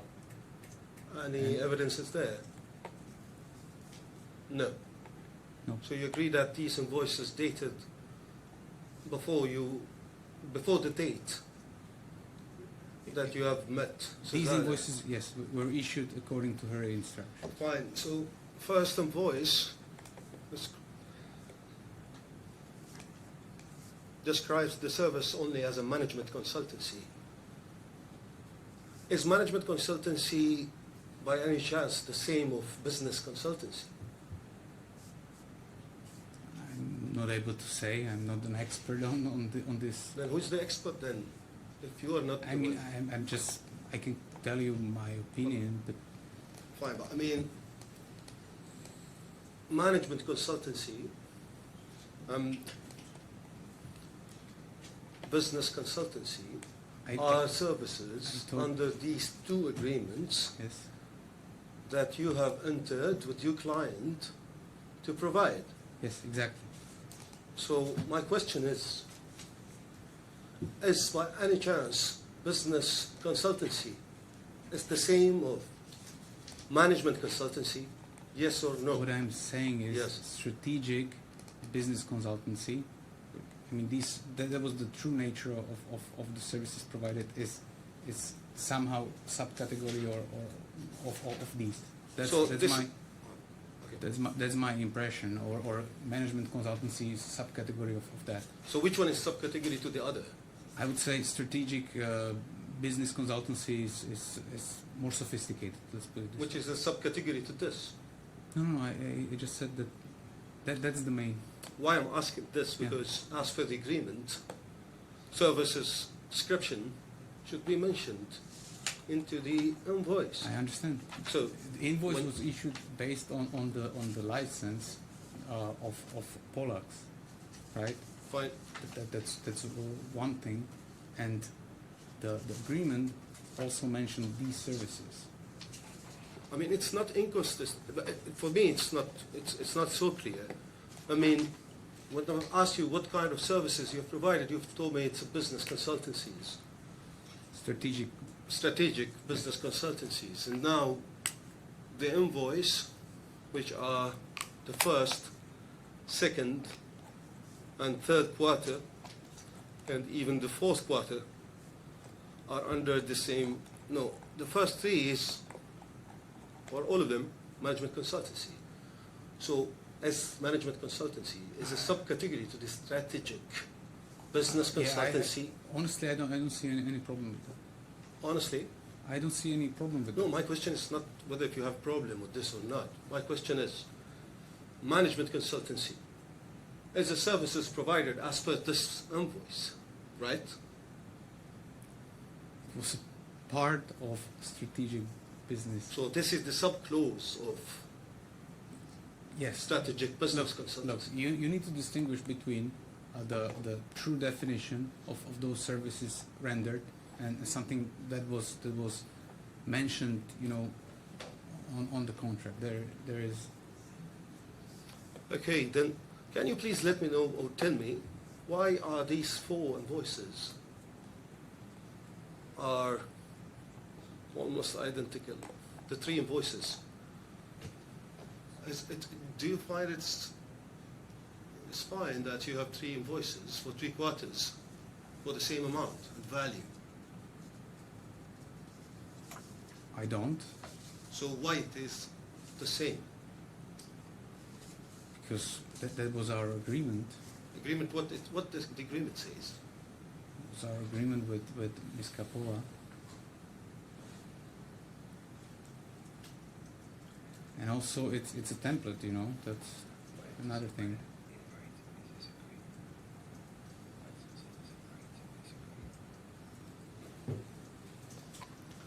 So you agree or disagree then, the 120,000 mentioned into these three invoices are regardless of any alleged work performed, correct? That's not what I'm saying. This is a different question. This is a different question. Okay, say it again, please. Do you agree that the charges of 120,000 appeared on the first three invoices are regardless of any alleged work performed, correct?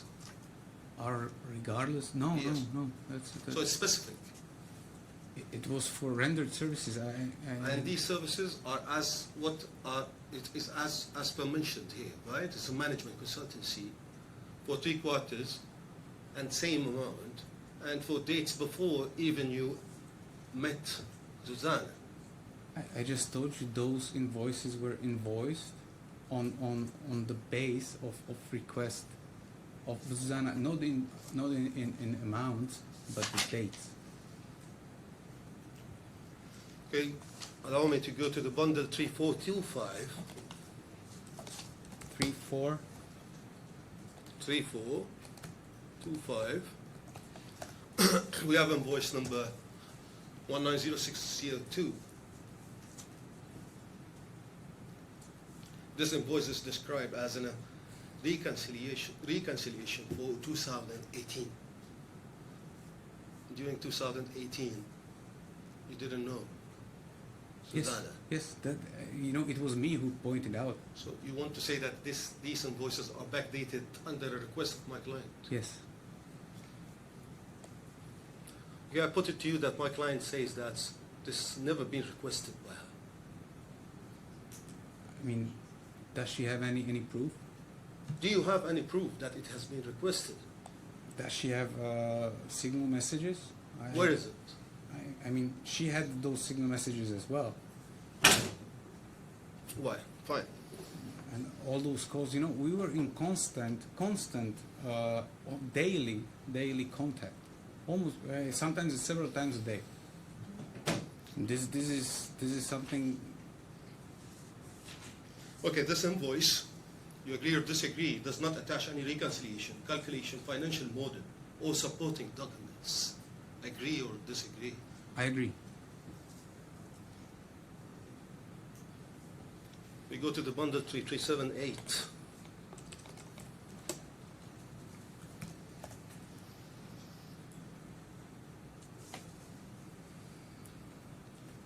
This invoice is subject to management consultancy as per the consultancy agreement for services rendered and following criteria met turnover in range of 22 million up to 24. You agree that this invoice does not attach any turnover analysis, profit calculation, or performance report?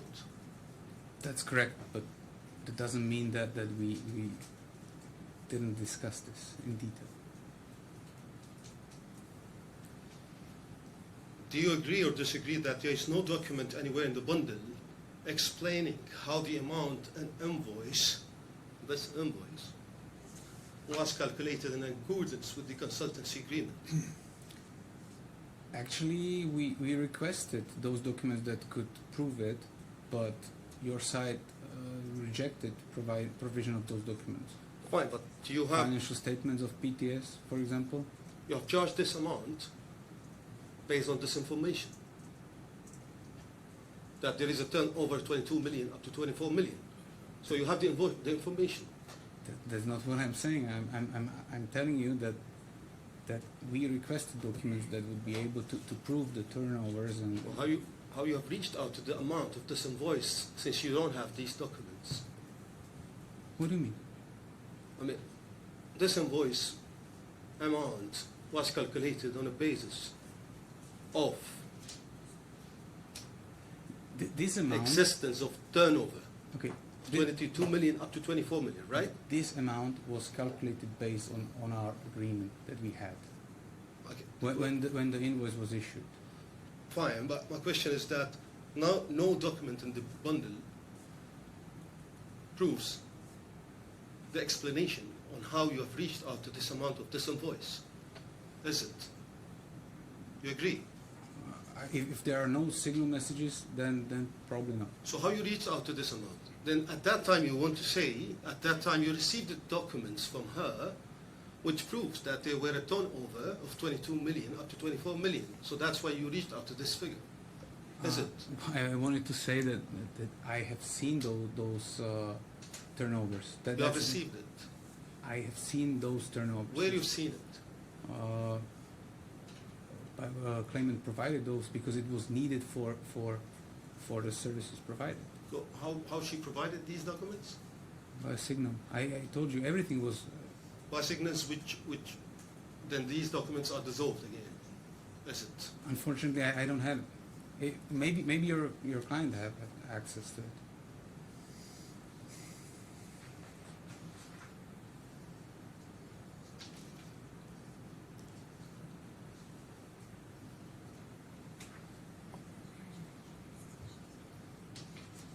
Do you agree that the amount of all of the invoices that you have issued through Pollux did not vary based on hours worked, personnel involved, complexity of work, or results achieved?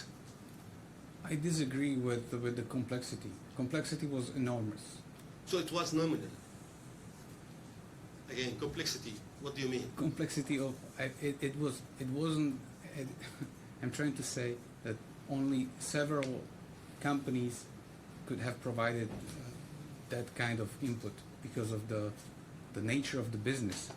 It was a unique setup. If this qualified for complexity, then it is complex. So you mean that's, regardless the work is nominal or complicated? If I may, you are right. It wasn't based on hours. Not only hours, I'm saying Not hours, and what was the other? timesheets, personnel involved, complexity, or results achieved. It was based on results, yes. Which results? Profits, Which profit? PTS. How much? What do you mean, how much? You were What saying period? profits, right? What These period? were the results achieved Yes, due to your services, yes. the business consultancies. Am I right? Rendered services under the contract, yes. Fine. How much were these roughly profits? This was all discussed. All those details were on. So you don't have a Signal. figure now, No, unfortunately. but you have this invoice where you yourself has admitted that there were a turnover of 22 million. Even this invoice was issued. I mean, the text and the date was issued according to instructions of Ms. Kapova. This is professional manner on how you work usually. It wouldn't matter to Polacks that much, So, I mean, you know. how I would accept... Yeah. For Polacks, it was the most important thing to get paid for the services rendered. And Fine. Go to the bundle 3512, please.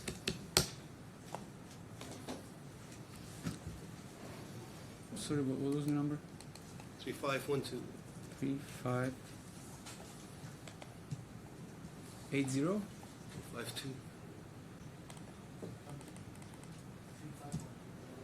35. 3512.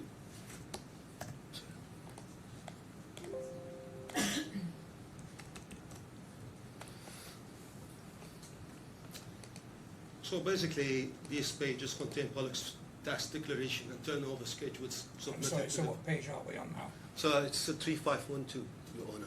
35.2. 1.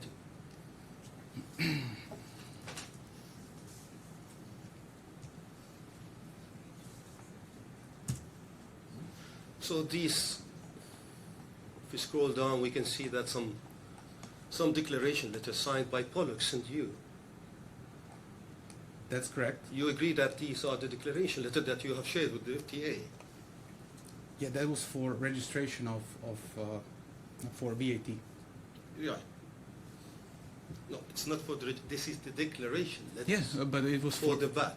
for VAT registration. Yes. That's correct. Then if we go to the documents from 3539,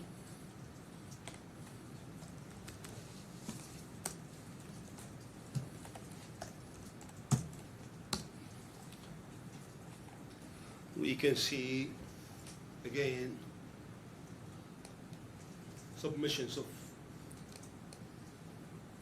VAT returns you're filed with FTA. I mean from 3539 up to 3606. I would like to point out that there is a official email of Polaks also mentioned here. I know, but I mean, Okay, I'm you just- agree I'm that just- these are the filing of the... Just please. Okay, 3540.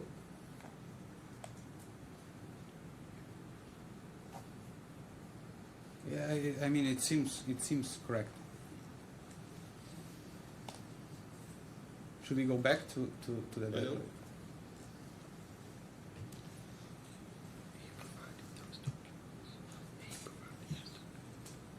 You provided these documents. Yes, during the document production phase. Now, the invoice, or the invoices in general, Yes. we used to talk about. In the bundle pages 3421, 3422, and 3, then 4 for the 4 quarters of the 2018. And even the invoice we have referred in the bundle page 3378, none of them is reflected into these filings. You agree or disagree? I agree, and I would like to provide an explanation. I will because ask there you is- why. Okay. The reason is, obviously, Polaks provided services. Yes. Polaks provided services and invoice services even before that, you know. So this is not about PTS. This wasn't the only client of Polaks. Okay. And if you look carefully, or if you could you please give me the number for the reference number for the declaration Which one? that was submitted to FTA? The one 3539 3539. onward. No, declaration, not those submissions. Declaration is 3512. No, just a minute. Yes.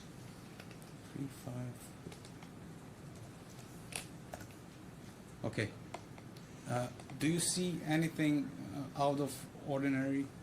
Because No, I'm asking you. okay, because there is number in lakhs. Sorry, but I'm here to ask you, I please. bet.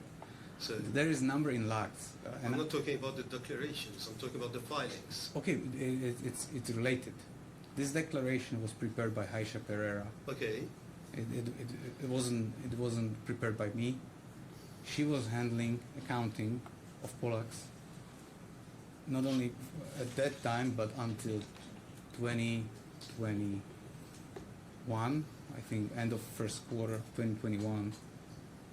And this, you need to keep in mind that at that time you cannot consider these declarations in light of what we know now. All these services were export of services Okay. from UAE to You Czech want to say Republic. it's not subject to the tax, What I'm saying that properly there should be 0% tax. but If hold on, at that time the VAT was introduced only in 2018 okay, in UAE.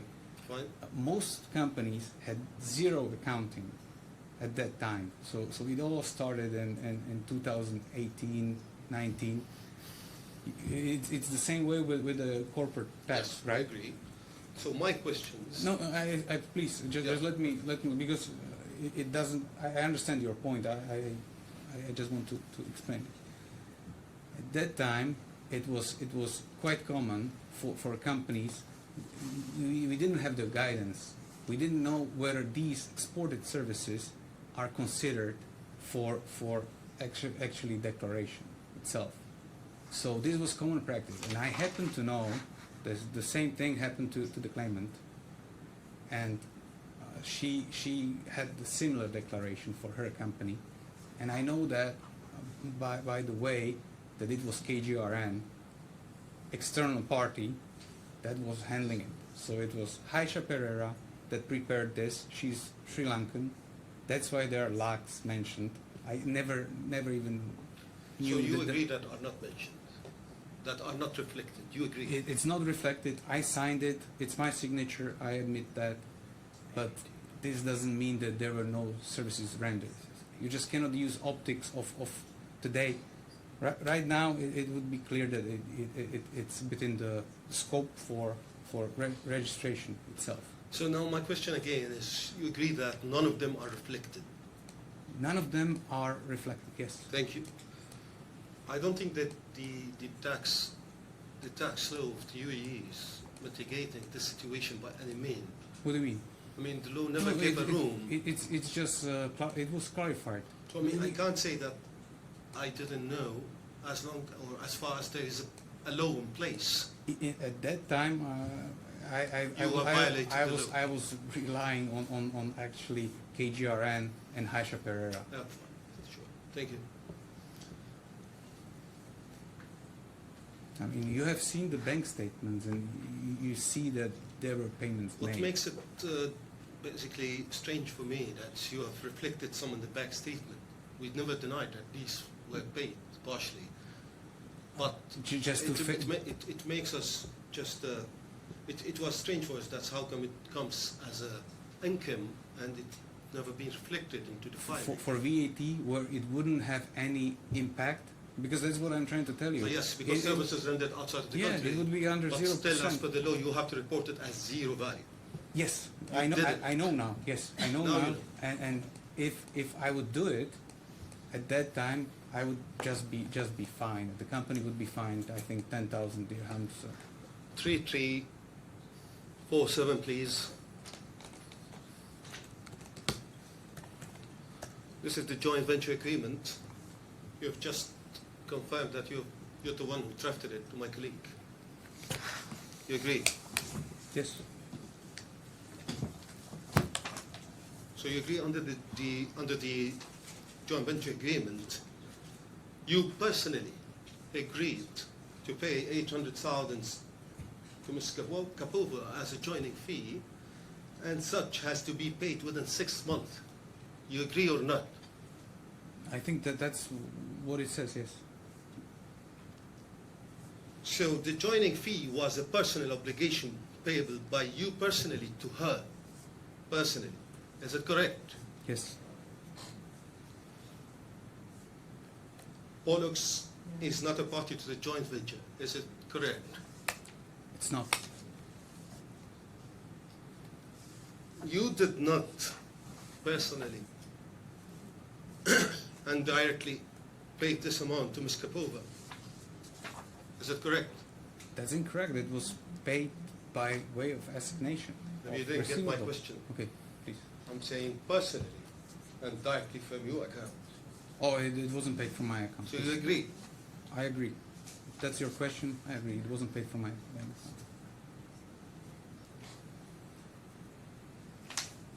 We go to the bundle 336.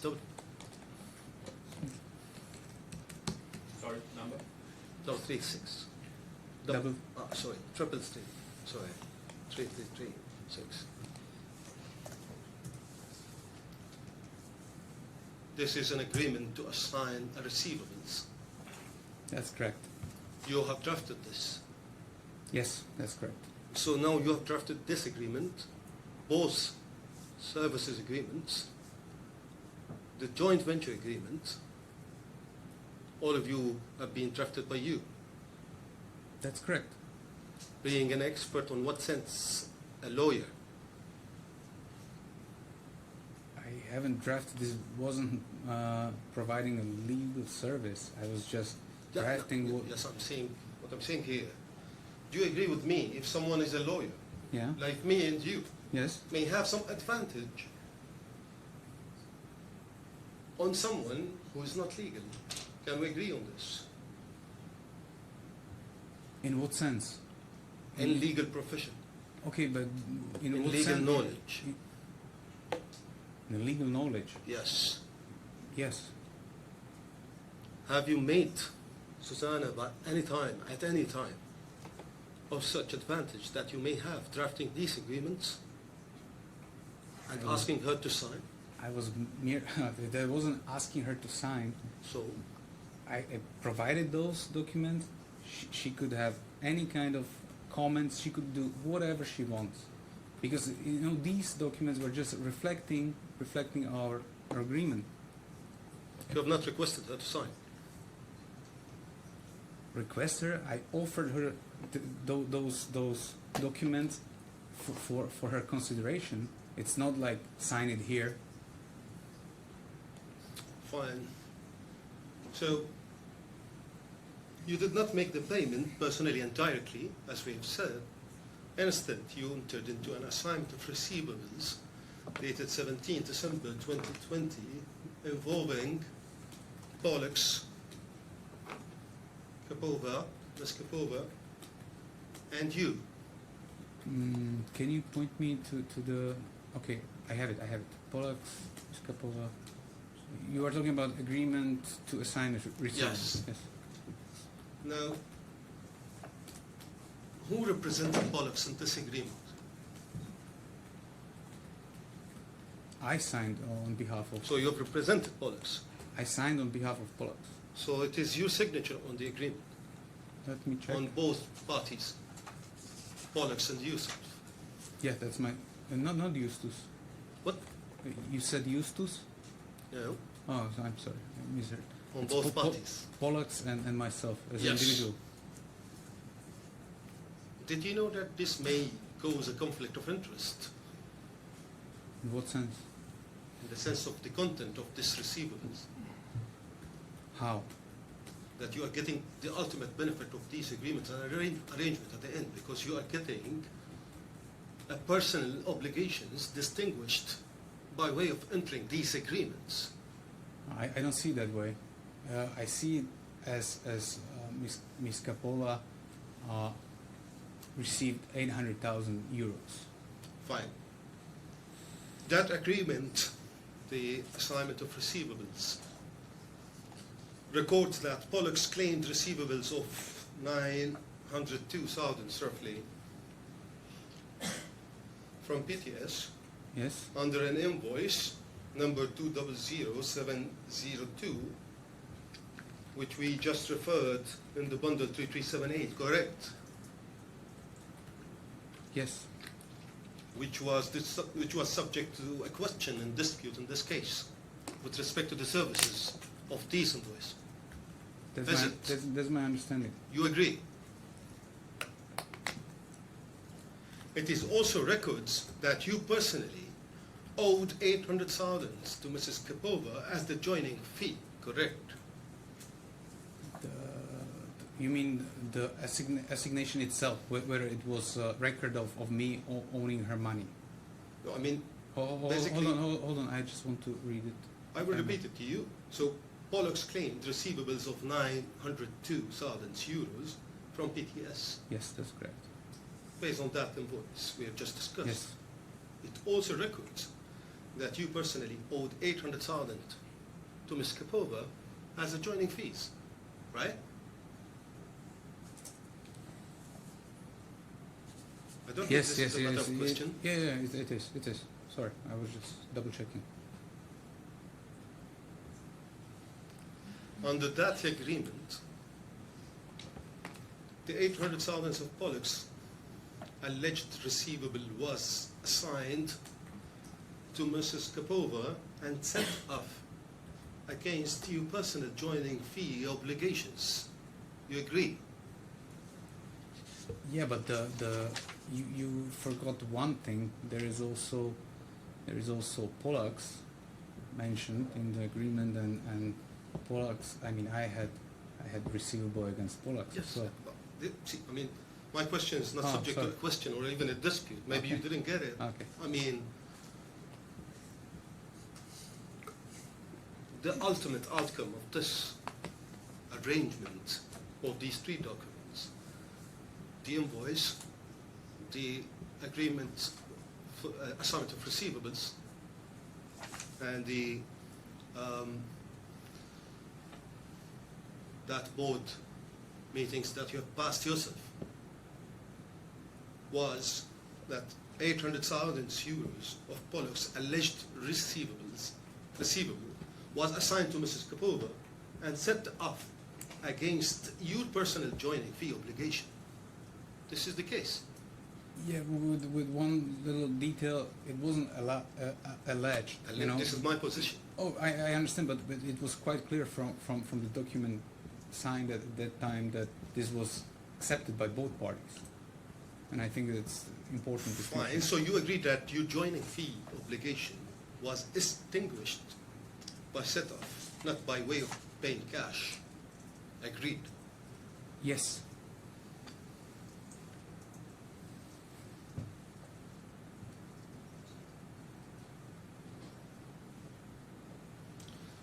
Well, we go to the bundle 3339.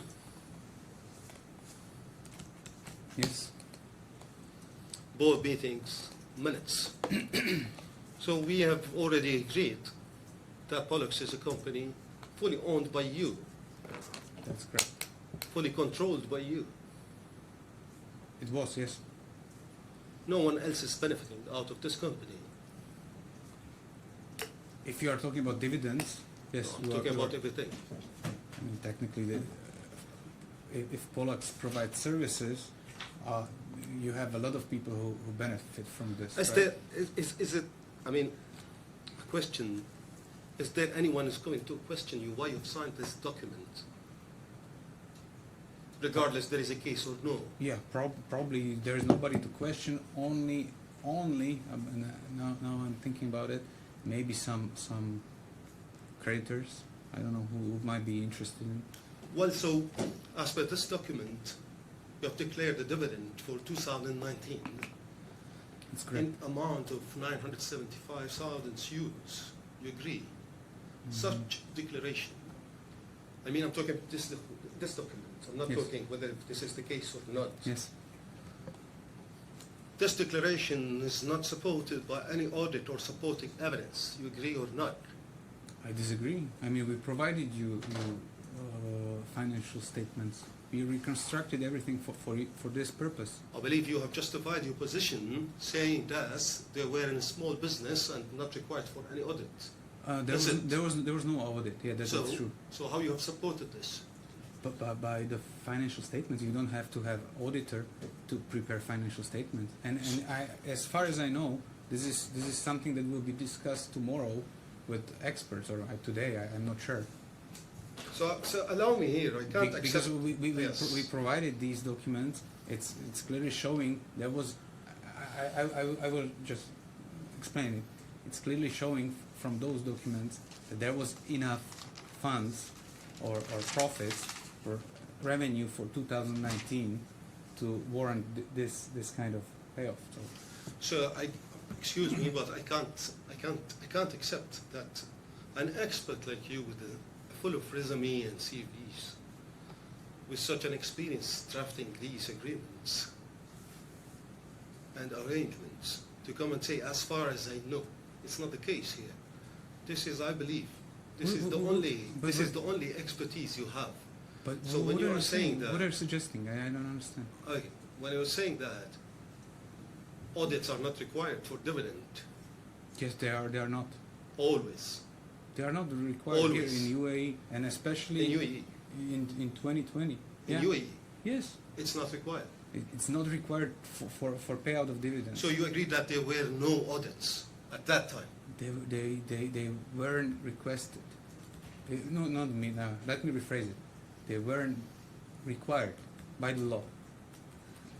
But at least it's going to be required to reach out this figure, or not? What do you mean? I mean, how you reach out to this dividend amount? Do you know how big the threshold is for mandatory audit? My question is, see, Because now, this again, is you are not- conflicting. One at a time, please. This is nowhere near anything. You know, this is nowhere any threshold for. I'm not sure what kind of information you have, but trust me, there was no need for audit, and I would like to stress out that the same thing applies to the company of the claimant. So- She never had any audit done. So how you have supported this amount? I mean, where from you came with this figure I as a mean, dividend?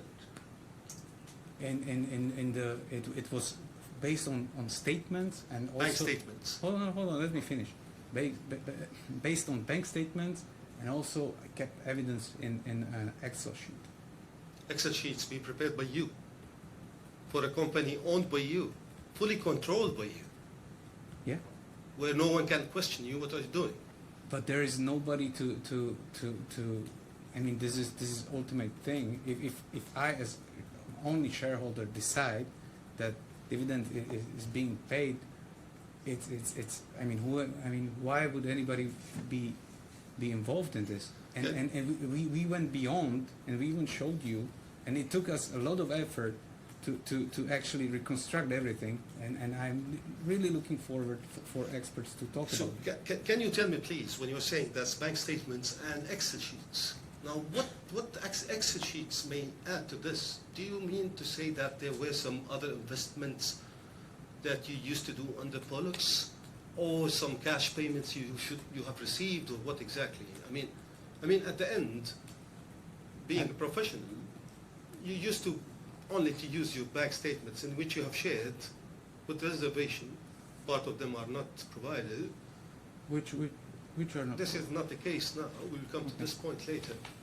I mean, when you are managing such a company with such professional expertise, I think you only use your bank statement.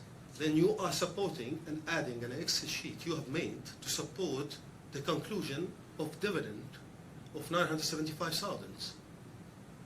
It was sufficient. I don't understand your point because. But you did not declare it into the tax declaration. What tax? That's what I explained before. That I haven't reported any of those because for VAT registration purposes. So all the Excel sheets, figures, and components are related to services exported. This is what you want to say. No, I don't know. So why it's not declared? Can we cut this short? Am I right in thinking that the dividend could only be paid because of the sums paid to Pollux by PTS? That's incorrect. There were other clients. Fine. That's the beginning and end of the point, isn't it, really? For whatever it's worth. So you agree that the dividend was declared in April 2020 in respect of 2019, right? That's correct. Now, you agree or disagree? We're at 4:35. I'm just curious to I know know where we we are. are. We would require some more time. Yes, well, how much time do you think? 45 minutes. Sorry? 45 to 60 minutes. Are you saying 45 or Yes. 4? Oh.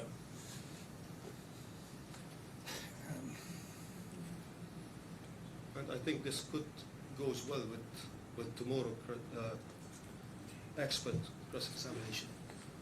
It can be against our time, that's fine. We have 2 hours and 15 minutes. We already discussed I've got this two with people speaking Billy. on your behalf here, so I just want to make sure I'm getting one voice coming, and I want to know what Mr. Cherryman has to say about it. But So, Your Honour, I think what we're trying to say is the experts we feel might be a bit shorter in terms of tomorrow, so we can probably factor in a little bit more time, like we did yesterday, for the main factual witness, and then we probably can cut the expert a little bit shorter tomorrow.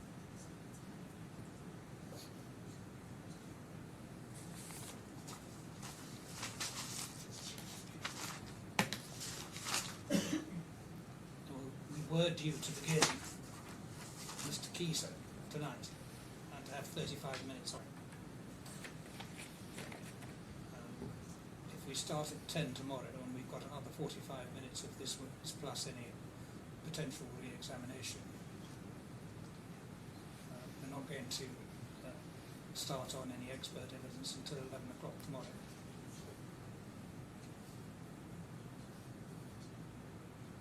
Mr. Cherryman, what's your position about the best way to deal with this? Well, we are happy to start early tomorrow, 9:30 for example, if that's remotely convenient. I think we're at parity on time spent on the primary witnesses as we currently stand. If my friend could only be another 20 minutes, it would obviously be efficient to get it over and done with. I wonder if we could press him to be a little tighter. And then get it over and done with, and then we'll crack on tomorrow and make a clean sweep of it. I prefer. Do you remember a discussion about the duration of this case? Yes. And the views expressed from the bench as to how quickly this case will get through, and the views expressed by counsel, who gave me confidence that it would all go through in 4 days. Are we still in a position where you think it will? Certainly as far as we're concerned, our cross-examination of the experts will be tight, will be short, it's not going to be hours, and then we're done. That's it. As my learned friend here is going to cross-examine the first one, we're confident it shouldn't be more than half an hour or so. Then they've got one more expert who's repetitive, who actually we think is completely unnecessary, but we're going to go through the hoops with him. Then we're done. So it's really the other side, and as I think Your Honour's really made observations, you're not, it's just an observation, if I may respectfully put it off the cuff, that the expert evidence may not in fact be particularly relevant, subject to the question of evaluation. which I appreciate you're always interested in. So the expert evidence should not be very long. In terms of fact witnesses, we're done once we're through Mr. Makovini. So actually, I was hoping to finish, frankly, by the end of tomorrow, certainly by lunchtime on Friday. So yeah, I agree, Mr. Chairman, on that. We feel that we can go relatively swiftly through the experts. If we can have 35 more minutes today to get this done, and then we can clean the slate tomorrow. Do you anticipate any re-examination at present? I do anticipate re-examination, but again, I think that's probably half an hour or so. But I do think we've got 2 more full court days, and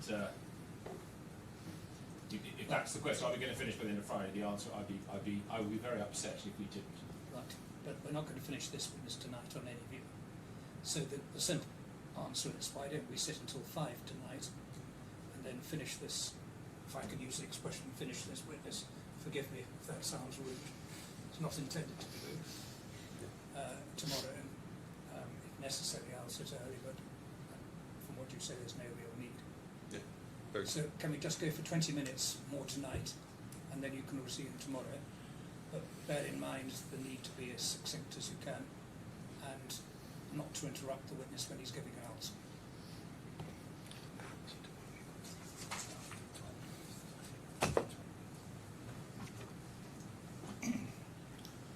Well, Can I just ask a question? Is it common ground that both the consultancy agreements were backdated from July 2019? I've picked up that date somewhere and I'm not quite sure where.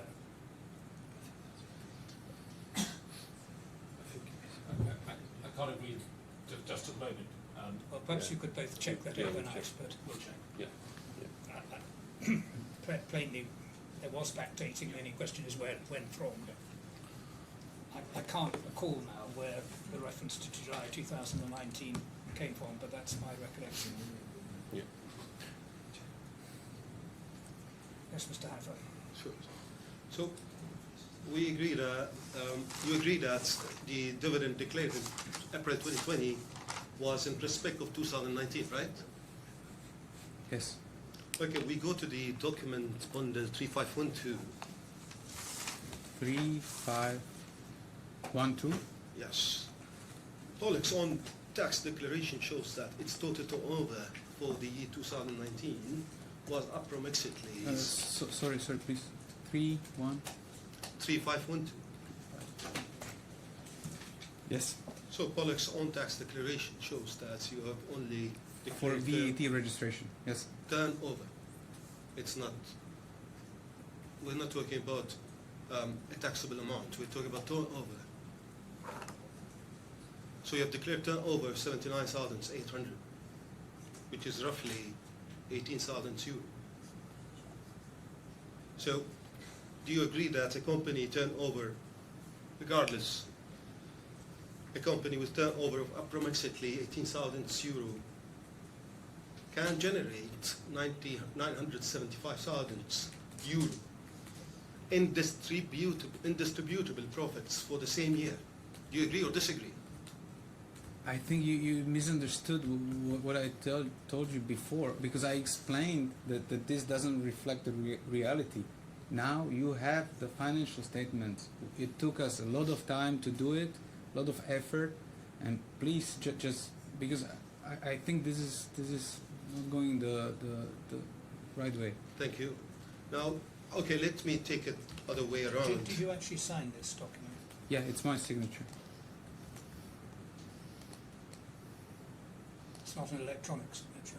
No. This was mine. I remembered that. Yeah, yes, okay. So at the time you have signed the joint venture agreement, 27 January 2020, you understood that you personally owed 800,000 to Mrs. Kapova, right? Can we go back to the assignment contract? Can you give me the reference? This is not the assignment. This is the joint venture. Joint venture. So okay. I'm saying when you have signed it, Okay. you understood that you are making yourself as a person obliged to pay 800,000, right? At that time, Yes, within that's- 6 months. That's correct. At that time, you had not transferred any funds to her. right? At the time you've signed. At the time of signing, Yes, it was with respect to the 800,000. if you're talking about bank transfer or No, some, I'm talking about with respect to only this 800,000. the whole thing ended by signing of assignation agreement by Ms. Kapova and myself, My because question- she declares that it was fully paid. Yes. I don't understand your question. But I mean, again, The two things were done at the same time, the assignment agreement and the JVA were signed at They the were same, signed at the same date. time. Yes, yes. That's why it was complete payment of everything. okay.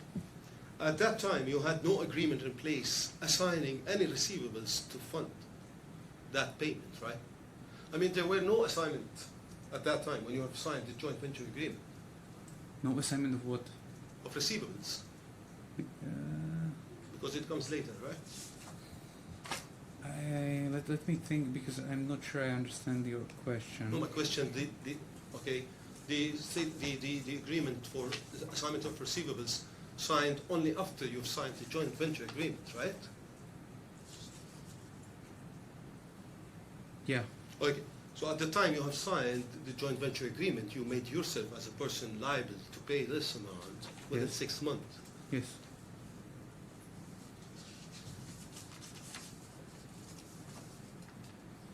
So I assume that when you have signed this joint venture agreement, there was no existing mechanism by which the 800,000 would actually be paid. Did you have this amount at the time you have signed this agreement as a person? As a person. Yeah. As a person. 800,000 euros. You're Yes. asking me whether I had on 17th of December. That's the At question. the time you have signed the joint venture agreement, making yourself obliged to pay 800,000 euro. I don't believe that I have. You didn't have this amount.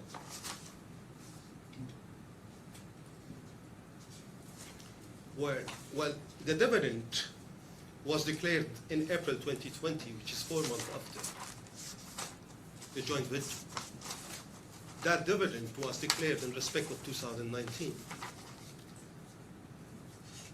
So basically, you did not actually receive 975,000 in cash from Pollux in April. It was only a declaration of dividend. Or have you received any cash from Pollux? No, it was only a declaration. Yeah, you were right.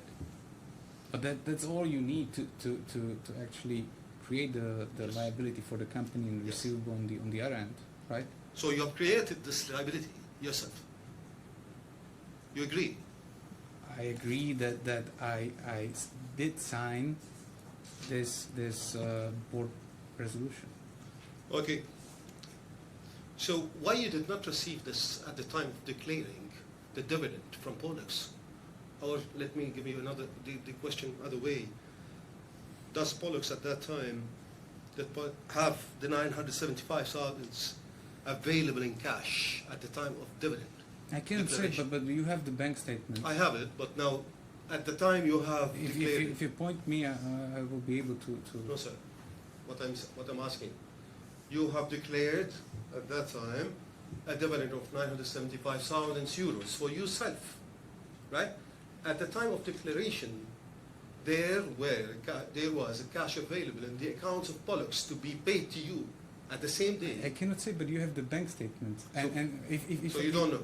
If I may elaborate a little bit, because I think that there is a misunderstanding on your side of how it works.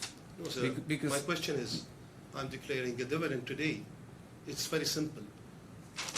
It's not related related on how you have reached up to this amount. Yeah, I understand, but this is irrelevant for. No, it's not irrelevant. It is. It is not. Trust me, No. this is Let irrelevant. let him finish his answer. Okay, so Pollux declared turnover for 2019 was approximately 80,000 euros. If I may, I just wanted to answer why it was irrelevant, because this is common practice. Companies don't have all the time the cash to cover these liabilities. Yes. So And, at that and, time, and it's pretty common in business, and I'm quite sure that Ms. Kapova, she mentioned yesterday that there is 3 million something in PTS under her name. She cannot pay herself. So- I don't believe that she has Mr. that kind of Makovini, money. please allow me. I'm going short Okay, with time, sorry, so I have a couple of points. I need to wrap it up. So you agree that at that time there were no capacity, financial capacity for these dividends to be paid cash to you. This is what you have just explained right now.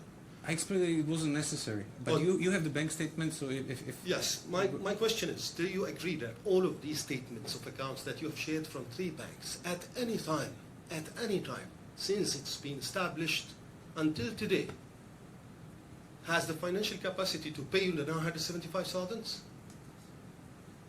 Yes or no? I am trying to understand your question, please try to. I mean, I can't just declare dividend, and I don't know when, or on intentions, or based on invoice that I have. And I have to expect, because I'm making myself obliged to pay. Okay, now I understand. If you look into financial statements that Yes. were reconstructed, obviously you will find that there were sources for the income for such payment. I mean, I don't. I think there is some misunderstanding. I mean, But we can. I put it to you on this way. At any point of time, Pollux was not able or didn't have the financial capacity to pay this dividend, At any point of time. to pay you in cash this dividend. I mean, I want to reach out to a conclusion that this 800,000 never paid then or later, and it's not going to be paid at all.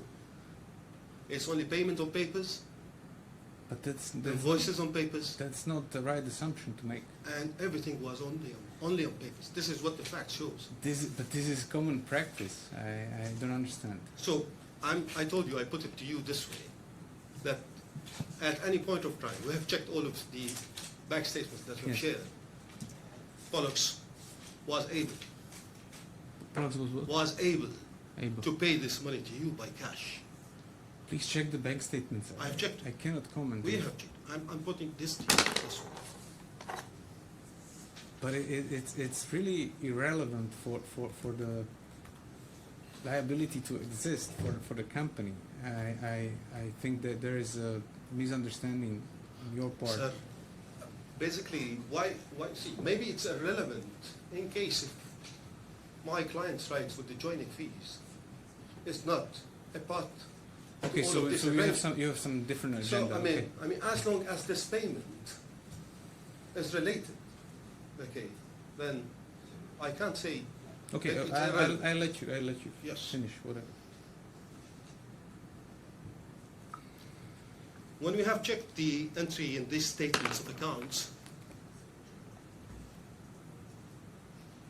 you agree that there is no partial dividend payment anytime, reserve or blocked amount set aside for dividend payment shown anywhere in these statements, Where is it, please? bank statements. Yeah. Do you agree that there are no entry related to a partial dividend payment or reserve or blocked amount set aside for dividend payment? But that's not how it works. So how much- How do you block payment for or Dividend. funds for dividend? How do you record it? I don't understand your line of question. I'm sorry. I know that you have the right to ask me, but this would be really much better to deal with experts because they have it. You know, they have it. I believe I'm discussing with an expert himself.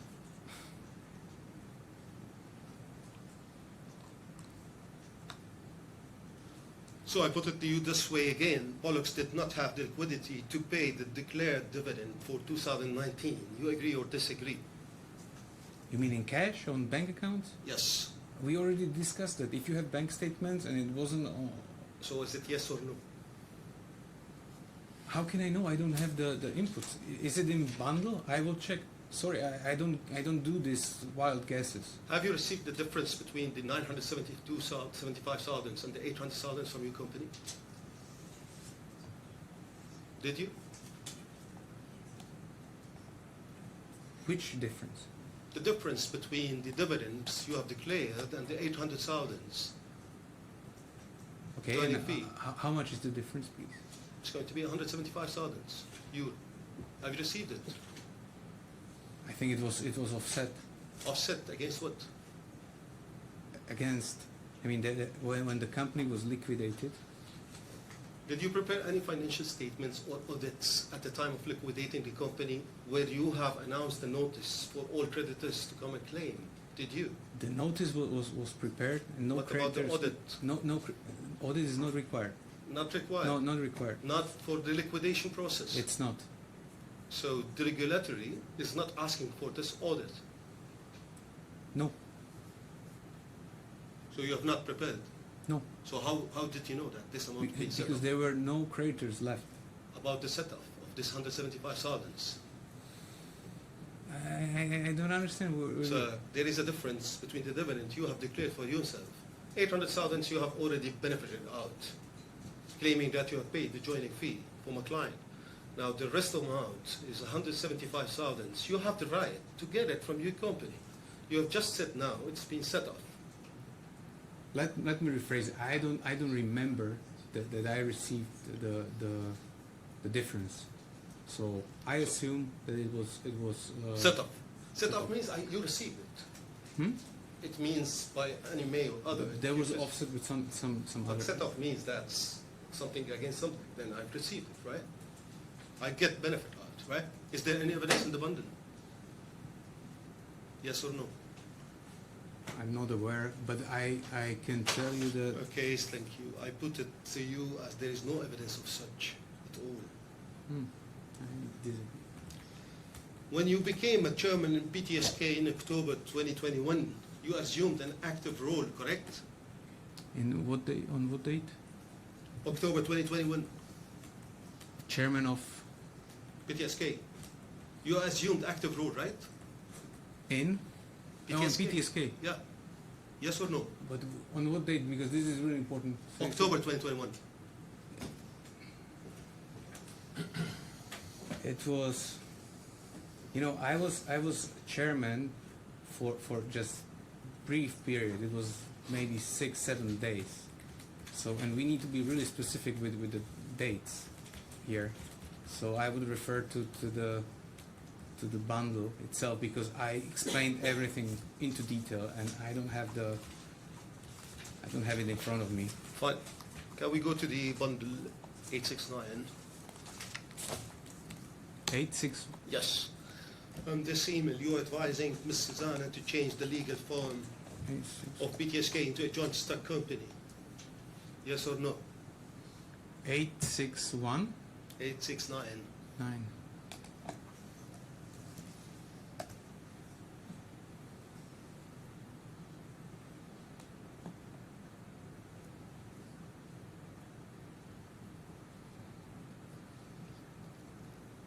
So you're advising her to change the legal form of PTSK into a joint stock company.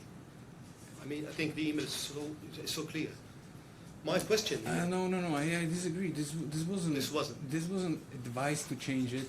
We discussed, and she, and I can provide you even more details if you're interested. The main purpose of the change, so from you advise her to change. no. So what is this? Can you read this email, please? I will gradually send you the documents for signature. This part concerns PT change of legal form. I need you as the executive to sign the manager's report and aspects of the change from SRO to AS, Yes, if you which let me- we were supposed to present to the shareholders. My question is, This was. Oh, okay. So give me I the put it to you question. this way, that restructuring enabled you to enter directly as a 5% shareholder and indirectly through PTH with a substantially larger interest. However, please, can you explain to the court what was the real benefit to Ms. Zuzana of that restructuring that Okay. you have proposed in this email? This wasn't. Okay, let me start, because it was really. I strongly disagree with what you said. because at the moment when I received offer to join PT Group, we still didn't have the mechanism. You know, it was in February 2020, and at that time it wasn't clear. We discussed it.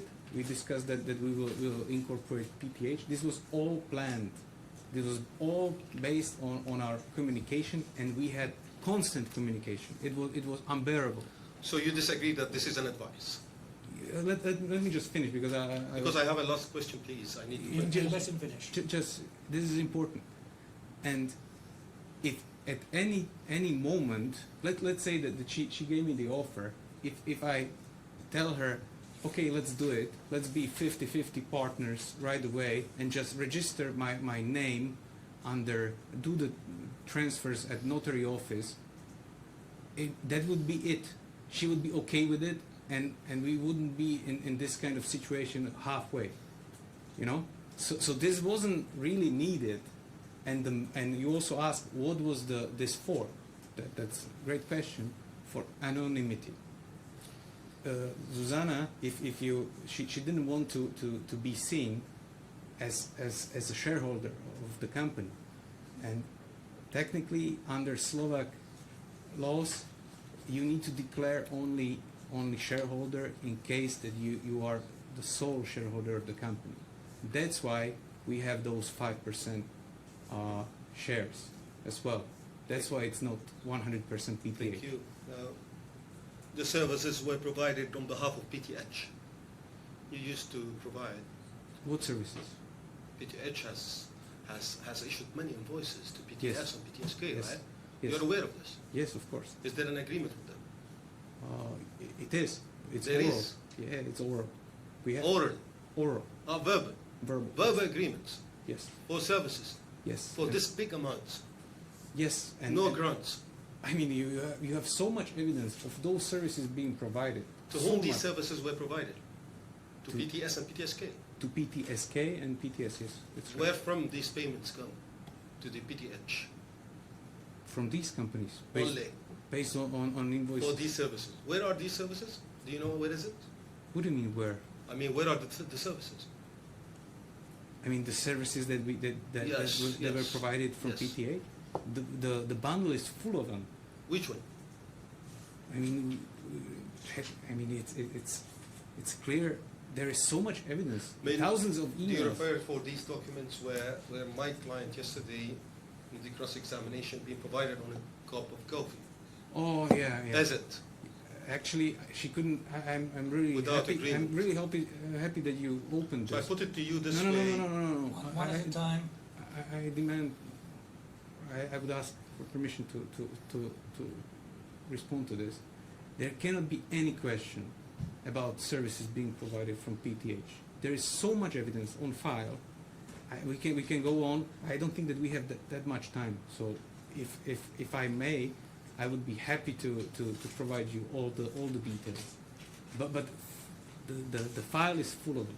So we have requested this in the documents, in the production of documents, and you have not shared anything. It's full of it. No, this- have you can have you go read through the yourself. Well, you can go yourself with this 1,000 pages. You know, the biggest and figure out any of the these biggest services problem presented. with the claimant is that she believes So our position that she truly believes that if you don't have a written agreement, that there is no contract at all, and that's really bad belief because it doesn't work like that. Thank you. And- Now the last question. Sorry, Ronick, can he please finish his evidence when he's asked a question? Finish what you want to say, and then I'm going to adjourn for the day in any event. So just finish what you want to say. There is so much evidence of services being provided. You know, for example, the one of those instances of coffee talk, there was the pharmacy in Stara Lubovna. I spent more than 200 hours, my hours, working on that, and she says nothing came out of it. It was me and my hours. I even flew from Dubai to in this godforsaken city somewhere far away to actually do the audit, the due diligence. I did it for PTH, and she says that Coffee Talk, that was $200 of mine. And it was me who pointed out that the pharmacy has no value, and it's a sham. You, or if you may allow me, last question, very simple, Mr. Everett. As long as it's short, yes. Please. Do you agree that Pollux stopped issuing invoices immediately after PTH was incorporated? Yes or no?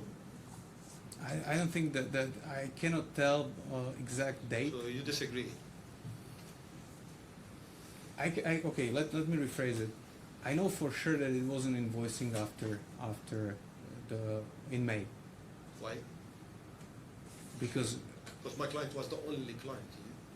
Was it the of case? PTH, Of Pollux, of Pollux. yeah? You have my bank statements. So of, you were generating a very good business and you have decided to close the company. but the company wasn't closed in 2021, When it's closed. 2022. So you were, at that time, running a business conflicting with your partnership that you are alleging at that time. I didn't say that, but I have several businesses. What are these businesses? Do you have any other companies in UAE? It's publicly available. It's Which one? Go Can you to- count some to the code, please? of what Companies. that I own? Yes. At what time? At what period? During this time. I've had enough of this for one night. Thanks very much. Thank you Want very to much. pursue those questions, you can pursue them tomorrow. All right, 10 o'clock tomorrow morning then, please. And you know the rules.